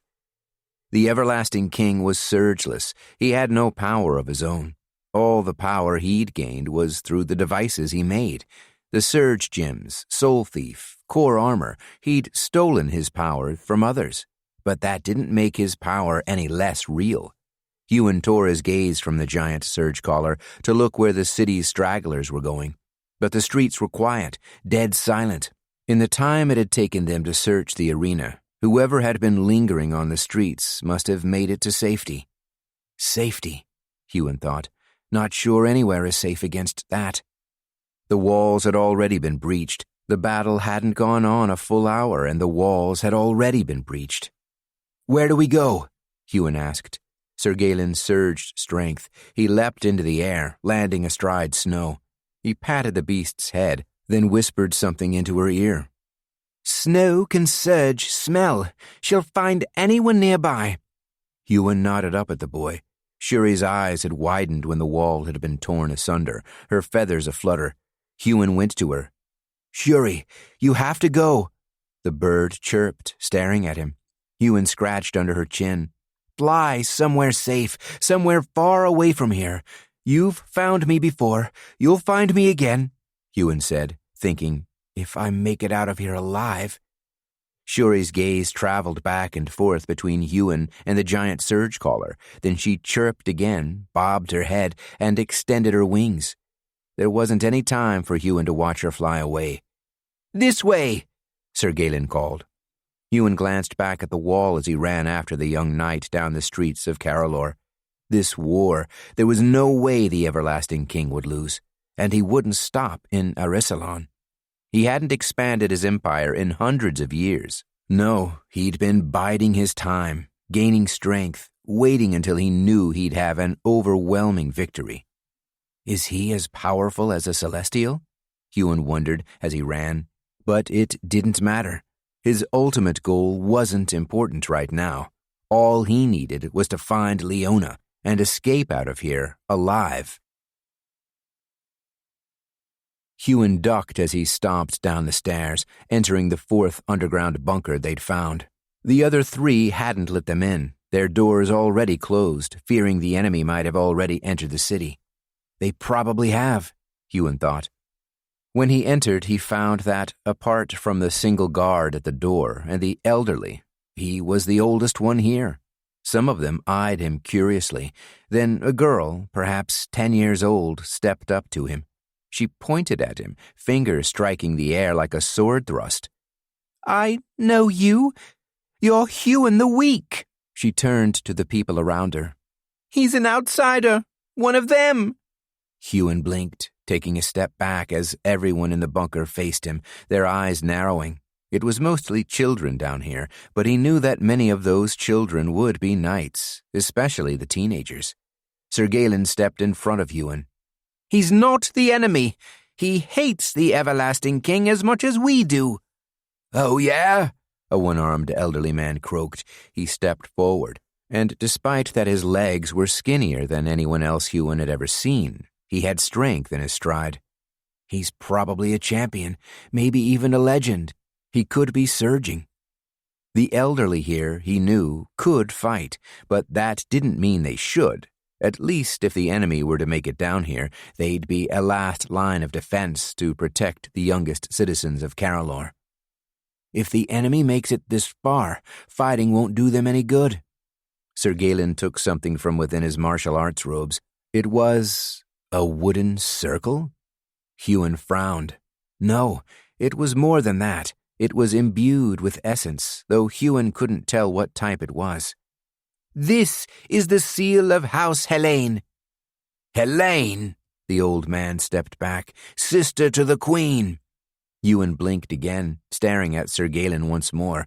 His mother was the queen's sister? Sir Galen was royalty? Huon had no idea what the implications of that were. He still didn't understand the distinction between nobility and royalty. All he knew was that the queen was probably the most powerful person in Arisalon, and Sir Galen was her nephew. If the queen is his aunt, why hasn't he gone to her? He said he had nothing, that everything was torn away from him. If he truly was the queen's nephew, perhaps there was bad blood in the family. He's never even been to Carolor. He may never have met the woman. Huon held his tongue. Now wasn't the time to question the boy. The children scattered, and the elderly man walked forward. This time his strides didn't look half as strong. His core must have been close to depleted, and his natural strength wouldn't be what it used to be. Do you need an escort to the palace, Sir Galen? The man bowed. He wore frayed martial arts robes, and his hair was as white as a cloud. Sir Galen shut his eyes a moment. Thank you, old man, but I am not going to the palace. He motioned to Huon. We're looking for someone, a young woman, an outsider like Huon. The elderly man looked Huon up and down. There are more of you, are there? I trust Sir Galen at his word, but you have some nerve walking in here right now. Huon lowered his head. He bit the inside of his cheek, a great fury rising up in him. This man thought of him as the enemy, but he wasn't. This was not his war. He didn't want to hurt anyone here. The only people he wanted to hurt were those who allowed the everlasting king to come into power, the Immortal Seven, and Blaze in particular. Huon let out a breath. There was no point going on a tirade against the old man. Anything he said wouldn't matter. Convincing this man that the soldiers breaking through his city's walls were fighting against their will wouldn't change anything. Have you seen an outsider woman? A teenager, about his age? Sir Galen bobbed his head at Huon. His composure was perfect. Suddenly Huon wondered what kind of training he'd referenced. He hadn't realized training to be a surgecaller could make one so resistant to the pain of loss. He's not resistant to it. He's just doing what needs to be done. Huon cleared his throat. Her name is Leona. Yes, I know. I was there, at the arena. There were few in the city who weren't. The old man shook his head. She's not here, but I know where she will be. He stared at Huon with half-lidded eyes. She's an outsider, young man. What do you think happens to outsiders when their country attacks? She's not in one of these bunkers, boy. She's in the Queen's dungeons. The elderly man bowed once more at Sir Galen. Then he turned away from them, walking back to sit on a bench by the wall. The Queen's dungeons? Huon thought. The warden had said them being a part of the arena meant they were citizens of Arisalon. Not when it counts. In or out? The guard who'd let them in said, as they were still standing in the doorway. Huon looked at Surgecaller. Now was the time to ask questions. "You're the Queen's nephew? Can you get her freed?" Surgecaller hung his head. I don't know." He stared Huon in the eye. His face looked dark. "My mother, the Queen, and her, they weren't exactly loving sisters. I've never even met the woman." "But that's why you came here, wasn't it? Not just because it was somewhere safe, but because you have family here." "If I go to the Queen, she's just going to want to protect me. She isn't going to let me leave the queendom with you." Huon frowned. "She is if she thinks the queendom is doomed. She's going to want you to escape." Huon wasn't exactly sure of that. It wasn't as if he knew the Queen, but in his head it made sense. And surely the Queen would have realized this war was unwinnable. Will she even be in the palace? The earth shook. The honor-bound giant must have been on the move again. "I'm closing the door," the guard shouted, getting their attention. "Move or be moved." He looked at Surgecaller. "I don't care who you are right now. It's my job to keep these people safe." Surgecaller set his jaw, then nodded sharply. "We're going to the palace." He left, Snow ducking under the low entrance behind him, only just fitting through the gap. Fortunately, the tunnel was wider than it was tall, and the wolf was able to make it in and out. I suppose they didn't account for beasts when they designed this place. The massive metal door closed behind them. A sharp click sounded from the other side as it was locked. Huon, Surgecaller, and Snow made it up the stairs, and found the streets of Caralor had become a battleground. Chapter 21. "Run!" Huon yelled, taking the young knight by the hand as an honor-bound soldier sprinted at them. It was strange to be, roughly a week later, on the other side of this war. I don't want to be on any side of this war. Surgecaller didn't take the time to jump on Snow. The three of them sprinted through the streets, dodging fireballs and ice shards, leaping over earth sprouting from the ground. Surgecallers from Arisalon jumped in to defend them as they ran, and Huon was eternally grateful that they did. He'd seen the palace when he'd first entered the city. It was the tallest structure in Caralor. Huon took the lead, triple surging speed. This wasn't the fastest he'd ever run. He could no longer surge champion-level essence, but it was the fastest he'd ever run with knight-level essence. Every moment they wasted was another moment they might get caught or killed, another moment the palace might fall. Should I have come here? Surgecaller might be the Queen's nephew, but that didn't mean they'd just let him in to the palace during a war. Huon gritted his teeth. There was no time for second-guessing. He was here now, and he was one step closer to finding Leona.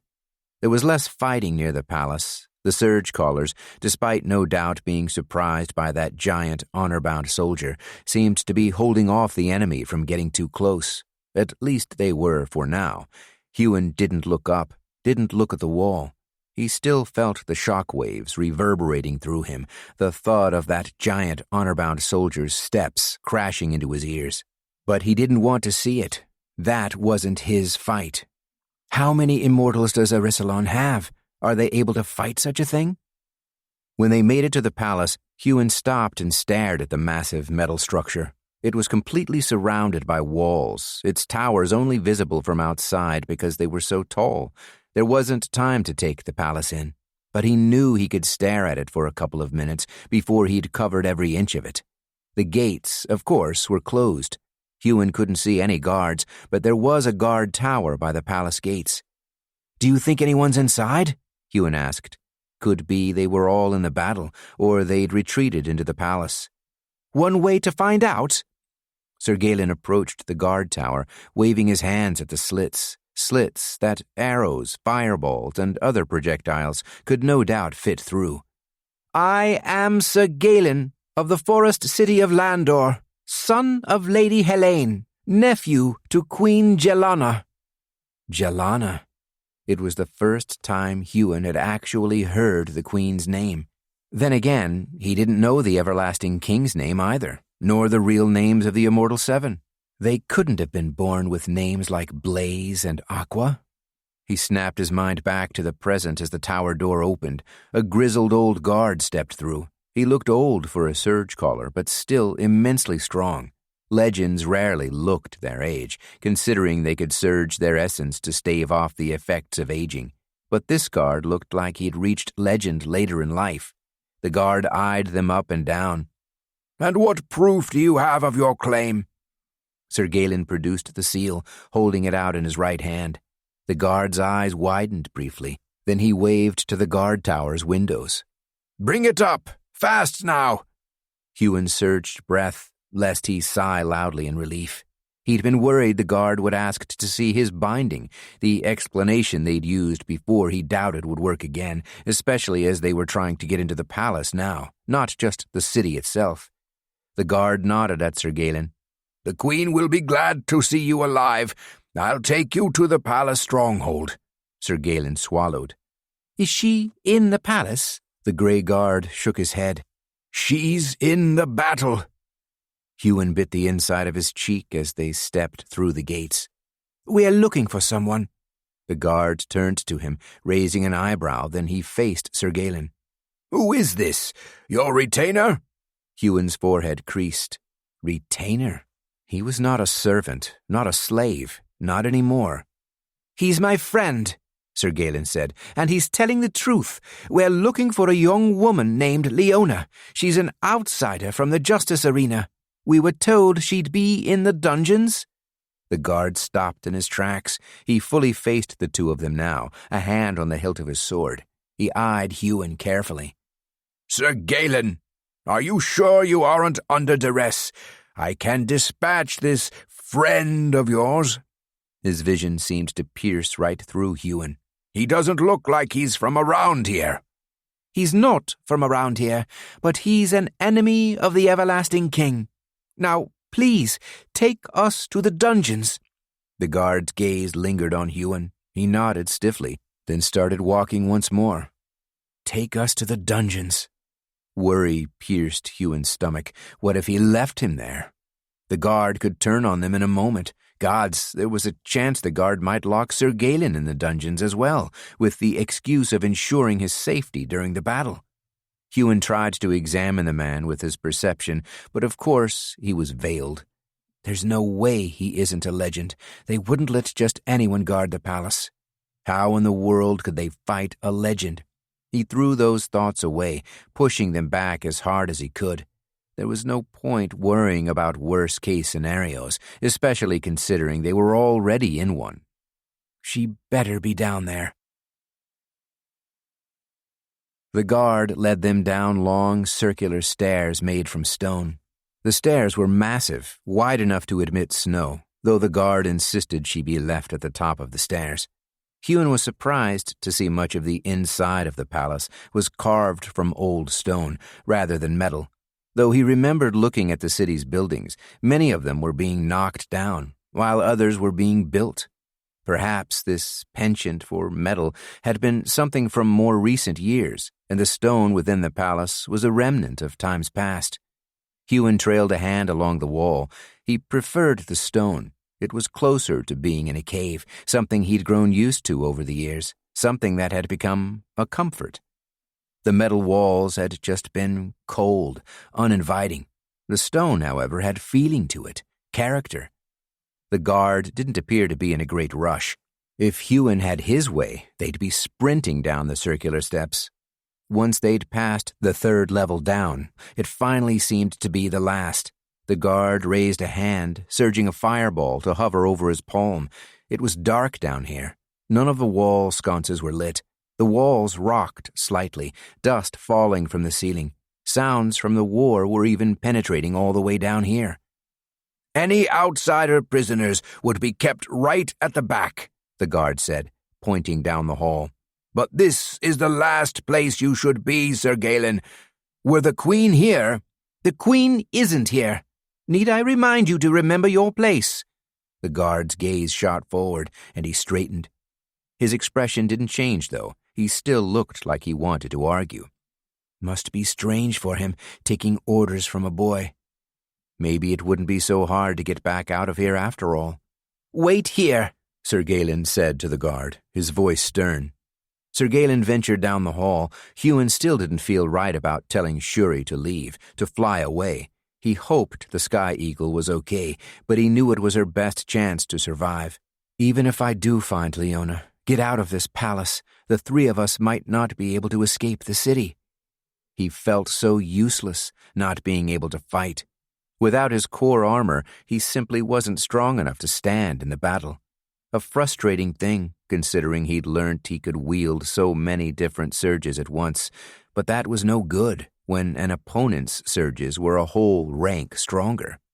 As they passed the cells, a fireball hovered over Huon's palm. He glanced through the bars at the prisoners within. They all shielded their eyes from the light, shifting on the cold, straw-strewn stone floor. They're forced to live in the dark down here?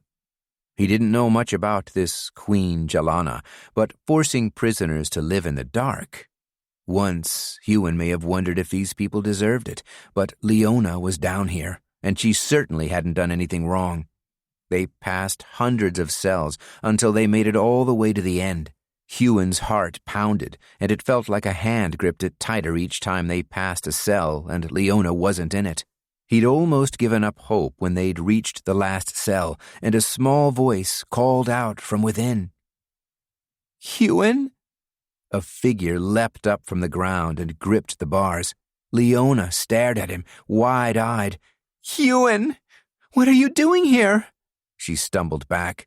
You're bound to him." She shook her head. "They've won." "No, Leona, I escaped." Huon gripped the bars. He pulled down his sleeve, thrusting his arm through them. With his mind, he angled the fireball he hovered so it would light the binding. The perfect circle, completely filled black, was revealed. Leona had her back against the far wall. Her forehead creased as she stared at him, then looked down at the binding. "You escaped the Immortal of Fire?" She took a tentative step forward, getting a closer look at his wrist. What does that mean?" "There isn't time to explain," Sir Galen said beside Huon. "We have to get you out of here. We have to leave Arisalon." Leona cocked her head back. "Sir Galen? What are you doing here?" "He's helping us." Huon looked down at the bars. He should have asked the guard where the keys were, but there was no lock. "They drained me of essence before putting me in here." Leona kicked the stone floor. "There's something wrong about this place. As much as I try to cultivate in here, I can't." Huon gulped. He'd never heard of something that could prevent a surgecaller from cultivating. It sounded horrible. Huon rubbed his hands together. "I'll get you out of here." He gripped the bars. They were filled with strength and fire essence. Melting them wouldn't do. He let go, but it only took him a moment to realize what he should do. He drew his sword and imbued sharpness into the blade. "You're not going to be able to cut through that," Leona said, though she stepped back as Huon readied his strike. He surged strength, then slashed at the middle bar. It cut right through. Except the sharpness essence was depleted right away, only cutting one bar and not two. The blade was halted by the second bar it hit. Huon sighed. Then he remembered. His dagger was imbued with sharpness too. He sheathed his sword and smiled. This new surge came in more handy than he'd first imagined. With the middle bar of the cell cut at top and bottom, it fell right to the stone floor, clanging when it hit. Leona was slim enough to slip through. When she did, she tackled Huon with a hug, holding him tighter than she ever had. "You came for me. I thought you were bound. I thought I'd never see you again." "Of course I came for you, Leona." Huon's arms hung limp for a moment. He hadn't really known what he would say once he'd found her. Strong feelings welled up inside of him. He felt awkward, happy. Butterflies roamed free in his stomach. He hugged her back, holding her just as tightly. Leona let go, stared in his eyes a moment, then kissed him on the cheek. Once she stepped back and lowered her gaze. Huon's mouth fell open. He touched his cheek. The hug he might have expected, but that? "Sorry to interrupt the reunion, but we have to go," Sir Galen said, just as the palace shifted again, more than before. The giant Surgecaller, it's coming closer. Huon, Leona, and Sir Galen ran down the hall, back toward the circular stairs, past the hundreds of cells.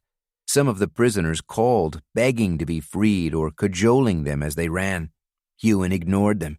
It felt horrible doing so, but they couldn't save everyone. He focused only on their goal, wanting to run faster, but Leona's core was empty. When they reached the end of the hall, the grizzled old guard stood in the way of the stairs, a hand on the hilt of his sword. "My apologies, Sir Galen, but I cannot let you through. If your aunt knew I let you roam free in the middle of a war zone with 2 outsiders, I'd be in one of those cells. That, or she'd have my head." Huon stared at the guard. If they became a prisoner of this place, there's no way Arissalon will win this war. We'll fall back into the hands of the everlasting king. "Step aside, guard," Sir Galen stepped forward. "That's an order." Huon put a hand on the hilt of his own sword. The guard looked between them, eyes resting on Huon, where his hand lay. "I remember you from the arena. You're a knight. You're all knights. What do you expect to do to me? Now, I don't wish to hurt any of you." Huon exchanged a glance with Sir Galen, whose face was crestfallen. Had he given up? Huon gritted his teeth. He looked inside himself. All his reserves were full, but for the sharpness essence he'd just used. He could do this. At least he had to try. Chapter 22. The guard was right. Even if all 3 of them had full cores, not just Huon and Sir Galen, they wouldn't stand a chance against a legend. Huon knew that firsthand. He'd fought Master Einan with his entire squad, a squad containing 2 champions and 8 knights, and those knights had core armor, access to champion-level essence. But Huon didn't need to defeat the guard. All he needed was to get past him, distract him long enough for them to escape. He wished he had a soul thief, but he'd have to use what he could, and he'd have to trust that the guard didn't want to harm Sir Galen, so wouldn't be using his full strength. Huon pooled roar essence around his throat. It was still a long shot. A knight-level surge might not disorientate the man at all. Huon faltered as he was about to surge the unique essence. This wouldn't work. He hadn't thought it through. It wouldn't just affect the guard. The roar would affect everyone nearby. He didn't know how to make it only impact the person he targeted. And whatever proficiency the soul binding let him gain over the surge didn't tell him if that were possible either. Huon bit his lip.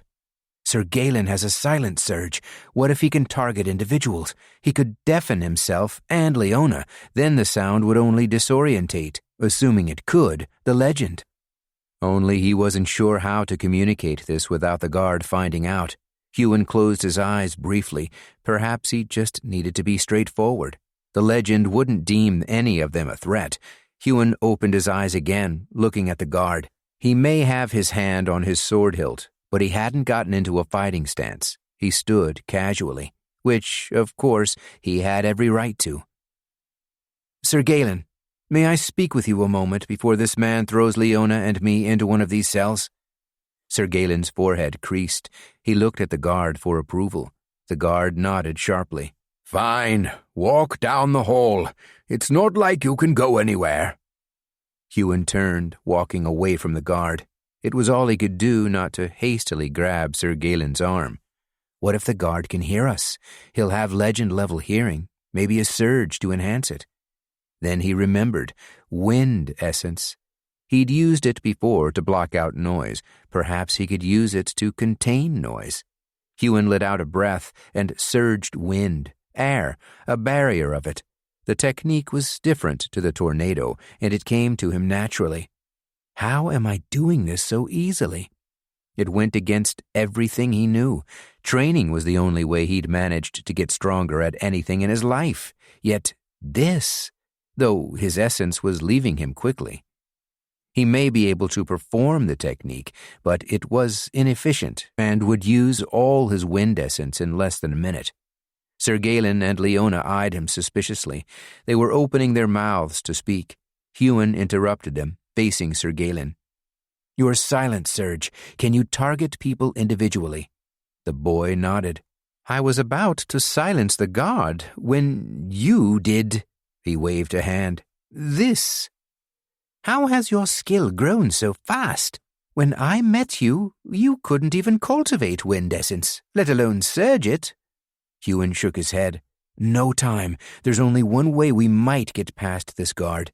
Huon felt his essence depleting even faster than expected. He only had a few more seconds. "Deafen yourself and Leona as we walk back to him." Sir Galen frowned, shaking his head slightly. "Why? What will that—" Huon raised a finger as the wind essence depleted, and the sound barrier disappeared. Sir Galen closed his mouth, and they all turned to face the guard. Huon wished he could keep talking, tell them his plan. The same thought kept running through his mind. This isn't going to work. But he didn't have any other choice. It was this or be captured again. This palace would fall, and he'd be back in the clutches of the everlasting king. What would they do to him once they realized he couldn't be bound? Did the everlasting king know what a soul binding was? The man's a scientist. Maybe he'll experiment on me. The thought was a dark one. It helped spur him on. "Come on, Sir Galen." The guard beckoned him over. "Don't worry. After this war is all over, the Queen will hear you out and sort out your friends." Huon roared. The guard's eyes widened, then scrunched shut. "It's working." Huon grabbed Leona. He surged strength and speed and picked her up, shoving past the guard to get up the stairs. No doubt she'd hate the indignity of being carried, but it was something he had to do if they were to escape. Her essence was depleted. She yelled something he couldn't hear as he'd thrown her over his shoulder and sprinted up the spiral stairs, Sir Galen behind him. Once they reached the top, they slammed the gate closed. It wouldn't hold the legend long. Gods, that roar hadn't held him long. As Huon glanced behind him, running down the lobby past Snow, the legend slammed his bulk against the gate. The gate did not break. He'll be able to get through it, but it'll slow him down, at least for a moment. When they made it out of the palace, into the grounds outside where they'd entered the main gate, Huon panicked again. He hadn't thought this far ahead. They had to let them back out, and with a legend after them. Someone grabbed Huon roughly by the arm. Huon was stopped short. He tried to shrug off the grip, but the fingers felt heavy as boulders resting on his skin. He surged stamina just to fight the bruises. "You're not going anywhere, outsider," came the gruff voice of the guard. Huon looked over his shoulder. The guard didn't just have him. He had Sir Galen, too. "I know it's a bit undignified, Sir Galen, but the Queen will agree." The gate imploded. The everlasting king. The giant Surgecaller's fist retreated from the fallen gate. He stood taller than the palace wall, staring over it at those inside. "Your city has fallen. Surrender now, and you may be spared death. Surrender now, and you may enter the greatest realm that ever was, my realm." Huon gulped. The legend let go of him and Sir Galen. "Get to safety," he yelled, running toward the guard tower. "There are tunnels beneath the—" The grizzled guard was ripped right from the ground by a massive hand. He wriggled, raised into the air. Huon's mind flashed to when Shuri's claws were in his back, and he was raised into the sky. The hand crushed the legend, and all that was left was blood. "Huon!" Leona scrambled off his back and looked up at the massive Surgecaller. "Is that— We must run!" Sir Galen sped back into the palace as the hand came down to grab another guard. Despite the everlasting king's words, he didn't seem to be giving the people a chance to surrender. Where were the queendom's immortals? Where was the queen herself? If Huon thought it would help, he'd surge his thoughts to the celestial and ask for aid, but he knew the man wouldn't lift a finger. He couldn't interfere on that level, whatever that meant. The 3 knights ran through the palace. Huon and Leona followed Sir Galen and his wolf. Huon didn't know if the boy knew where he was going, but at least he was going somewhere. Down. Sir Galen was running down, back toward the cells. He didn't remember seeing any secret tunnel entrances down there. "I thought the queendom would win," Leona shouted as they ran. "I thought I'd be safe here." When they reached the very bottom of the spiral stairs where the gates to the dungeon cells lay, Sir Galen stopped before entering. "Good thing I was paying attention." He looked over his shoulder at Huon and Leona, who were standing right behind the boy. They could still hear the shouts and screams of those outside, but there was nothing they could do out there that an army of surgecallers couldn't. Sir Galen pulled out his seal for the 3rd time that day, his royal seal. He stepped close to the wall. Huon, looking over the boy's shoulder, stared at the wall, wondering if there would be an indentation, somewhere for Sir Galen to put the seal, like a key. But there was nothing. The stone was completely smooth. Sir Galen slowly ran a hand up and down the smooth surface. "I noticed a shimmer here. If I'm right—" His hand stopped. "Illusion essence." He held his hand there, then fed the seal into what appeared to be a section of the wall just as smooth as the rest. There was a click. Sir Galen turned his hand, and the wall opened. Shouts came from the top of the stairs, far closer than before. The battle was inside the palace now. Sir Galen rushed through, Huon, Leona, and Snow following. The second Snow cleared the threshold, Huon slammed the massive wall closed again, hoping the illusion essence would hide it to whoever came down. Once the door was closed, the 3 of them went dead silent. Whatever was happening on the other side of that wall, they couldn't hear it anymore. Sir Galen motioned them to start walking. Snow went first, her head brushing the ceiling. Did they make this tunnel so big to accommodate beasts? It wouldn't surprise him. The queendom seemed to incorporate beasts into their daily lives far more than those in the everlasting king's realm ever did. As they walked, Huon realized it wasn't just what was happening on the other side of the wall that he couldn't hear. He could no longer hear his own footsteps. He ceased surging breath, breathing naturally. He couldn't hear that either. His forehead creased. Was Sir Galen deafening them? Why? After they turned a corner, sound returned to Huon's ears. "They imbued silence essence, similar to my own, into the walls," Sir Galen said. "It must be so no one with acute hearing could hear anyone escaping. What's the point of a secret passage if it's easy to find?" Huon wanted to sit, rest. He hadn't depleted all of his essence, but he'd never felt so mentally exhausted in his life. He sighed, long and slow, as they kept walking through the tunnel. "We did it," he said, though he wasn't quite sure if that were true. Who knew what lay at the exit of this passage? He purged those thoughts from his mind. He'd gotten into the city, gotten into the palace, gotten past a legend, escaped the everlasting king. And best of all, he'd found Leona. "How did you do it?" Leona asked. "How did you escape?" Huon looked over at her. She was wearing black martial arts robes, the standard uniform they'd been given at the Justice Arena. He wondered how long she'd been in that cell. A day? A week? She looked just as he remembered her. He couldn't help but smile.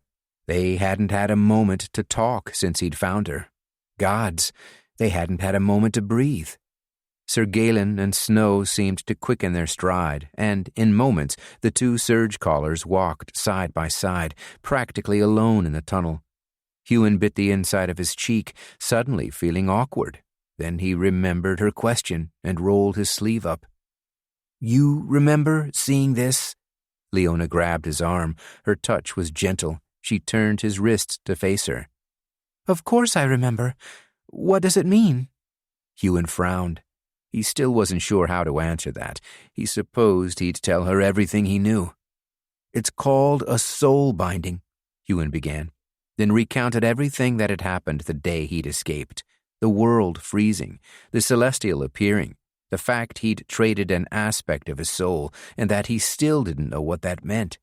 He felt foolish, admitting all of this to her. He'd made a deal with someone far more powerful than either of them could imagine, a deal he still didn't fully understand. What would she think of him for doing such a thing?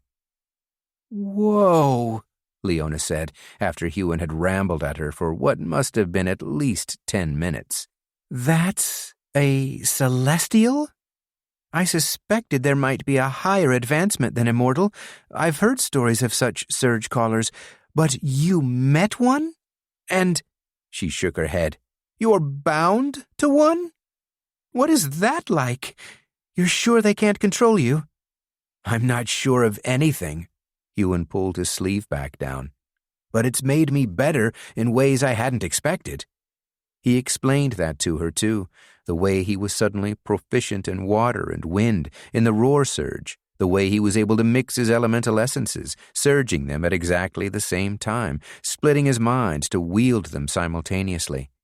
"It's like it's unlocked something inside of me." Huon made a fist. "I'm not stronger. My surges are at the same level. My core is the same. Worse, maybe. Now it takes longer for me to cultivate, as part of my essence goes to him. Still, I think," he lowered his hand and looked at the ground, "I think it was worth it. I think it was the right thing to do." Leona took his hand, stopping him from walking any farther. She stared up at him. "It was the right thing to do. We might not know the consequences, but making that deal, it meant you escaped, Huon. And if you hadn't have done that—" She lowered her head. "I don't know what's going to happen when we get out of this tunnel, but you came to save me. If I were still in that cell, they would try to bind me again. They would try to take me back to the realm." She shook her head, more frantically this time, gripping his hand harder. "And I can't do that."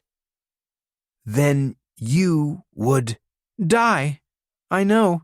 Leona let go of his hand. "That means you saved my life, Huon. I didn't know if I believed in your cause, if it were even possible to kill the everlasting king. But no matter how far we run, he or one of his immortals, his Honourbound, they'll find us, won't they?" Huon bit his lip. He looked back the way they'd come, through the tunnel. "The everlasting king is even more powerful than I imagined. He trampled over Arisalon like it was nothing. Maybe there are other countries out there, stronger ones. Maybe they'll band together, defeat him. But—" "He might win anyway." Huon nodded. "I don't know if what I want to do is possible." Huon looked at the underside of his wrist, and for once he looked at it with hope, not dread. "But this," he pointed at the binding, "this means something." Leona eyed the binding. "It does. I just wish I knew what." Huon wished that too. "I'm with you." Leona put a hand on his shoulder and squeezed. "No matter how long it takes, we'll advance together, and when we're strong enough, we'll strike back." Chapter 23. The tunnel stretched for miles. They didn't run. The 3 knights didn't want to speed up finding out what was on the other side. Huon walked next to Leona, Sir Galen and Snow still taking the lead, and they talked of everything that had happened.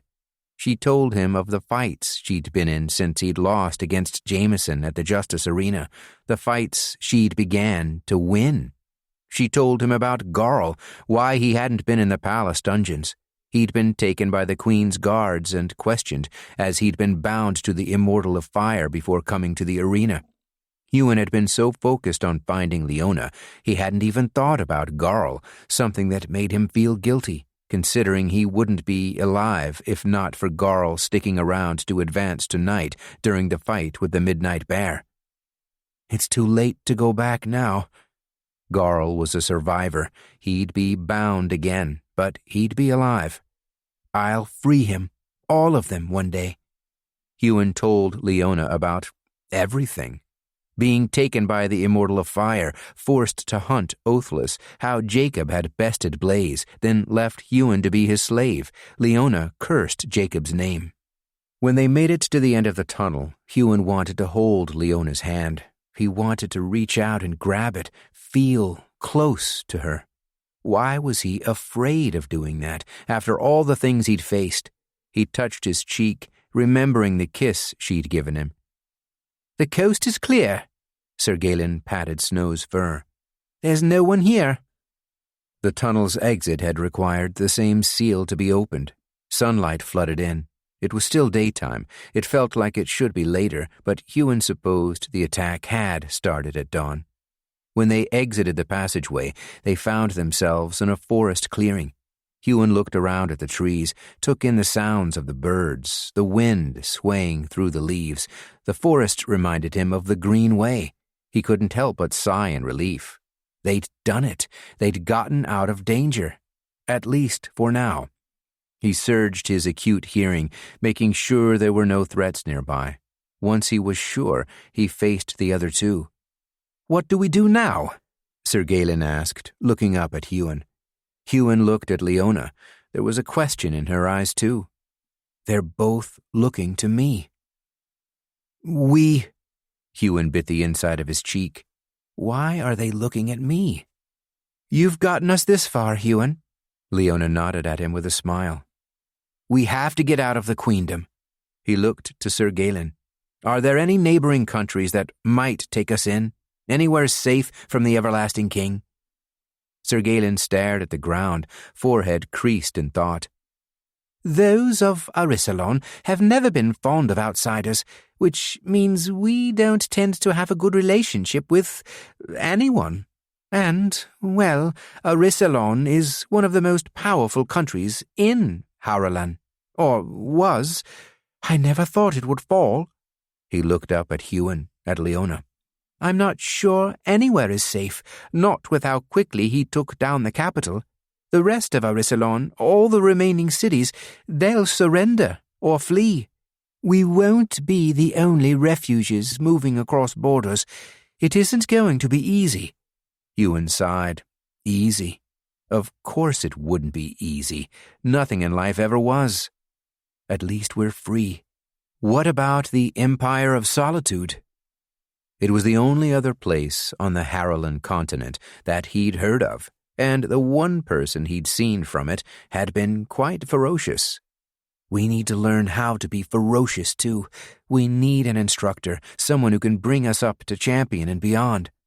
Sir Galen scrunched up his face. Leona looked dubious, too.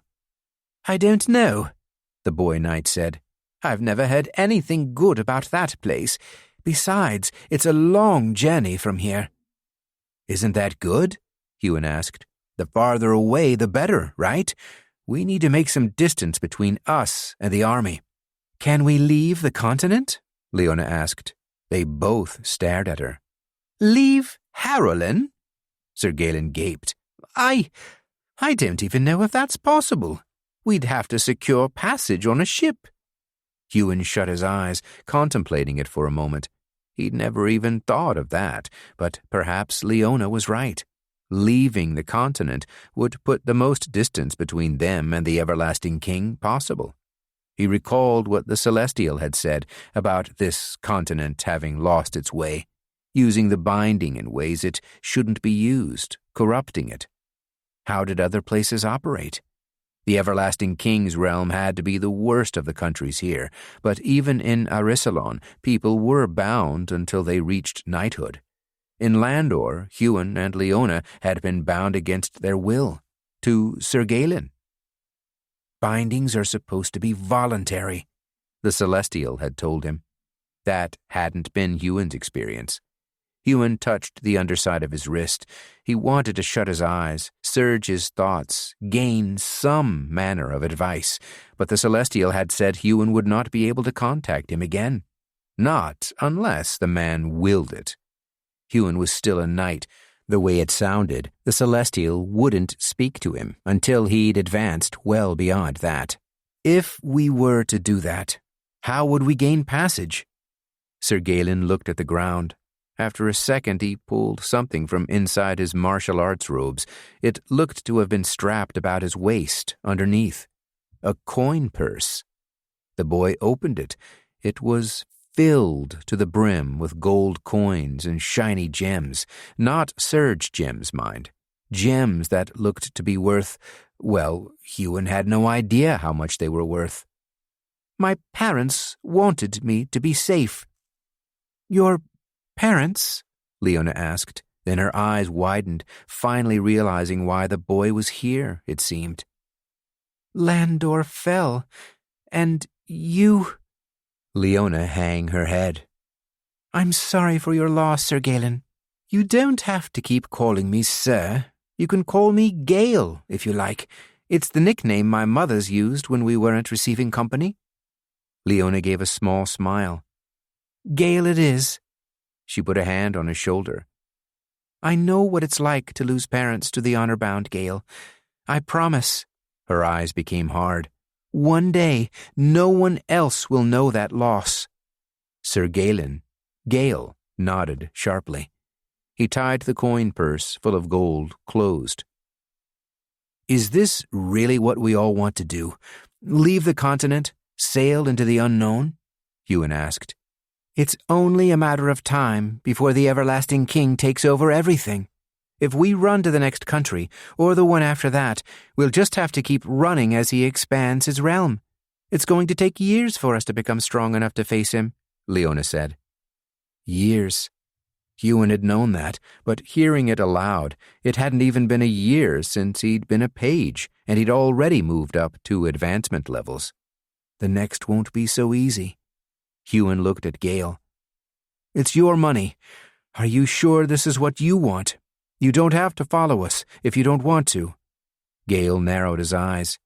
I want to. He clenched the coin purse in his fist. I want him to pay. Huon touched Jacob's ring. He hadn't thought about the man who was his father all day. He wondered, did he think Huon was dead? He let him become a slave. Had he been keeping tabs on him? Had he known he'd become honor-bound? They won't have accounted for me after that battle. He didn't know why he was thinking about Jacob now. He's strong, stronger than us, and he wanted me to become strong, even if he went about it the wrong way. Huon disagreed with everything Jacob had done, but was leaving the continent truly what was best for them? I might be able to convince Jacob to train me. No. Huon shook those thoughts away. He wanted nothing to do with his father. He wouldn't receive the man's training if Jacob begged him to. I'm just afraid of what might be out there. Okay, Huon nodded at Leona and Gale. Let's do this. Let's sail somewhere far away. The 3 knights traveled to the nearest country, training along the way. They moved at a run just faster than a surge march. They didn't need to exhaust themselves getting away. Once Gale informed them that they'd crossed the border, a fact he knew from studying maps and his teachings to take over Landor, they relaxed a little. They needed to get away from the continent, but that didn't mean they couldn't slow down. The everlasting king's army wouldn't be able to move faster than them, and it would be back in Arisalon, securing a foothold. Huon wrapped his arms around himself, pooling fire essence to his extremities. The farther they'd traveled this way, the colder it had become. It reminded him of the Huron Mountains, except the snow didn't just fall at high peaks, it was on the ground, too. Gale called this place Ganadon. Though they weren't allies with Arisalon, they were the least antagonistic of their enemies. They took their time reaching civilization. Huon and Leona sparred. Huon tested his new abilities during the matches, while Leona showed off her deepening expertise in wind and water. She was still the better fighter, but with his ability to juggle his surges, the sparring matches were as close as they'd ever been. Gale didn't join in. He seemed to prefer spending his training time alone. He'd wander off as they fought, astride snow, and come back a few hours later. Huon had to assume the boy was training while he was gone, as he never came back with any caught game. As they traveled and trained, Huon felt his core expanding. Though he wasn't sure if that were the right word, they hunted beasts along the way, though they didn't spend much time on it. Long enough to get Leona some unique surges, something she'd been unable to do from within the arena. They skirted around the main cities of the Ganadon kingdom until they made it to a large port town. By the time they reached the port town, Huon felt strong in every one of his surges. He could manipulate the wind in ways he'd never thought possible, create ice shards almost as easily as Leona, and he was even beginning to be able to form rock armor. His fire breathing had come along too, and he'd successfully coupled it with his roar surge. Every day he'd grown stronger.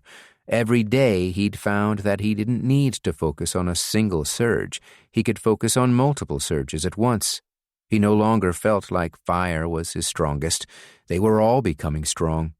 That's what my advantage will be, Huon thought. I won't just be good at one thing. I'll be good at them all.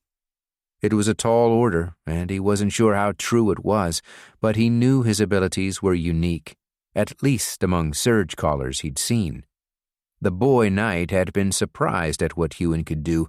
Those of a higher advancement may be able to juggle surges, but according to Gale, they never utilized it to its fullest like Huon was trying to do. The people of Ganadon, fortunately for the three knights, weren't as distrustful as those from Arisalon. There was a guard at the gate to the port town, but he didn't even stop the trio. He didn't talk to them, let alone ask to see their wrists. Strange. It was unlike anything Huon had experienced before. There were plenty more surgecallers entering the city, pushing carts and leading caravans stocked full of goods. These people walked in and out of the gates freely. It was such a contrast to the everlasting king's realm, to Arisalon, that it almost made Huon uncomfortable. Gale's hand kept lingering around where his coin purse was, underneath his martial arts robes, as they passed through the crowded port town toward the docks. His eyes were darting about, and Huon didn't blame him. As trusting as the guards seemed to be of people moving in and out, the people themselves looked, well, unsavory seemed like a cruel word to describe them, but Huon wasn't sure he had a better one. He'd never seen so many taverns so close together, even in Glenhaven, where there'd been one on every street corner. Laughter spilled out of these establishments, and it seemed like a fight was close to breaking out everywhere, though they'd yet to see any start. The closer they got to the docks, the more Sir Galen's hand clutched the coin purse. Many of these men and women are pirates. Pirates? Leona asked. What's a pirate? Gale stared at her, blinking. Huon had been holding the same question, but kept quiet. You don't have pirates in Glenhaven? Gale stopped himself. No, of course you wouldn't. Every surgecaller there is bound.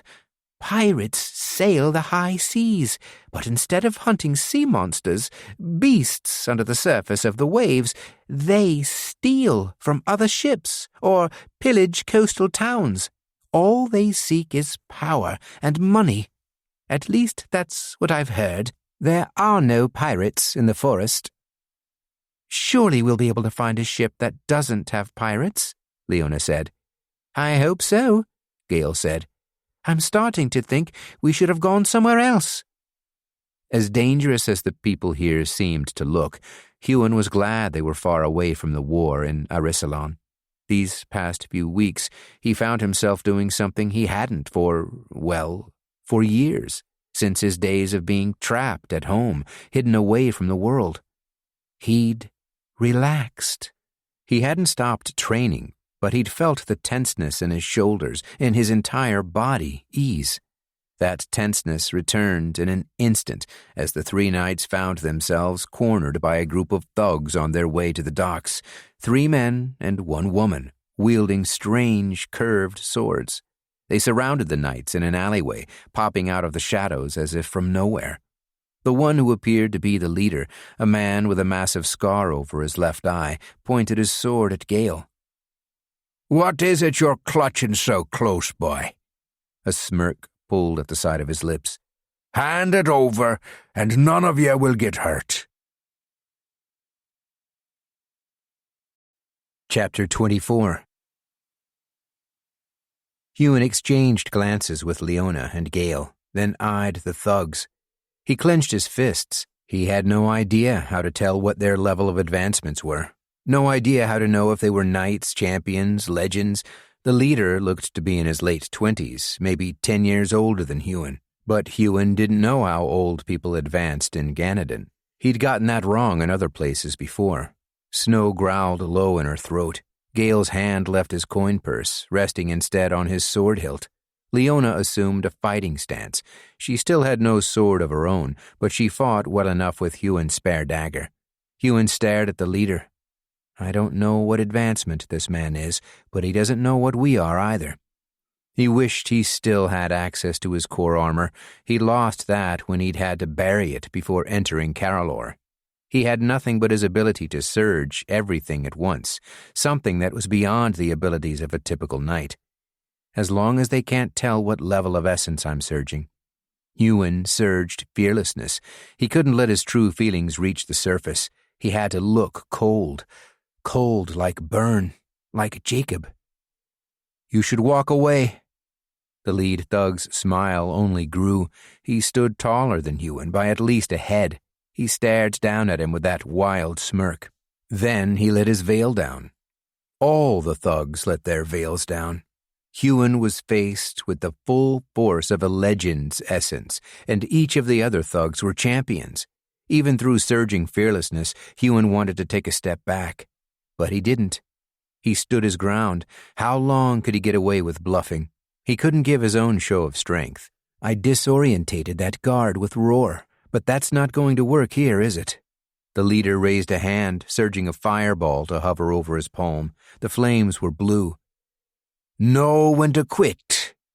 He cocked his arm back slowly, all the while with that smile. Huon clenched his fists on his sword hilt, digging his grip so deep his hand bruised.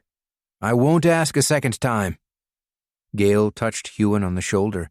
The boy knight stepped in front of him, the coin purse in hand. It's not worth our lives, Huon. A wise kid. Huon hung his head. At least they're not trying to enslave us. Maybe they could gain their passage another way, work on one of the ships, though Huon knew nothing of sailing. Gale stared at the coin purse in his hand, then at the thugs. He sighed and moved to hand over the gold. Stop! A veil dropped from behind them, another legend, but this one felt different. Stronger. Gale's hand froze in midair. A hard-heeled boot clicked on the cobblestones as the newcomer came into view. A legend. Picking on children? A woman clad in flexible, close-fitting steel armor walked right up to the lead thug. She had a sword at her belt, but didn't move to draw it. At her shoulder, painted into the armor, were 3 red lines. This isn't your business, Sea Guard. The thug spat at the woman's feet. The woman stared at where it landed, raising an eyebrow. Perhaps not, but when I see a dishonorable action, I simply can't help but correct it. She surveyed the 3 champions, looking thoroughly unimpressed. I'm a legend of the Third Order, and more than just a sea guard. She tilted her head. My name is Captain Avery. Perhaps you've heard of me. The lead thug's arm quivered. He looked to his champions, but they were already backing away. If the strength of her essence hadn't frightened them, her name certainly had. The lead thug looked at the captain, then the coin purse still in Gale's hands. Not worth the trouble. He and his cohorts backed out of the alley, then sprinted off around the corner. Huon stared at the woman. Her hair was cut short, and she didn't look more than 30, though at her advancement level that would be difficult to tell. Huon bowed to her. Thank you, legend. Captain Avery raised an eyebrow at them. What are the 3 of you doing alone in a place like this? You should be more careful. Leona stepped forward. We were heading to the docks. We were seeking passage off the continent. Captain Avery raised her chin. Both eyebrows raised now as she looked Leona up and down. How unusual. You have a destination in mind out there in the unknown? Anywhere but here. Huon bit his lip, considering what he should say. The woman had saved them from being robbed, and by the sounds of it, she was honorable, not that Huon really knew what that meant. "Have you heard of what's happening in Arisalon?" The captain nodded. "That everlasting king bastard." She looked at the three of them more closely. "You're not from Ganadon." Huon shook his head. She pointed at Gale. "He seems too young to be a deserter, but the two of you?" "We," Huon glanced at Leona. Leona nodded slightly. "We escaped the everlasting king's realm, and we want to go farther. We want to leave Harrowland." Captain Avery narrowed her eyes. "I thought no one escaped that realm. Not sure why you'd be telling tall tales." She tilted her head to the side. "If you really want to leave Harrowland, it's no coincidence you bumped into me." She looked them each up and down again. "I've got room for 2 champions." She nodded at Gale. "And perhaps a cabin boy. Ships always need cleaning, after all." "Champions? What about 3 knights?" The captain chuckled, then shook her head. "You can't be serious."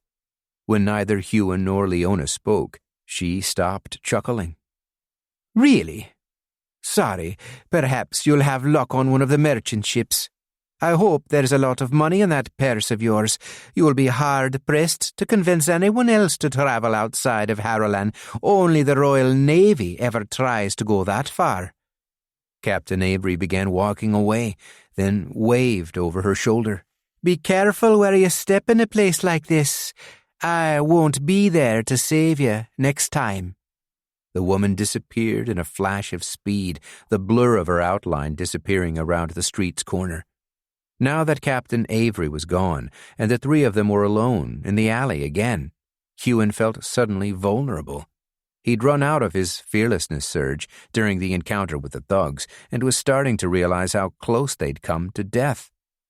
Who knew what those thugs would have done if we'd refused them one more time, or if the captain hadn't come to our aid? "Do you think she's right," Gale asked, "that no one else travels outside of the continent?" Huon shrugged. "You know far more about the world than we do." Gale frowned. "I suppose I've never heard of it happening. But I know there are other places out there, other lands." "We should get out of here," Leona said, looking around, "and we should get me a sword." The dock markets were filled with people. The hustle and bustle reminded Huon of walking through one of Glenhaven's markets for the first time, except the people here were far more varied. There were hundreds of ships in port, their sails in dozens of different colors and shapes. And this is just a town. He scrunched his nose. The place smelled intensely of fish. There were lines of the stuff at every second stall, but it wasn't just fish that were selling at the docks. There were armor and weapon stores, stalls selling spices, blacksmiths plying their trade. There was even one stall that had tables full of glowing cores, with little slips of paper in front of each describing what they were. Huon knew there had been core merchants back in the everlasting king's realm, but he'd never actually seen one of their stalls before. He stared at the cores intently as they passed, suddenly wishing they had an endless supply of gold so they could buy them all up, though he wondered how many of them would be knight level. Gale did the talking. He seemed confident, conversing with these people. He must have been used to doing such things, though Huon imagined it was strange, doing it here and not in Landor. He negotiated what seemed to be a good price for a sword and shield Leona had picked out. When she hefted it, she shut her eyes and felt its essence. "It's imbued with champion-level strength. The essence won't last, but it's better than not having it." No one harassed them here, in the open market, but Huon couldn't help but notice a few people noticing them. People who looked remarkably similar in their dress to the thugs who'd attacked them. The 3 knights must have stood out. They would have outsiders here all the time. Was it because they were young? Alone? He touched Jacob's ring. Maybe they can sense our weakness. After they'd armed Leona up, they held off on purchasing armor, as they didn't know how far Gale's gold would stretch. Now what? Huon looked at the ships in port. Do we just bang on their doors one by one? As neither of the other two had a better idea, they did just that. They spent hours doing it, and every single vessel turned them down, laughing at their request. Apparently, the captain had been right. No one had left the continent for 1,000 years. Oh, people had gone on expeditions, but no one had been known to actually return. There was a rumor that Captain Avery's ship was braving such an expedition. The Ganadan Royal Navy, also known as the Sea Guard, tried it every 10 years. It wasn't just ships that had been sent either. The dragon riders that had braved the journey, always immortals, had never returned. One sailor deep in his cups wouldn't stop rambling to them about it. He's suicide, attempting the journey. Even dragons die trying to cross the sea. Dragons! Captain Avery's ship was pointed out to them, one of the biggest vessels in port. Its flag depicted 2 curved swords crossed on a shield. While the flag looked generic, somehow it remained distinct from the others. Perhaps because the flag was blue, where most others were black, red, or purple. As they stood on the dock, staring at the 3-masted ship, Leona spoke up. Perhaps leaving the continent isn't the best plan. Maybe there's somewhere else we can go. How long will we have if we remain here? Huon didn't look at Leona. He couldn't take his eyes off the ship. I don't know, but how long would we last out there? No one ever returns, Huon. That's what everyone said. We'd be trading one danger for another. Huon lowered his head. She was right. They had no idea what was out there, what dangers lay across the sea. But there had to be more than this continent. He recalled the words of the Celestial, what he'd said about their corner of this world. I have not been to this side of your little world in over 1,000 years. Your world. Huon couldn't begin to fathom what the man meant. Were there truly more worlds out there? But the other part of what he'd said, Harrelan just being one side of the world, and that time frame, over 1,000 years, was as long as the everlasting king had been in power, as long as no one had seen a celestial. Though Huon knew that part wasn't true, he'd seen a celestial, after all. But there must be a connection, a reason, why it has been so long. Huon had been set on leaving the continent. They all had, but that had been before they'd known it was close to impossible. He was sure the safest place to be was far, far away from Harrelan, but maybe this wasn't the right choice. Maybe the other countries would rally. Leona's right, Huon, Gale said. We have no idea what's out there. Huon nodded. They were both right, of course, but he wasn't ready to accept that. I need time to think. Time to figure out what we're doing. Leona tilted her head at him, eyebrows pinching together. What are you going to do, Huon? Was he that obvious? I'm going to try to talk to the Celestial. He gripped his wrist where the binding was. He must know what's out there. Leona walked up to him. You told me you couldn't contact him. That's what he said, but he must be able to hear me, right? I don't understand how it works, but maybe he can help us. Maybe he can show me the right path. He wasn't sure if that's how the soul bond worked, but he hoped it was. Huon didn't want to stand around and debate this. It felt wrong, leaving the others, especially Leona. But he needed to find somewhere quiet, and the docks were not quiet. I'll be back here in an hour. Huon turned to leave. He headed back through the press of people, hundreds of surgecallers, all more powerful than him. They might be more powerful than me, but versus the everlasting king? Huon still didn't understand how the everlasting king had grown in size, or even if he had, but whenever he closed his eyes he saw the giant surgecaller ripping through Arisalon's massive wall with relative ease. When he made it out of the marketplace, Huon stopped. Where was he going? Why was he leaving his friends? His heart raced. This had been their plan. Leave the continent, and they were already getting stopped. He had his freedom. He wasn't bound anymore. Finally, his life was in his own hands. Why was it so hard to decide what to do? Once the streets were more clear, Huon triple-surged speed, running far from the market. After being in the city for what already felt like too long, it felt good to stretch his legs. After a while of running, he found a quiet street. It looked to be some sort of square. There was a well in the middle, with a bucket at its top. He walked and sat with his back against it, putting his head in his hands. He didn't close his eyes. He didn't want to be caught unawares in this place. As quiet as it was, anyone could be lurking around the corner. What if those thugs came back? Huon didn't have any money on him, but that didn't mean they wouldn't hurt him just for the fun of it. He took a long breath, focusing his mind as best he could. It was easier for his mind to gain the meditative state he needed than he thought it would be. Everything just clicked. Celestial, Huon thought into the universe, holding an image of the man in his mind. I need your guidance. Nothing happened. Huon repeated those words again and again, surging his will as best he could. He even felt it, a trickle of essence somewhere in his core, essence unlike any of the others.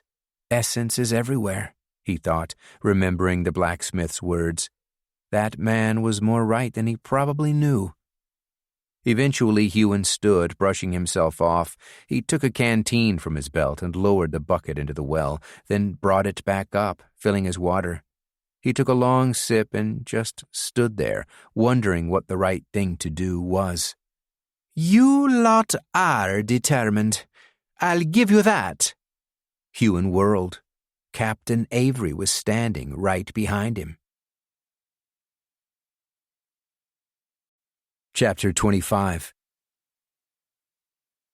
You must now know, leaving the continent isn't the best idea if you're trying to be safe, Captain Avery said. Huon swallowed. Why are you doing it then? The captain tilted her head.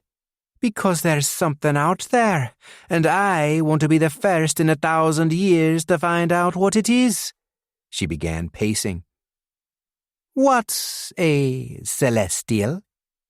Huon blinked. He stepped back, and his boot slammed into the brick of the well. Were you listening to us? The three of you made me curious. You're all outside of your element. She was following them? Why? Huon frowned. This woman, she must have traveled almost everywhere in Harlan. Sir Galen had heard of Celestials. She must have too. Celestials are the rank above immortals. That is a myth, but I heard your words. You want to speak with one. She narrowed her eyes, taking a step toward him. You've met one, haven't you? Huon bit the inside of his cheek. This is a bad idea. He rolled up his sleeve, revealing the soul binding at his wrist. More than that, I'm bound to one. Captain Avery's eyes widened. She grabbed Huon's arm with a rabid ferocity. Is this? After bruises appeared on Huon's skin, she weakened her grip, though she didn't let go. This is a soul binding? Huon did all he could not to yank his arm back. He surged a trickle of stamina to heal the small bruises she'd left. How do you know what that is? Because that's what I've been searching for. Her eyes were intent. They didn't slip from the binding. May I have my arm back? Captain Avery glanced up at him. Ah, of course. Finally, she let go of his arm, though she still stared at it. How do you have that? It's a long story. Huon paused, wondering what he should do. Curiosity got the better of him. That's why you're leaving the continent? You're searching for a celestial? She nodded. Indeed. If the myths are true, they are far more powerful than immortals. I want to know why no one has been able to reach such heights here. Huon raised an eyebrow.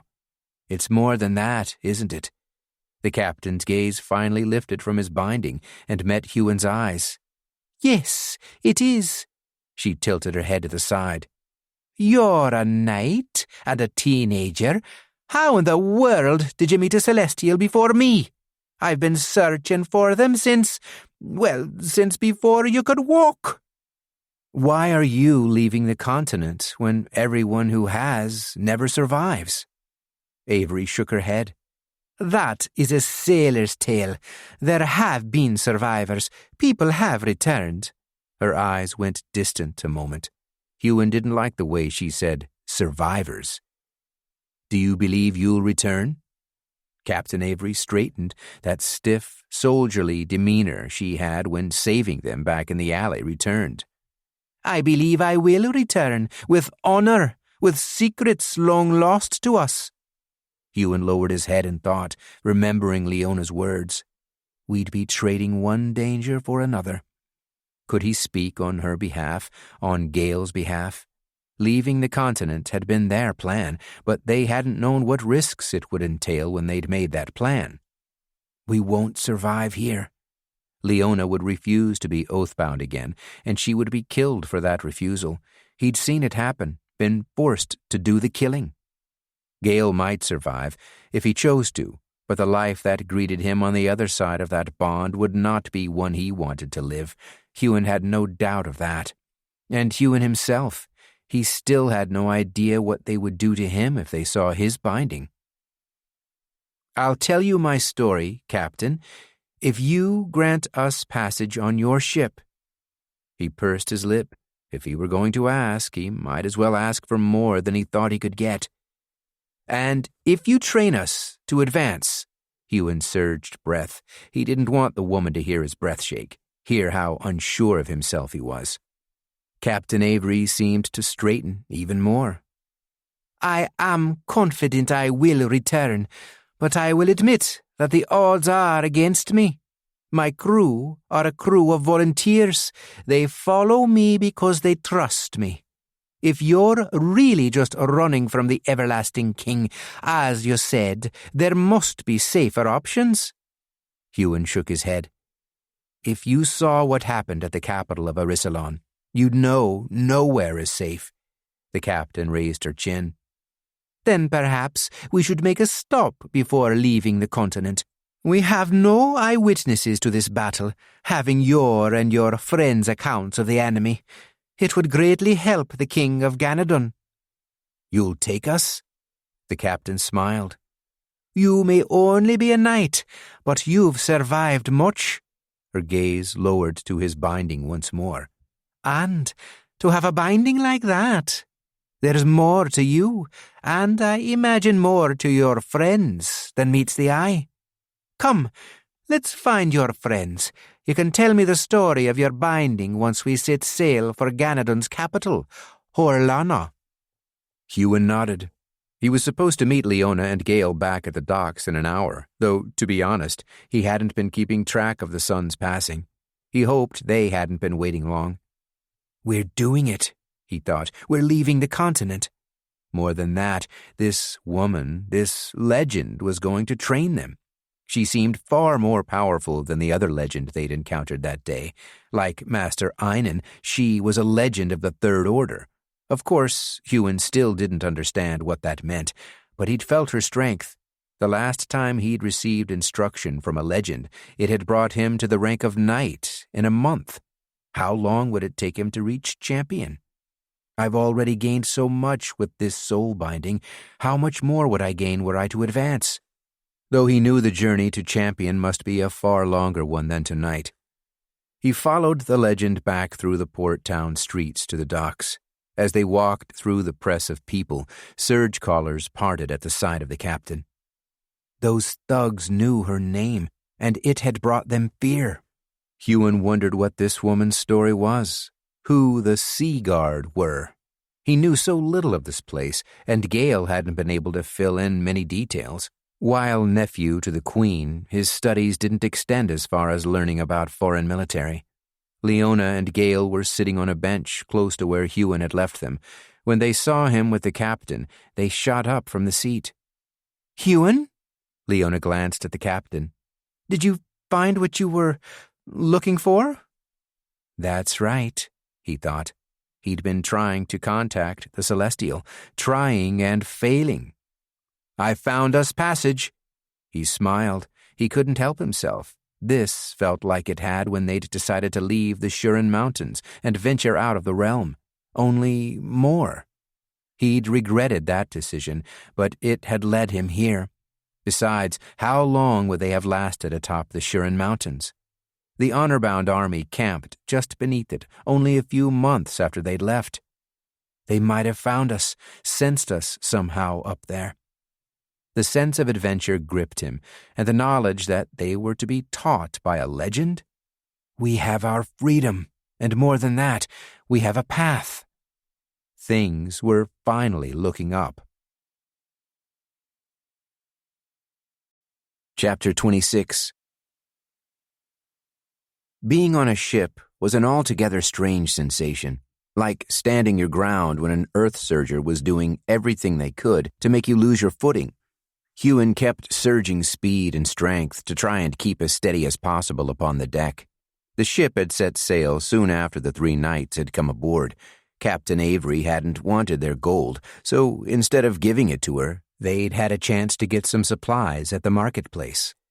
Captain Avery told them not to worry about armor. She had an armory on the ship, but there was more to spend money on than mere armor, especially in a marketplace like this. It would be foolish to spend all the gold in Gale's possession. They had no idea if they would need it in the future, or even if they would be able to get more once they ran out. Being oathless in the wilds, then oathbound, thrown in an arena, Huon had never had to think about money. They went back to the stall that sold cores.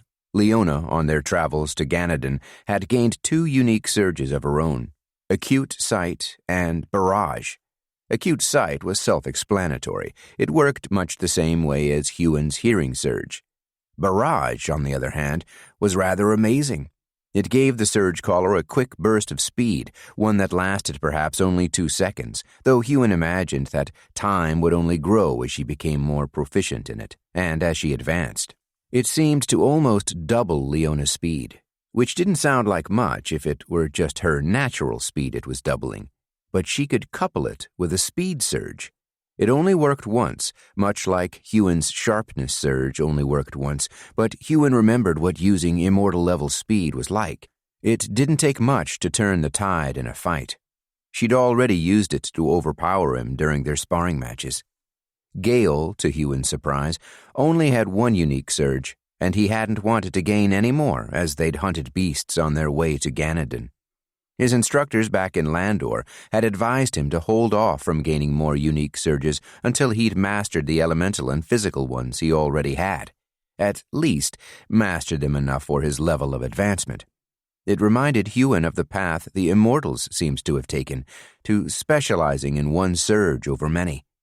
Gale, despite his age, was still more powerful than Leona and Huon.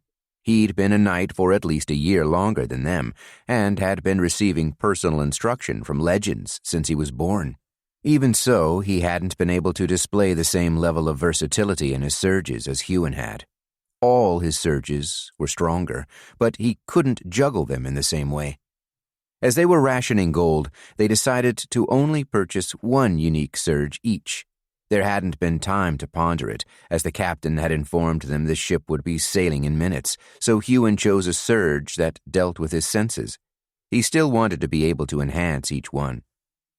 The core trader only had 1 sense at night level available: touch. Huon had been dubious about choosing that one, especially when there were so many others to choose from, but he picked it up anyway. Leona had chosen a sharpness surge, as she'd seen what it was capable of in Huon's hand. Gale had been hesitant. All his training had been against gaining too many unique surges too quickly, but there had been excitement behind that hesitation. The first excitement Huon had seen in the boy knight. He ended up choosing a unique surge called Shock, which apparently worked something like lightning. The merchant said it could stun an enemy, as long as you were able to lay a hand on them. On the deck of the captain's ship, dubbed the Strong Wind, Huon sat by the prow. His stomach felt somewhat uneasy.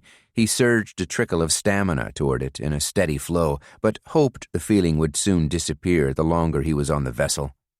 Holding the new core in his hands, Huon cultivated the acute touch surge. Once he had, he smiled, breathing in the smell of the ocean air. The ocean. When they'd been searching for a ship, he'd been too preoccupied to admire it. For as long as he'd been in the wilds, he'd avoided the coastline, never wanting to be spotted by a ship. He hadn't realized it would be so vast, unending. He thought the lake by Camhaloth had been huge, but this? He stood, the new surge settling in his core, and leant on the rail, just staring at the expanse of blue. "It never gets old," Captain Avery said, appearing beside him. Huon glanced up at her.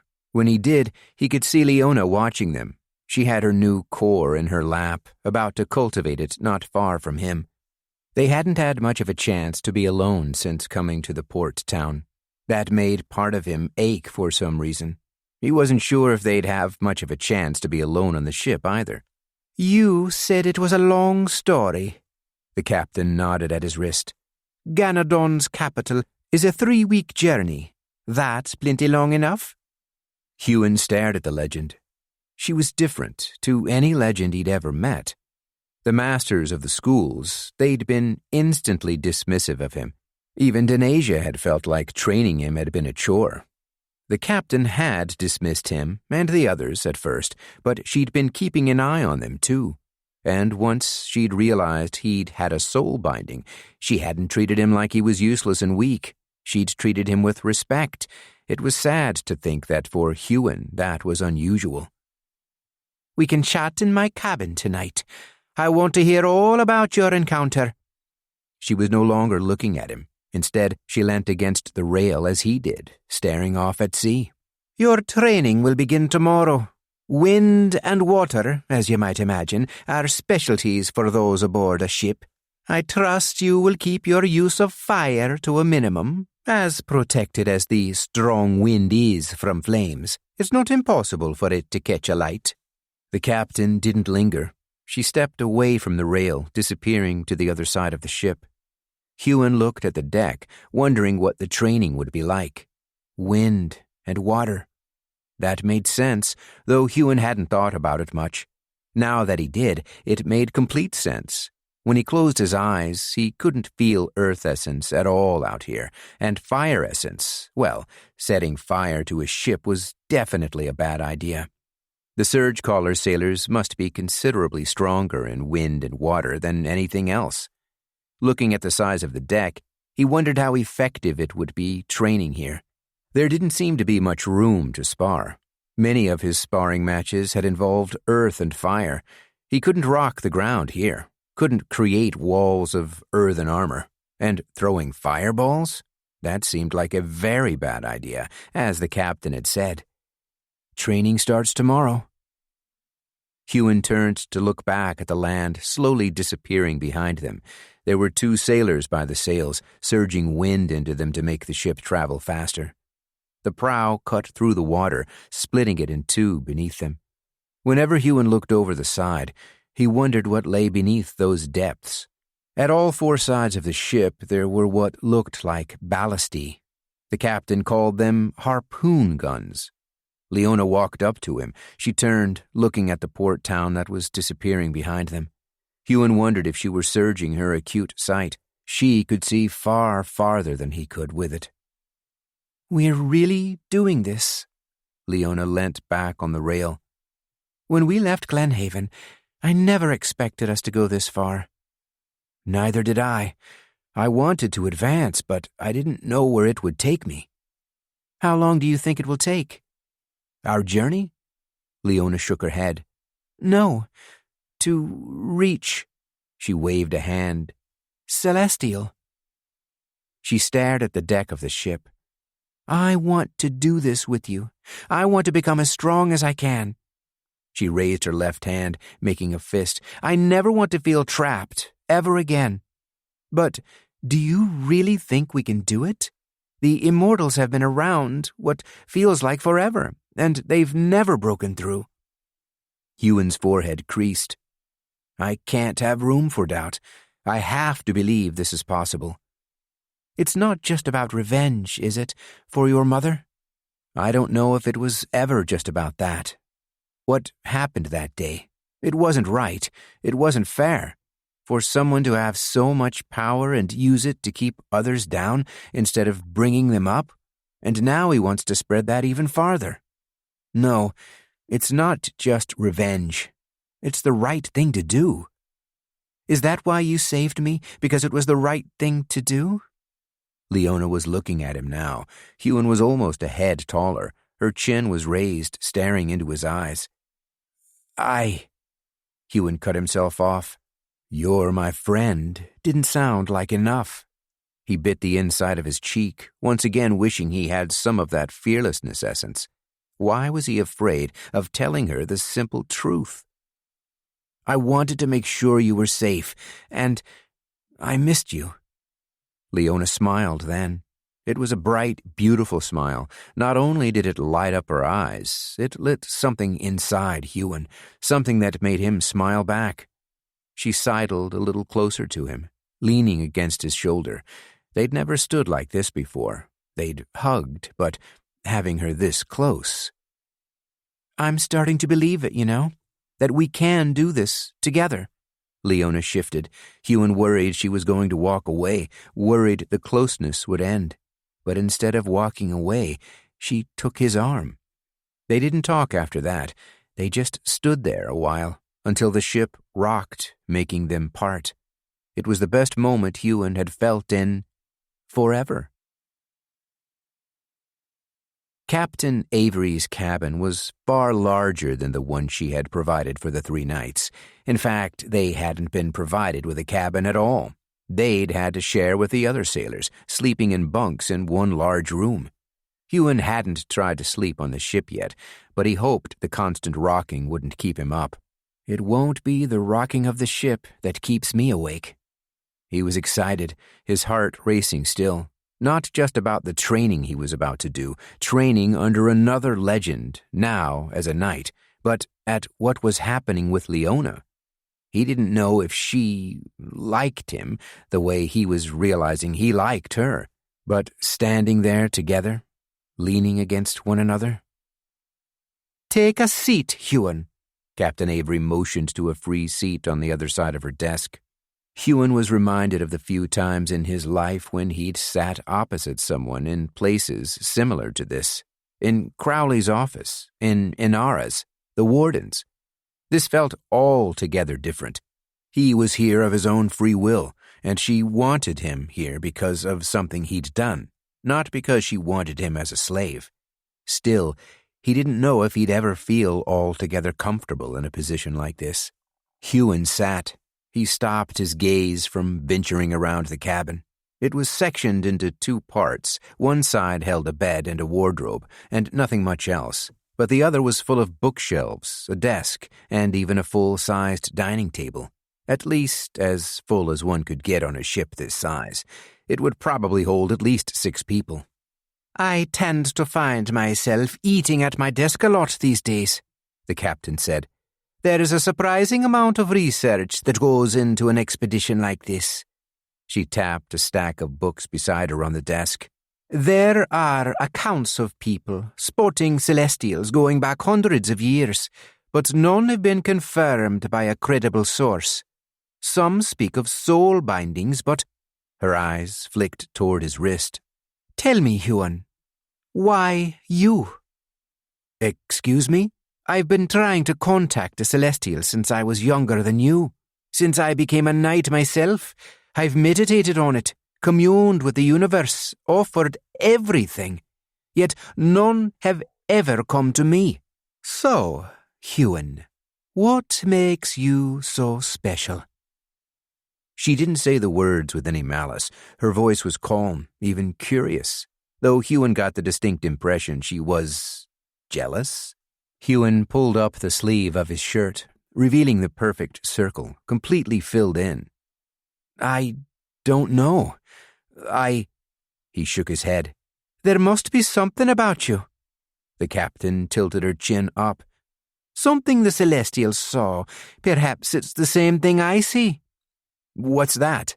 Huon asked. "I can't put my finger on it, but you're different. somehow.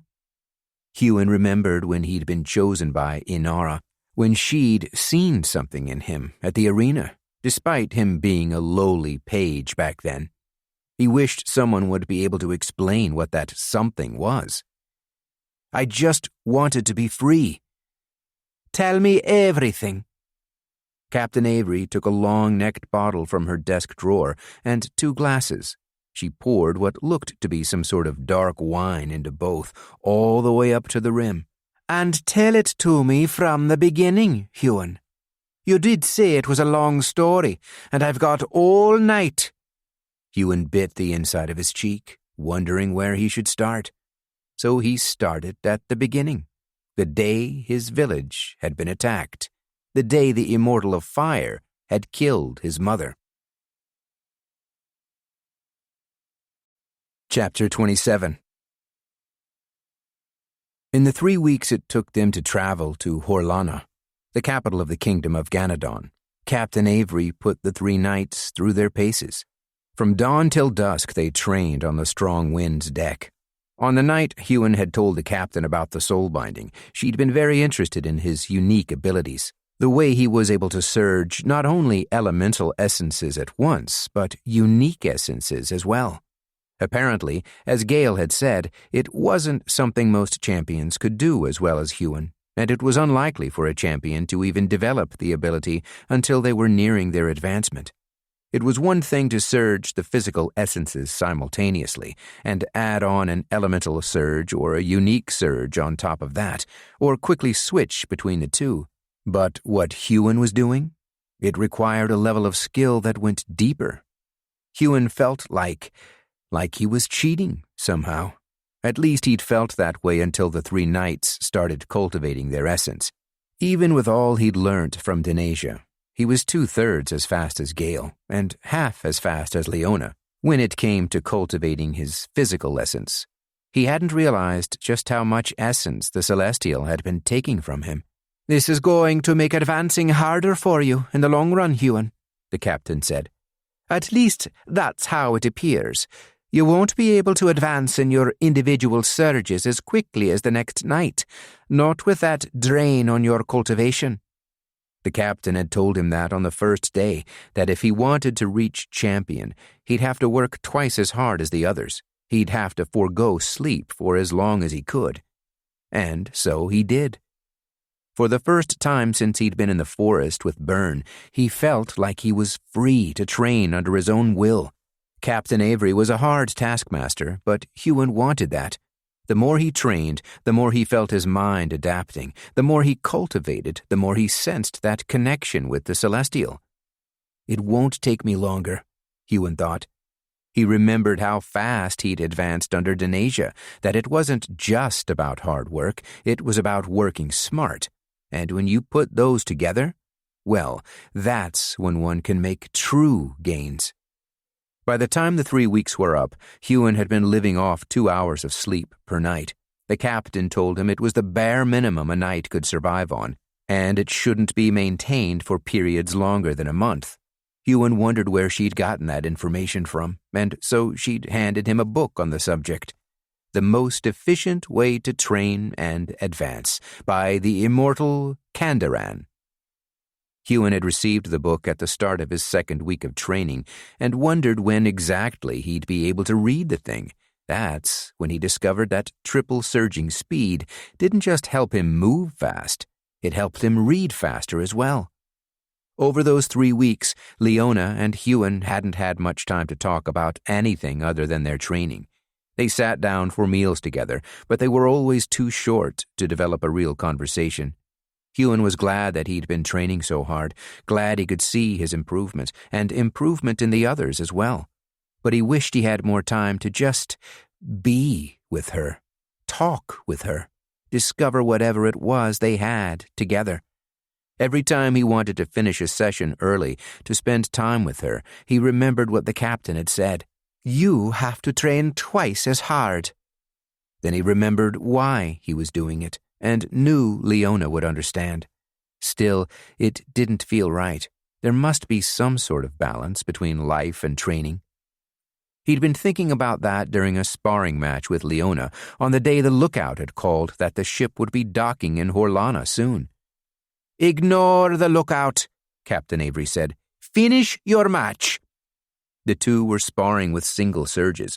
According to Captain Avery, one didn't always have to fight all out to increase their skill, especially when it came to surging.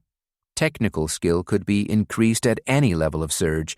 There were techniques that weren't available to those at lower advancement levels, like the technique Jameson had used on Huon back in the Justice Arena, clamping stone around his leg and canceling out Huon's own earth essence from being able to react to it. But that ability, as a knight, could be trained even while single-surging the essence. "This can be a far more effective training modality," the captain had said, "as it gives one the ability to spar for longer periods of time in a low-impact environment. It also lessens the likelihood of ruining my ship." That second part she'd said with a raised voice, after Huon had slashed right through the rigging with a triple-surged strength strike that Leona had managed to avoid. Huon gripped his sword, staring across at Leona. The ship swayed beneath him, but he no longer had to think about it to keep perfect balance. He'd discarded his shield. They were fighting without them today, another thing the captain was adamant about. It wasn't enough to train armed and unarmed. One had to train as if they'd lost one or more of their weapons. The day before, they'd only been fighting with their shields. Huon was glad he had the reassuring weight of his sword. Leona smiled over at him, gripping her own sword tightly. They both had sharpness essence, but had agreed not to use it in sparring lest they cut the other's sword in half, or worse. Leona single-surge sprinted at him, that smile still on her face. Huon stood his ground, as he so often did when she ran in for an attack. He wished he could surge earth on this ship, but it simply wasn't an option. But water and wind? That he could do. Huon gathered wind essence around him, letting it pool, ready to be snapped awake. He knew she would be doing the same, gathering it for her strike. At the same time, Huon formed 6 ice shards, about as many as he could manage while single-surging, and had them hover in front of him. Leona's control over ice shards was superior, and she could juggle wind and water, but not to the level he could. Any shards she created would come at a slight delay. Even half a second made a difference. As she reached striking distance, Huon surged the water, bringing in the ice shards to strike. At the same time, he surged wind into a shield-like barrier, blocking the force of her strike with that alone. Of course, she'd been expecting that. Leona used her barrage essence, and even while single-surging, it still made her incredibly fast compared to Huon. Her one strike became 4, breaking through his shield before he had an opportunity to counterattack. She took the ice shards like they were nothing. They impacted her armor, but didn't slice into it. She'd have bruises her stamina would heal from the impact alone, but they were barely a nuisance. The benefit of sparring with weak surges. Huon managed to block Leona's sword strike that came after her breaking through the shield, which was good, as it had been reinforced not only with strength, but with wind. The force of the strike hitting his sword, without his wind shield to help deflect, jerked his arm back. He felt a twinge in his elbow. Nothing his knight-level body and some stamina couldn't handle. They fought like that for an hour, exchanging countless physical and elemental blows, but never doing enough damage to make the other give up. It was hard to tell who won in one of these bouts, which was fine, as winning wasn't the point. The strong wind was beginning to slow, and the captain absent-mindedly called an end to their fight. Huon broke away. He'd just struck Leona in her midsection, while she'd hit him right in the knee. A strike so hard it had actually broken something. A particularly amazing feat considering the level of surge they were using. Huon took a step, knee buckling slightly. "You okay?" Leona asked, lowering her sword. Huon glanced over at Leona with a smile. "Of course." Now the fight was over. Huon could triple surge his stamina again. In a second, his knee was fine. He wasn't sure why she was concerned. They'd taken harder hits like that before.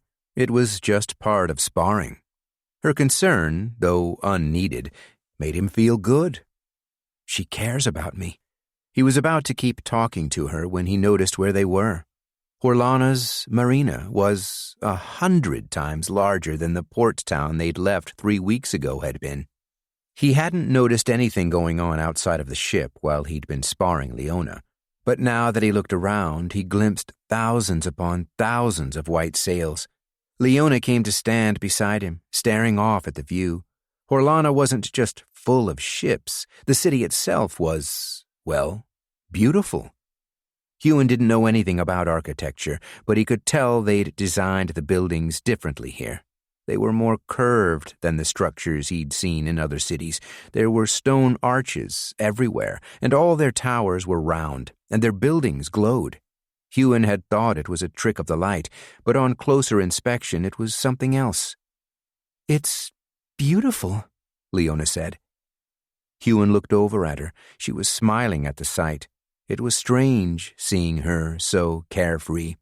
They'd been training so hard these past few weeks.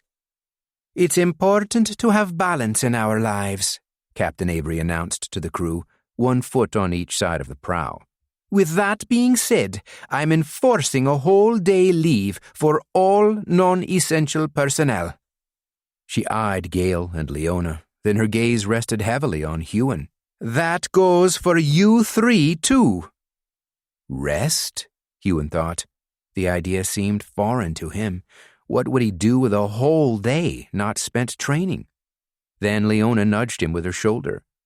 "You know, there's something I've never done in all 16 years of life." "What's that?" Huon asked. "I've never just walked around a city." She smiled up at him. Huon looked down at her and couldn't help smiling back. A part of him still protested at the idea of not training. What would happen if he lost a day? Except he couldn't think of anything in this world he'd rather do than just go for a walk with Leona. Not cultivate, spar, train, just walk and talk with her. Huon nodded.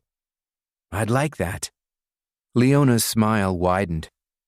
"Gale," she called out to the other side of the ship, where the young knight had been performing a sword kata. "do you want to come with us? Explore the city?" Huon's stomach dropped. Suddenly his skin felt all prickly, and something rose up in his throat.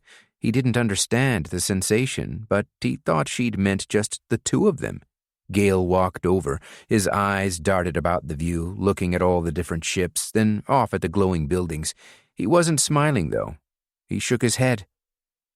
"I think I'd like to be alone with Snow today." The giant white wolf patted over, nuzzling Gale's shoulder. The wolf was an odd sight on the ship. She didn't fit on the lower decks, couldn't even get down the stairs, so she had to sleep on the upper decks, exposed to the elements. The captain had found a covering for her, something to keep her clear from the rain and warm during the night. Often Huon would notice that Gale was sleeping curled up with the wolf on deck. He's lost so much, Huon thought, but at least he still has her. Not for the first time, Huon looked up at the sky, wondering if he'd ever see Shuri again. He'd told her to fly off back in Carolor, not wanting her to come into any harm as they tried to rescue Leona and escape the place. But he'd expected the bird to come back. It had been over a month since that happened, and whenever he looked at the horizon, he couldn't see her. Leona shrugged. "Are you sure?" Huon looked back at Leona and Gale, biting the inside of his cheek, hoping Gale would continue to refuse to come along with them. It wasn't that Huon didn't want to spend time with the boy. It was just, he missed it only being him and Leona. Gale shook his head again. "I'm going to take Snow out of the city. Let her roam through the plains. She hasn't had enough room on the ship. I'd like her to be able to stretch her legs before we go on an even longer journey." Huon's shoulders relaxed. As they were leaving the ship, walking across the plank, Huon looked down at Jacob's ring. He knew how to create a veil on his own now, but it was easier keeping one up with this. Then he wondered, was that why Shuri hadn't been able to find him? When he'd joined, been forced to join the Honourbound, the Immortal of Fire had him drop his veil. Perhaps that was how Shuri had known where he was. Stepping onto the dock, Huon removed the ring, slipping it into the pocket of his martial arts robes that carried the crest of Captain Avery's ship. Maybe Shuri would be able to find him now. He lowered his veil slightly, pulsing his essence, then put it back up. Leona frowned up at him. "What was that about?" Huon glanced over at Snow and Gale. "I'm hoping Shuri can find us, before we're too far away from the continent. I don't know how far she can fly across the water." The thought occurred that the Sky Eagle had simply abandoned him, wanting to be free of whatever bond they'd been forming. Leona smiled, then took his hand. "I'm sure she'll find us." She beamed up at him. Huon's skin felt all prickly again, but this time for a completely different reason. "Huon?"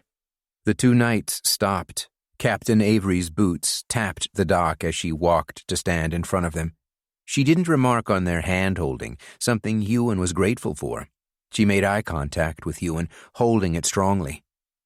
"Be careful in the city. Do not let anyone see your binding. Do not even speak of the—" She glanced over her shoulder. "The people we are looking for. This place may not be full of pirates like the port town, but that doesn't mean it can't be dangerous. As long as you stick to the paths and don't speak of these things, you should be safe." Her stone-faced expression slipped into a smile. "Now, the two of you enjoy yourselves." She raised a single eyebrow, then turned on her heel and carried on down the dock. Chapter 28. Huon's cheeks hurt from smiling. For the first time in a long time, he felt happy. On the ship, he'd felt safe, driven, free. But that was a different feeling to this. Walking around Torlana with Leona and holding her hand, he'd felt even more free than before. They didn't speak of what the captain had said as they'd left the ship. They didn't talk of the everlasting king, the immortal seven, the war.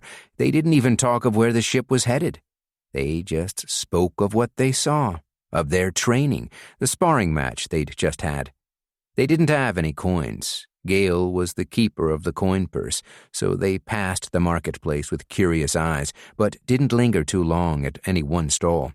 Huon hadn't even been thinking about those things, about getting strong, about getting his revenge, freeing the surgecallers. His mind was almost clear of all that, a fact that was strange to realize. Those things had always been on his mind. Leona squeezed his hand, smiling at him as they passed under another glowing arch. The city wasn't just beautiful from afar, it was beautiful up close. Huon hadn't seen so many luscious gardens before. None of the places he'd been had really had gardens within the city walls, not that he'd seen anyway. Not even the forest city of Landor. Why would they need gardens when the ground beneath them was a forest? This city, however, seemed to value their connection with earth essence, unlike the sailors. Flowers grew in every street. All the houses, even the tiny ones packed close together, almost directly against their neighbors, had small gardens in front of their houses where they grew tomatoes and different types of herbs. Huon had never walked through a city that smelled so wonderful. "What do you think we'll do after?" Leona asked. "After what?" "After the everlasting king has been defeated." Huon opened his mouth, but no words came out. I honestly don't know. I've never thought that far ahead." Leona nodded, then went quiet for a long moment, loosening her grip on his hand. Had he said something wrong? He was frowning, going through their conversation as they passed through a quiet street, when a figure appeared in front of them. "There you are." Huon froze. Leona's grip on his hand tightened once more, so hard she must have been surging strength. Jacob stood in front of them, still wearing his beat-up Honourbound armor. There was no glow to it. Huon had assumed it was core armor, but if it were, it didn't have any essence within it. Since this war began, I've been wondering where you would turn up. Jacob tilted his head to the side. I sensed your essence by the docks and couldn't believe it. My son, all the way over here? He stepped forward, staring down at Huon's wrist, the wrist of the hand holding Leona's. You were bound to an immortal. I know Blaze is still alive. How did you escape? Huon wanted to run. He looked inside his core. His fearlessness essence was still depleted. He'd had no reason to be brave on the strong wind. All he'd done was train over the past few weeks.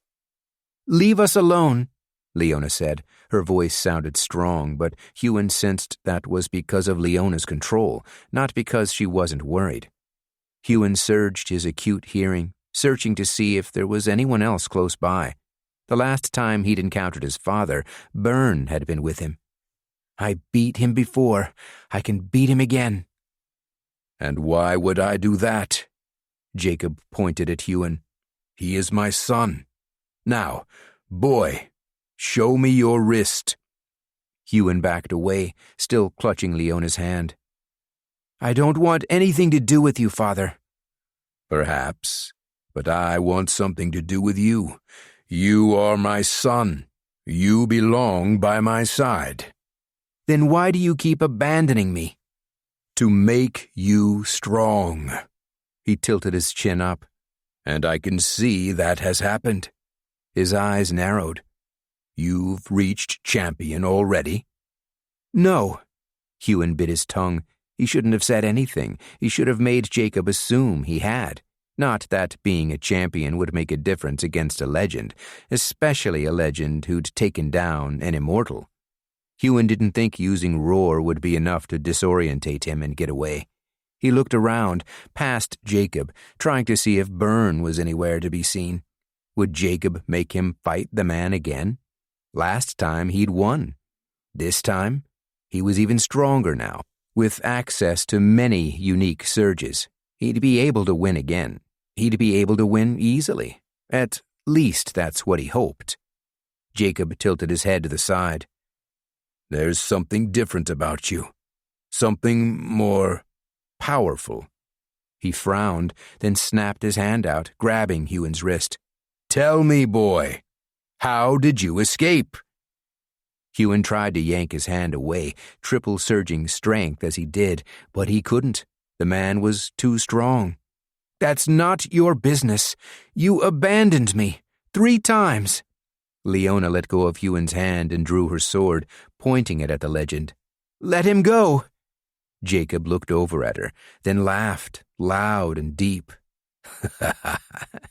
You are a child. He waved a hand. A massive gust of wind came from nowhere, sending Leona flying off into a nearby building. She smashed into the brickwork, slid down and landed on her feet. It took her a moment to straighten up. Something must have broken in her back after taking such a hit, but it looked to be healed by the time she was standing straight again. She'd managed to keep her sword in hand, not that it would do any good. Huon was sick of this, sick of being pushed around by people stronger than him. "You heard her. Let me go." Jacob pulled Huon's sleeve up and yanked his arm around, staring down at his wrist. His eyes widened slightly. Impressive, son. Perhaps I underestimated you. But of course, any child of mine would have potential for greatness. He let go of Huon. I just hope you know the cost of what you've done. He released Huon's arm, then looked at his own wrist. Yours feels different. I didn't know there were more Celestials visiting Harlan. He shut his eyes, his head cocked as though he were listening to something. Kalak didn't know either. Interesting. Kalak? Huon wondered. Did Jacob know the name of his Celestial? He wasn't even surprised the man had received a soul binding. It had been the only thing that made sense. How else had he become oathless? Except he wasn't oathless, just as Huon wasn't oathless. He was soul-bound. "Fight me." Huon let out a long breath, wondering if this were the right decision. He remembered what it had been like at the Justice Arena, fighting champions as a squire. They had all had their abilities restricted, and he still hadn't been able to defeat them. He had no idea how strong his father truly was, though he now believed the man was, in fact, a legend, even though he'd been able to defeat Blaze. He was just a soul-bound legend. Huon wondered what other advantages he'd discover as he moved up the path of advancement. For a legend to defeat an immortal, it seemed impossible, but Huon was so much stronger than he'd been before, and he'd been training a soulbound for less than 2 months. His father had been training for as long as Huon had been alive. Even if he hadn't reached immortal yet, that didn't mean he wasn't strong. I'll have to be faster, stronger. Obviously, Jacob wasn't strong enough to go against the everlasting king. If he had been, the continent would be free of the tyrant by now. Fight you. Why in the world would I do that? I would destroy you in mere moments, son. You know what I'm capable of. You've seen me kill before. He clenched a gauntleted fist. You've seen me defeat an immortal. Restrict your surges, like the contenders at the Justice Arena when they fought me. Make it as fair a fight as it can be. Jacob's frown deepened, the lines digging into his forehead. And how would this benefit me? If you win, I'll go with you. I'll listen to everything you have to say. You'll go with me anyway. You don't have a choice. Maybe, but wouldn't you rather I come willingly? Jacob sighed. You have so much potential. Why waste it? I was right to let the Immortal of Fire keep you bound. Look at how much stronger it's made you. I promise, my son, I only ever have your best interests at heart. He put a hand on his chest in what felt like mock sincerity. Huon again wondered what the man had given up when he'd become soulbound. What aspect of his soul had he lost? Had he always been this cold, even when he was married to Huon's mother, or had that happened after, when he'd escaped the oath-binding? Had he lost his conscience then? Please do this for me, Father. Huon held back a wince from calling him that. The man sighed again, more heavily this time. The world is a harsh place, Huon. Leaving Harrelon is a bad idea. One you should abandon. Jacob stepped back. This is not going to work out well for you, son. Will you do it? Jacob closed his eyes. His stone-faced expression eased. There was something else in his face now, something almost like concern. I will do this for you, but I warn you, even restricted, you will not be able to defeat me. This little match of yours is for nothing. He put his hands together and seemed to enter a meditative state for a moment. But perhaps it will prove something to you. This is when Huon should have tried to run. His speed reserves were full, and he'd only been getting faster and faster these past few weeks, even without the ability to actually run on the deck. But running wouldn't help. Honestly, he was surprised his father had even accepted the deal. Was he beginning to actually listen to me? Huon wondered. Maybe the man wasn't everything Huon had thought. After seeing what had happened to the queendom of Arisalon, all those people bound, killed, including the man I murdered. Maybe Jacob had been right to be ruthless. Still, Huon didn't want to walk that path, and he certainly didn't want to be forced to walk it. He was free now. He wouldn't exchange an oathmaster for a tyrannical father. This isn't going to work, Huon. Even if you win, he's just going to take you, Leona whispered. Huon looked at her. She'd walked back to his side. He took her hand and squeezed it. She was right. He knew that. His father wouldn't respect the deal they made, not if it wasn't in his favor, but it might give Captain Avery enough time to find them. Huon just hoped she was keeping tabs on them somehow. And a fight in the middle of the street? Even if it was a quiet street, it was likely to grab some people's attention. Captain Avery will find us. Win or lose, he wasn't going with Jacob, not without a fight. Chapter 29. Huon clutched his sword, his shield in the other hand. Jacob opened his eyes. I have restricted myself to 4 surges: strength, speed, stamina, and wind, and I'll only use them at night level. Do you agree this is fair? Huon pursed his lips. It sounded fair enough. Of course, even with the man's surges restricted, his natural body would be far stronger than Huon's. A legend's natural strength must be phenomenal. I agree. Again, it didn't matter if he won. He just had to ensure the fight made enough noise.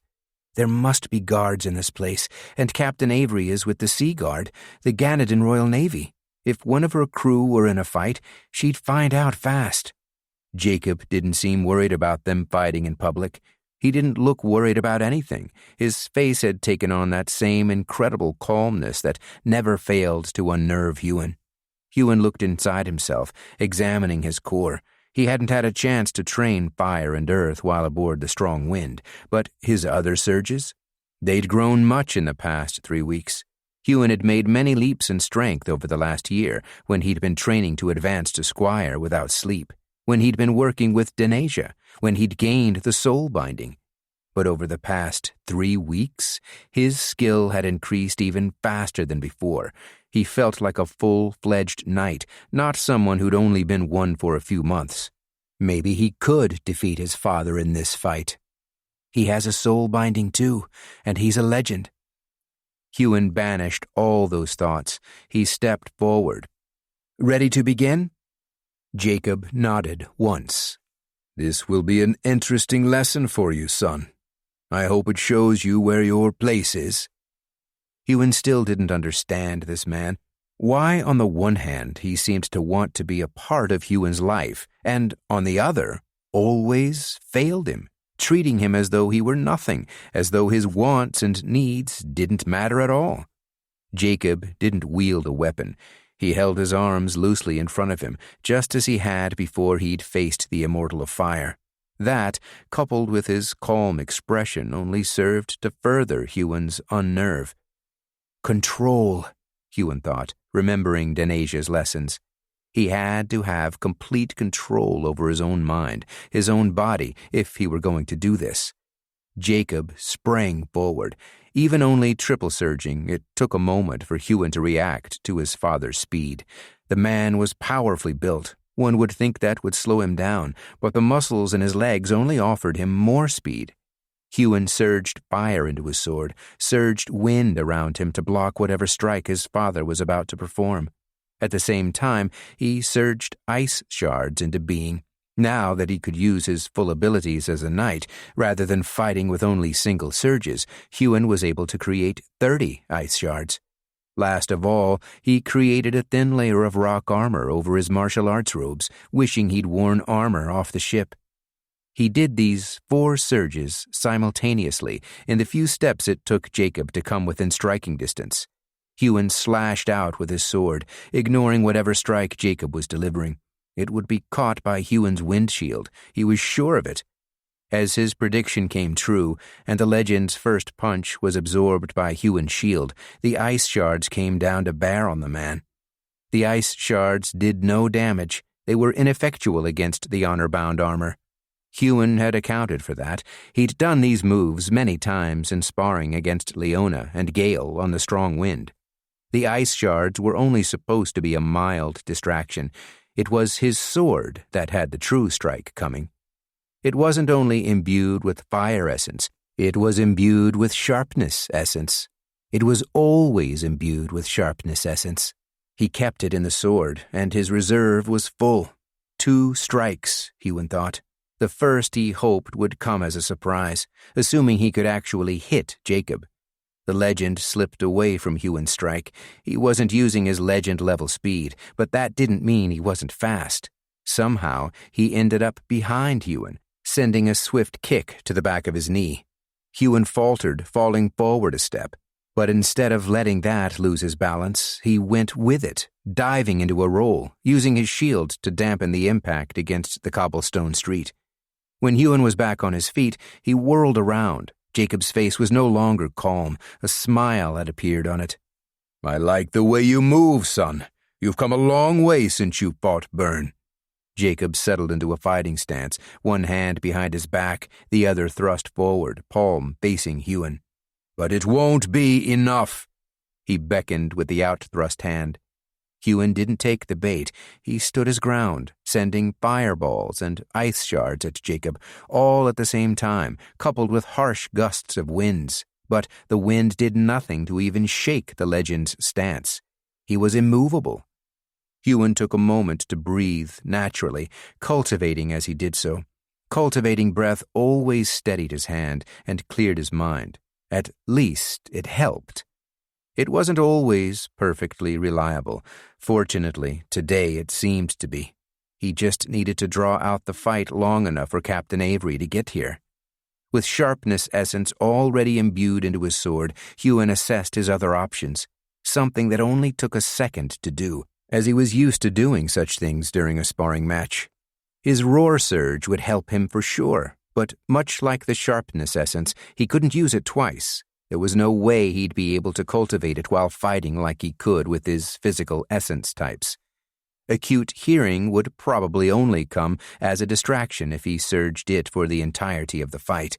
While his control over that surge had rapidly grown since its first use, it was still somewhat overwhelming to use while fighting.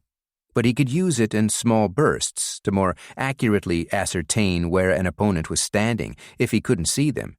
His acute touch essence, on the other hand, would help. He'd trained with it diligently over the past 3 weeks, since picking it up from the core merchant back at the docks where they'd met Captain Avery. It was capable of so much more than Huon had initially thought it would be. It was almost like he could see better when he had it activated. He felt the subtle shifts in the air. That, coupled with his night-level perception and his acute hearing surge, had made it possible for him to fight while blindfolded. He hadn't fought very well, but he'd been able to survive far longer than he'd expected to. Without a blindfold? It would help him even more. Huon took a deep breath, sinking into a strong stance. He stared at the man who was his father, wanting to run at him, wanting to defeat him. Even if I do win, it's only because he's restricted. I'm no match for him at full strength. But he would be, someday. He knew he would be. It was only a matter of time. Maybe it's not only the everlasting king I'll have to come back to defeat. That thought made him shudder. He didn't believe in his father's methods, but the man was trying to do the same thing Huon was. Jacob smiled again. Then he moved. Running at probably the highest speed a knight could run at, far faster than Huon could manage. His natural base as a legend gave him a massive advantage over Huon in every physical way, and his technique. Why did I do this? Huon braced himself. None of his elemental barrages had so much as pierced the man's armor. Huon hadn't even taken that into account when he'd asked to fight the man. He should have gotten him to take off his armor. That armor is imbued with at least legend-level essence. There's no way any of my surges will be able to break through it. That was all Huon needed to know about his father. He'd agreed to this fight knowing that there was no way it would be fair, no way Huon would be able to defeat him. Huon stopped using his elemental surges offensively, instead taking on a different tack. If all he had to do was last longer. He surged water, wind, earth, all into one shield. He surged fire into his sword. Even though he knew it wouldn't help, it didn't feel right not to. With those 3 elements swirling around him like armor in themselves, Huon decided he no longer needed his shield. That's why he loved using a hand-and-a-half sword. It doubled so easily as a 2-handed weapon when he needed it to. He silently thanked Captain Avery for making them practice without their shields. Holding his sword in both hands, he instantly felt like his strikes would be stronger, maybe even faster, now that he could better and more accurately maneuver them. And as Jacob was unarmed, Huon had far more reach than the man. I should be able to do this. Huon had done so many impossible things, at least things he'd thought were impossible. No limits. In that moment, while Jacob was running at him at full pelt, Huon assumed a meditative state, the meditative state used to commune with the universe. If you are listening, please guide me, somehow. Huon didn't know if the Celestial could hear him, didn't know if the man would even care, now that he'd got his soul binding. He still hadn't figured out what aspect of his soul was missing, what price that was that he'd paid. But if there was ever a time the Celestial could help Huon, he hoped it was now. He didn't want to fail before he'd truly began, didn't want to lose his freedom now he'd finally gotten it back. Jacob was using the wind to push him forward, making him even faster than before. Huon tracked his movement exactly, noting how fast the man could run. He struck out with his sword, knowing how difficult it would be for the legend to change trajectory at the speed he was running. Huon brought the swords down, though the legend wasn't there. Again he'd moved faster than Huon thought he should be able to move. Is he using bursts of higher-level essence? Cheating? Jacob sent a kick right for Huon's head as Huon re-angled his sword for another strike. The kick, like Jacob's run, was reinforced with wind essence. Huon's elemental barriers managed to prevent the strike from hitting him, but he could only surge so much essence for so long. He may have grown better at it, and the soul binding had helped him surge them all at the same time, but Huon didn't have an unlimited reserve. Just hold out a bit longer. He glimpsed Leona, watching the fight, but couldn't focus on her long enough to identify her expression. A few other people had gathered around. Fights among surgecallers probably weren't too unusual around places like this, and as long as they weren't damaging property, Huon doubted anyone would interfere, even though he wished they would. With Huon's shield blocking each strike Jacob sent his way, it gave him the opportunity to send a barrage of sword slashes and thrusts. How is he dodging each one? How is he moving so fast? Huon leapt backward, creating distance after his 10th strike in a row missed. His elemental reserves were down by a quarter. He wouldn't last long like this, not if he wasn't even able to hit the man. I don't even know if my sharpness essence will damage that armor. The roar surge. He'd used it against a legend before, and it had slowed them down. Couple it with breathing fire. It might further affect his vision. Ever since that day, when he'd rescued Leona from the Queen of Arisalon's dungeons, he'd practiced that technique. If it could affect a legend, he wondered how powerful it would be when he was a legend. So when Jacob came in for another attack, Huon had the essence for both surges pooled in his throat. Huon surged the technique. Chapter 30. Huon surged roar and fire simultaneously at Jacob, using every ounce of essence he could.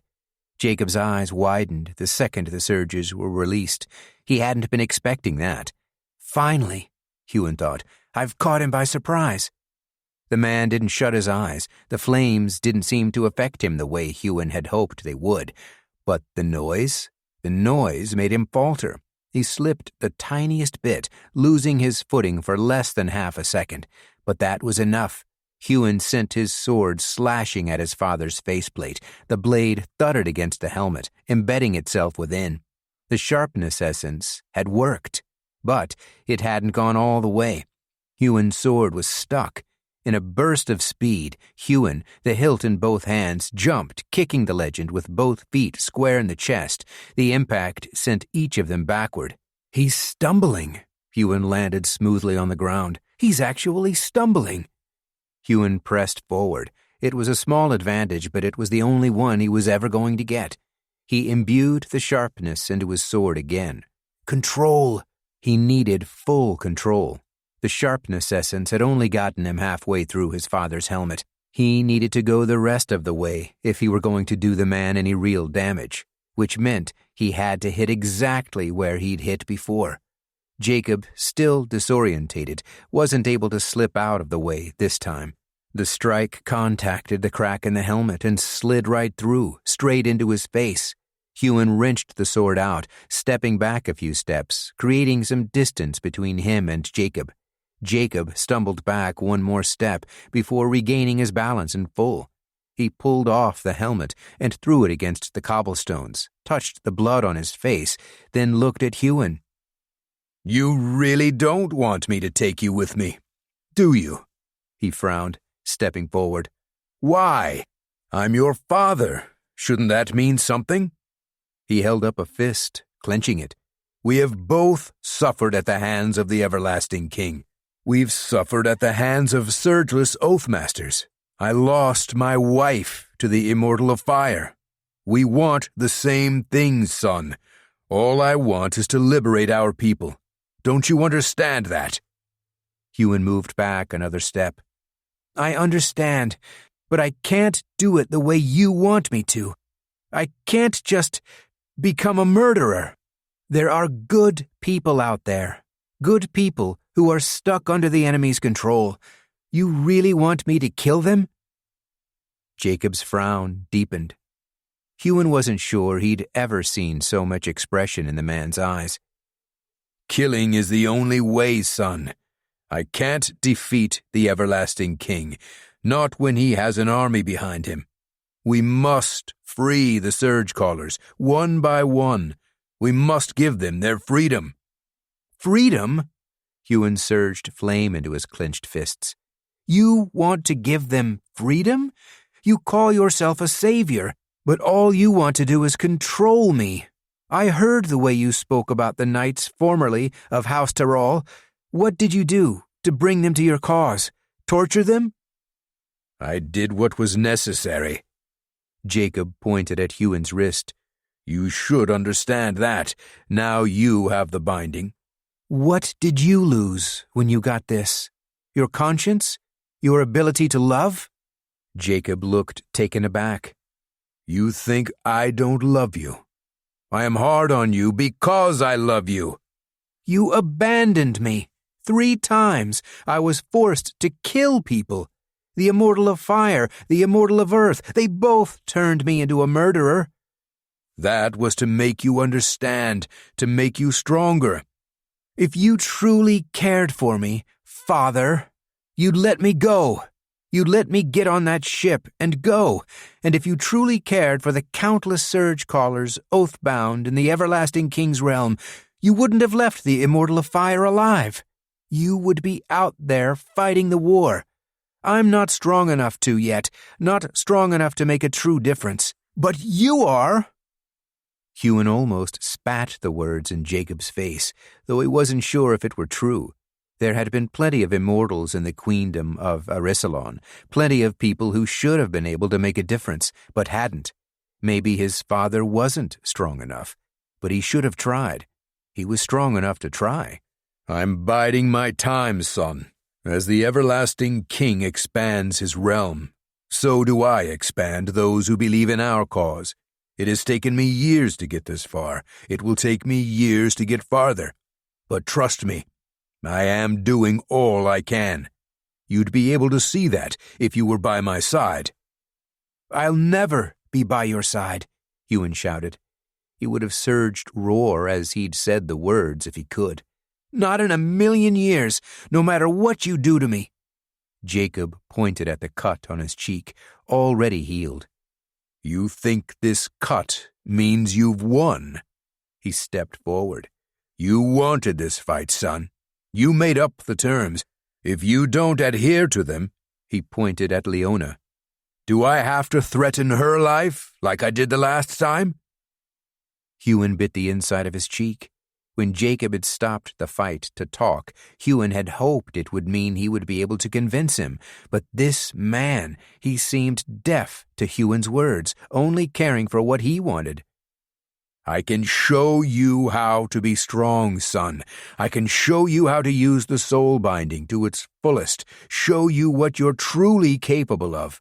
Please, just come with me." "I can't win this fight," Huon thought. Even with all the restrictions in place, it was just too impossible. But what in his life hadn't been impossible.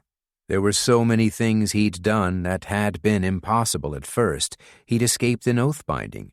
He'd actually found a way. He couldn't just wait around for Captain Avery to get here. The captain alone might not even be enough.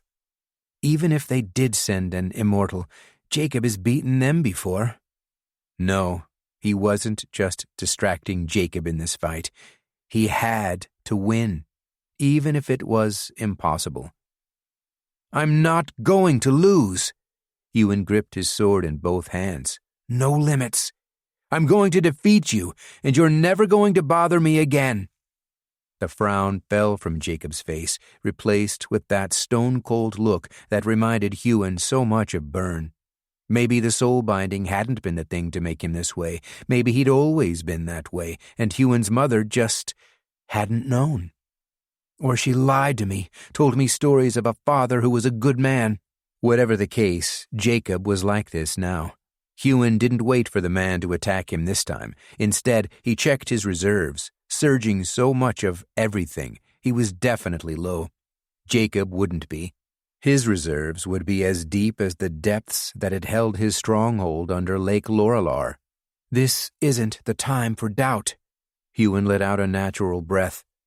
If you're out there, Celestial, please hear me. Huon triple-surged speed, sprinting at his father. He couldn't fight the man in the traditional way. He couldn't fight him head-on. He was too fast. He'd been able to dodge almost every single strike Huon had sent his way, and Huon could no longer do anything to disorientate the man. But that didn't mean he couldn't lock him up. He hasn't chosen an earth surge, Huon thought, remembering the technique Jameson had used against him in the Justice Arena, locking up one of his limbs and preventing Huon from using his own earth essence on the rock. Huon didn't know how to use that technique in the same way. It was something he'd yet to learn. He couldn't stop another Surgecaller from surging earth essence to be rid of it, but Jacob couldn't surge earth essence, not if he wanted to be true to the deal they'd struck. This could actually work. As Huon ran, gripping his sword in both hands, he surged earth, pulling up the cobblestones. The great thing about elemental essence was that it tended to be far easier to hit one's target. They couldn't block or dodge a dozen simultaneous strikes.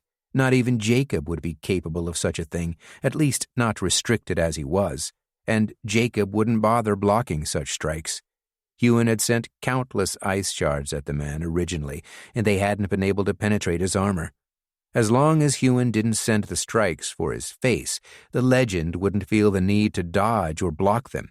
The cobblestones flew into the air, though Huon was able to juggle simultaneous surges at once. For this, he would need as much focus as he could muster, considering it was a technique he'd never used before. I can do this. Wind swirled around Jacob as the man stood his ground, staring at Huon, eyes cold as ice. Like before, he had one palm out-thrust, his other hand neatly behind his back. He held a long stance, his left leg forward. There was no hint of worry or fear anywhere on his face. Huon leapt into the air, slashing down with his sword. Jacob's chin rose. Almost casually, he stepped out of the way. At the same time, the cobblestones shot at him. There were 15 in total, about as many as Huon could hold in the air without threatening to deplete his earth essence too early. But the cobblestones were no longer hardened rock. Huon had broken them down until they looked like melted metal. As the rocks impacted Jacob, they gripped onto him. The first smashed into his right ankle, the next his left wrist. Jacob glanced down at the rock as Huon landed on the ground, whirling to look at him in full. Jacob looked about to break the rock when the other glob struck him, further locking up his limbs until he could no longer move. A deep chuckle released from the man's lips. Very clever. There were many ways to break out of such a technique, but the ones Huon knew all involved elemental essences the man didn't have access to. He couldn't heat the rock with fire essence. He couldn't slash through it with water. All he'd chosen was wind. If Huon had thought of this back in the Justice Arena, I wouldn't have been strong enough to perform it back then.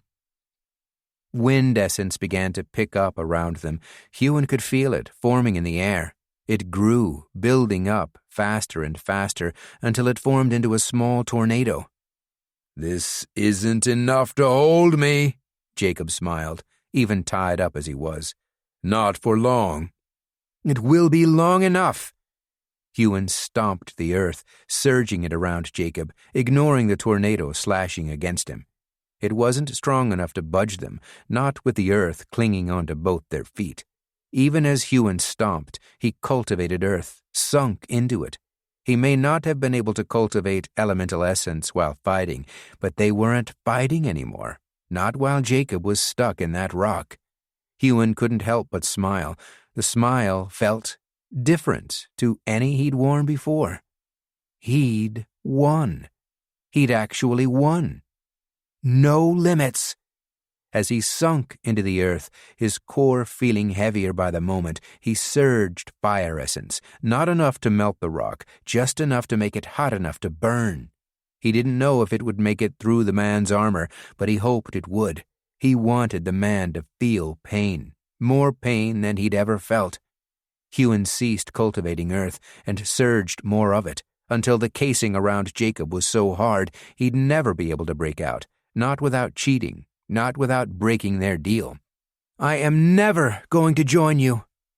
Huon gripped Jacob's shoulders with both hands, engulfed in flame. "Concede, father! Surrender!" The heat grew. Beads of sweat formed on Jacob's brow. Huon could see the pain in the man's eyes. Gone was the coldness from before.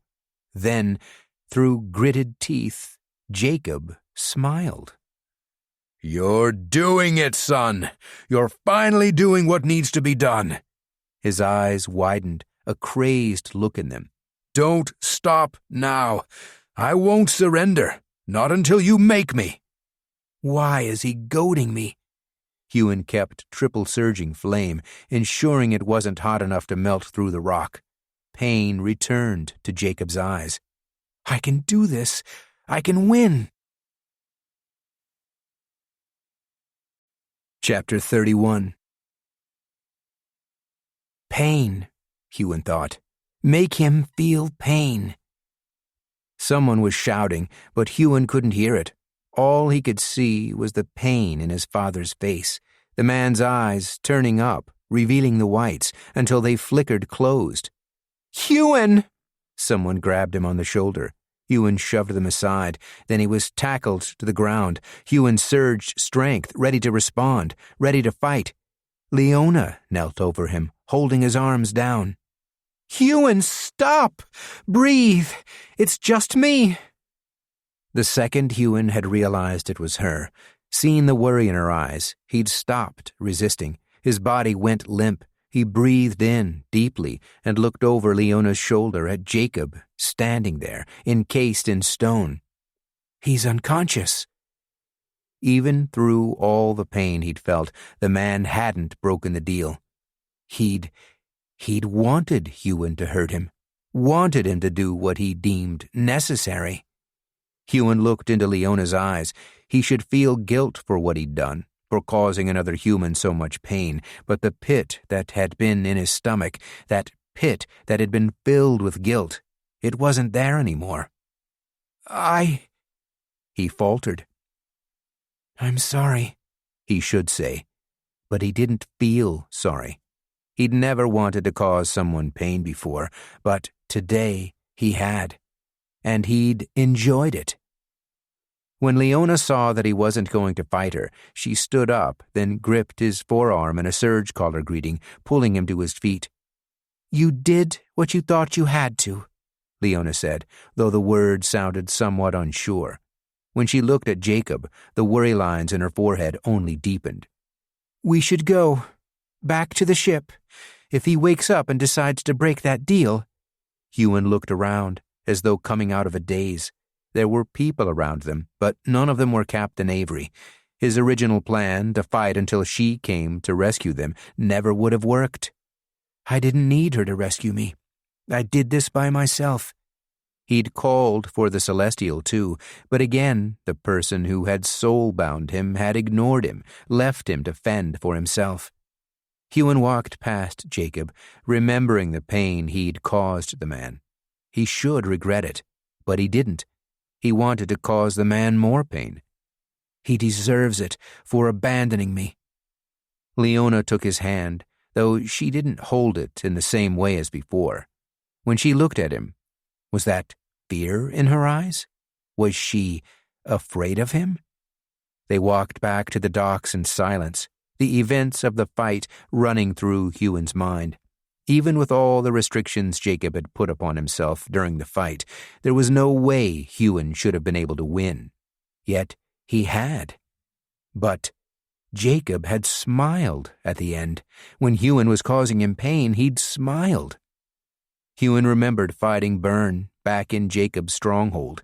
He'd done all he could not to kill the man, even though it would have meant the Immortal of Fire's death, even though it would have freed him of his binding. He could have won. He could have killed Byrne. That's what Jacob had wanted him to do. He'd wanted Huon to be ruthless like he was, but he'd fought it.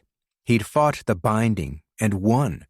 Now Huon remembered why he'd done that. He remembered his thought process at the time, but he no longer understood it.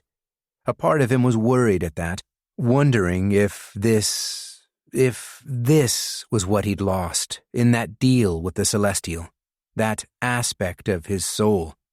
Had he been cold, staring at Jacob, surging the flames, making him feel so much pain? I'd had to do it to win, to be free of him. That was true. He had done what he'd needed to. But the thing that part of his mind worried about was the way in which he'd done it. He hadn't done it with cold eyes, like Jacob or Byrne might have. He remembered that now. He'd done it with a smile. When they returned to the ship, Captain Avery was already back from her meeting with the King of Ganadon. She'd informed the Ganadonian king of the war in Arissalon, of what the Everlasting King had done, of what Huon had seen, of the total and utter destruction and enslavement of the queendom. Apparently, the man had not been worried about the danger. The captain's forehead was heavily creased as she told Huon and Leona this. I may not believe, as the two of you do, that the Everlasting King will take over all of Harrolan. But I do believe he is a threat, more of a threat than my king wants to believe. Captain Avery shook her head. I'm beginning to wonder if this is a poor time to sail away from my kingdom. She looked out to sea. But I think, perhaps, this is the most important journey for me now. There are Celestials out there, people who are far stronger than the threat we face. If we can enlist their help. Enlist their help? Huon wasn't sure that was entirely possible. When the Celestial had spoken to him, he'd told him that he couldn't be seen to interfere. That people of his advancement weren't supposed to. He'd told the captain this already, however, when she'd asked for his story. Now he held his tongue. He didn't want her to doubt this journey, didn't want her to choose to stay behind. Leona was quiet, even back on the ship. After they'd spoken with the captain, she'd let go of his hand and walked to the other side of the deck. Huon had wanted to follow, wanted to ask her what was wrong, but he knew what was wrong. She's afraid of me. It hadn't all happened at once, when Huon had taken on the soul binding. But he knew now that it was happening. He was changing, becoming more ruthless, just as my father wanted. That aspect of his soul that he'd lost, it must be why. The Celestial had done this to him. This was the true price he'd paid. Huon wasn't sure if he cared or not, which made that small part of him, that one that had been worried as he'd walked back to the dock, become even louder. He should be worried about this. Captain Avery recalled the rest of her crew onto the ship earlier than she'd planned. Originally, they were supposed to spend the night in Ganadon, but after Huon had told her Jacob had tried to take him away, her worry lines had deepened. I need you with me, Huon. The captain gripped his shoulder. You're my link to the Celestials. I can't have him take you away. Gale was the last to return. The moment he and Snow were back on deck, the sails were let down, and wind was surged into them. Huon went below deck as the ship left port. He sat on his bunk, legs crossed beneath him, and meditated, trying to uncover what he felt. Maybe he was making this out to be worse than it was. Maybe the reason he hadn't felt guilt for hurting his father like that was because it had been necessary, and because the man had personally wronged him. Were it anyone else, Huon might still have done it, had he needed to. But he certainly wouldn't have enjoyed it. He certainly wouldn't be free of guilt. Would he? He stayed down there for what felt like hours, examining his own mind, his own thoughts. The longer he did, the more he realized he couldn't just shrug this away. He'd changed in a way he'd never wanted to, in a way he'd sworn he never would. I will walk the right path, he thought. I will defeat the everlasting king. But I won't become that. Logically, these thoughts made sense to him, but he lacked the same feelings he'd had around them before, the same drive. When Huon opened his eyes, he found the cabin filled with sailors turning in for the night. Had he really been in here that long? He looked toward Leona's bunk. It was empty.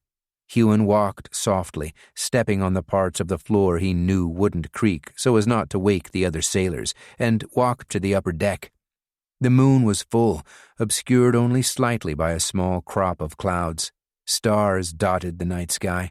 Whenever he looked up out here, it reminded him of being atop the Huron Mountains, where there had seemed to be more stars in the sky. It was the same out here on the water. It didn't take him long to find Leona. She was leaning against the bow, staring down at the dark waters. "Leona?" Huon walked up to her. Leona turned to him. Her eyes were red. "I was wondering if you would come to me. Why did it take you so long?" Huon looked away. "I was afraid of what you would say, about what happened back there." "I told you already. You did what you had to." "If that's true, then why are you avoiding me? Why weren't you holding my hand the same way as before?" It was Leona's turn to look away. She stared back out at the water. "Because I saw that look in your eyes. I've seen that look before, Huon. But I never thought I'd see it in you. You weren't just doing what you had to. You were reveling in it." Huon opened his mouth, but he didn't deny it. He didn't want to lie to her. Whatever aspect of his soul he'd lost, whatever had been taken from him to make him feel what he'd felt, it hadn't affected his feelings for Leona. He cared for her, wanted to be close to her, wanted her to trust him, not be afraid of him. "I won't lie to her." Huon's mouth was dry. How could he be so afraid of speaking the truth? "I did enjoy it." He clamped his mouth shut after he'd said the words, waiting for her reaction. Leona looked at him over her shoulder, her eyes still red. "Why?" He shook his head. "I think," he trailed off. "The truth. Tell her the truth." Staring down at his binding, Huon rolled up the sleeve of his martial arts robes. "Remember what I told you about losing an aspect of my soul? I think I know what it means now." He raised his gaze to meet hers. "But I don't want to be like this. I don't want to become ruthless. I don't want to become like him." Huon wasn't sure if he was referring to Jacob, the immortal of fire, or even to the everlasting king. He didn't want to become like any of them. "You don't?" Leona turned fully back around. Facing him properly once more, she looked up into his eyes. "I want to defeat the everlasting king. I want to take down all the Oathmasters. Free every Surgecaller, not just in our realm, but anywhere they're kept a slave. But I won't turn..." Huon shut his eyes. "I won't become evil to do it." It was rare that Huon thought about it in those terms, good versus evil. But what else could it be? The everlasting king was evil, and his father? Whatever his ultimate intentions, the ends did not justify the means.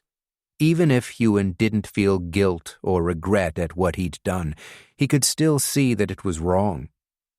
I don't want to become that which I fight. Leona took his hand the way she had earlier in the day. She held it in both of hers. You're not lying to me, are you, Huon? He shook his head. I promise, I'm not. Leona nodded. Good. She squeezed his hand. Then I'll help you. But you have to promise something else, too, okay? Huon nodded slowly. Okay.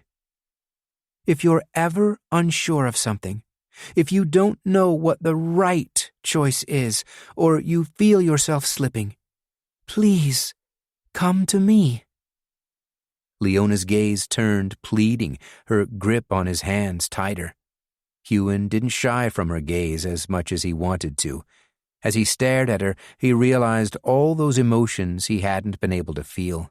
The guilt, the regret. He could feel them through her. Was he willing to put such a burden on her?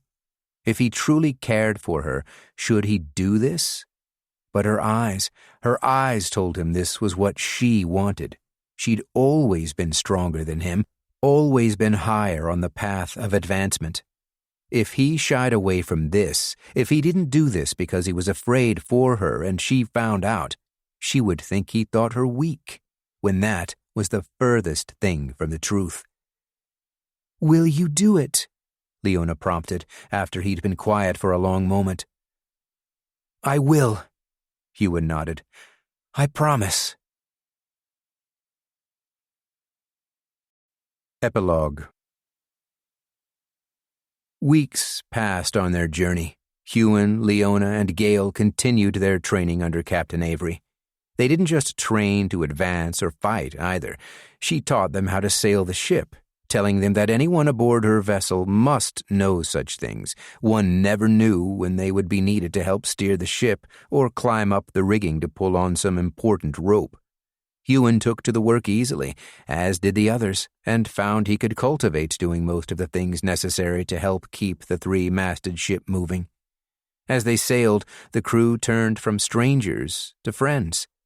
Huon learnt the names of every sailor aboard, along with their advancement levels. They were all champions, excepting Captain Avery and her first mate, Horel, who'd been a legend for almost a year now. Champion. Huon wasn't sure how long it would take him, but it was the next step on his journey, the next step on all their journeys. Captain Avery had agreed to train them, but she didn't speak much on when they would advance. She doesn't think we're ready. Huon was inclined to believe her. One night, after 2 months on the water, following one of Huon's solo training sessions, he walked to the prow of the ship and leant against the rail, gaze searching the dark sky. They hadn't seen a single other sail on the open sea since leaving Horlana's port. Something caught Huon's eye, something flying toward the strong wind. Huon gripped the rail tightly, leaning as far over the side as he could, wishing he had an acute sight surge. Instead, he surged acute hearing and focused on the sound of the thing's wings whooshing through the air. He could just make it out. Whoosh, whoosh, whoosh. He froze where he stood, fear gripping his chest. His mind groped for the fearlessness affinity. The red dragon. It must be. Had the Immortal of Fire found him once again? Then the beast neared, the cloud blocking the moonlight parted. It wasn't a dragon. It was a sky eagle, a giant sky eagle, as big as Shuri's mother. Huon's mouth parted, then formed into a smile. "Shuri!" he called into the night, then shouted up at the lookout atop the eagle's nest that the man needn't be afraid. The sky eagle swept down toward him, landing heavily on the deck. Huon ran to greet the bird, who was now far taller than himself. definitely big enough to ride. He hugged Shuri, holding her close, glad she'd finally returned to him. Footsteps sounded behind Huon as he stood there, Shuri cooing softly, though not near as softly as she had when she was younger. "Is that Shuri?" Leona asked, walking into view. "She's gotten so big." Huon let go of the bird, who flapped her wings and screeched, a sound he took for excitement on seeing Leona. Shuri wrapped the young woman in her wings. Eyes wide, Leona sunk into the hug. Snow patted over, having been woken by the noise. Not long after, Gale was up on deck with the captain. Huon looked at Leona, at Shuri, at Gale, Snow, even at Captain Avery, and realized something. Whatever it was that he'd lost, that aspect of his soul, he wasn't alone. Not anymore. "I can do this," Huon thought, staring off into the sea, over the dark waters. He didn't know what he would face out there. He didn't know if it would truly help him advance or take him as far as he needed to go. He didn't know if he'd lost too much in that deal with the Celestial. But he did know that whatever he had to do, he would do it with his friends. This is the end of Honourbound, a Podium audio production. If you enjoyed this audiobook, we would love for you to rate and review it. For more progression fantasy hits, check us out at podiumaudio.com and sign up for our newsletter. We promise we won't spam you. Also, consider joining our community of listeners, fans, and trolls on social media. We're active on Instagram, Facebook, Twitter, and Reddit. We'd love to connect. You have been listening to Honourbound, Book 3 of Surgecaller. Associate Producer Hannah Grenfell. Executive Producer Emily Durr. Written by Todd Herzman. Performed by John Perhala. Text copyright 2021 by Todd Herzman. Production copyright 2021 by Podium Audio. All rights reserved.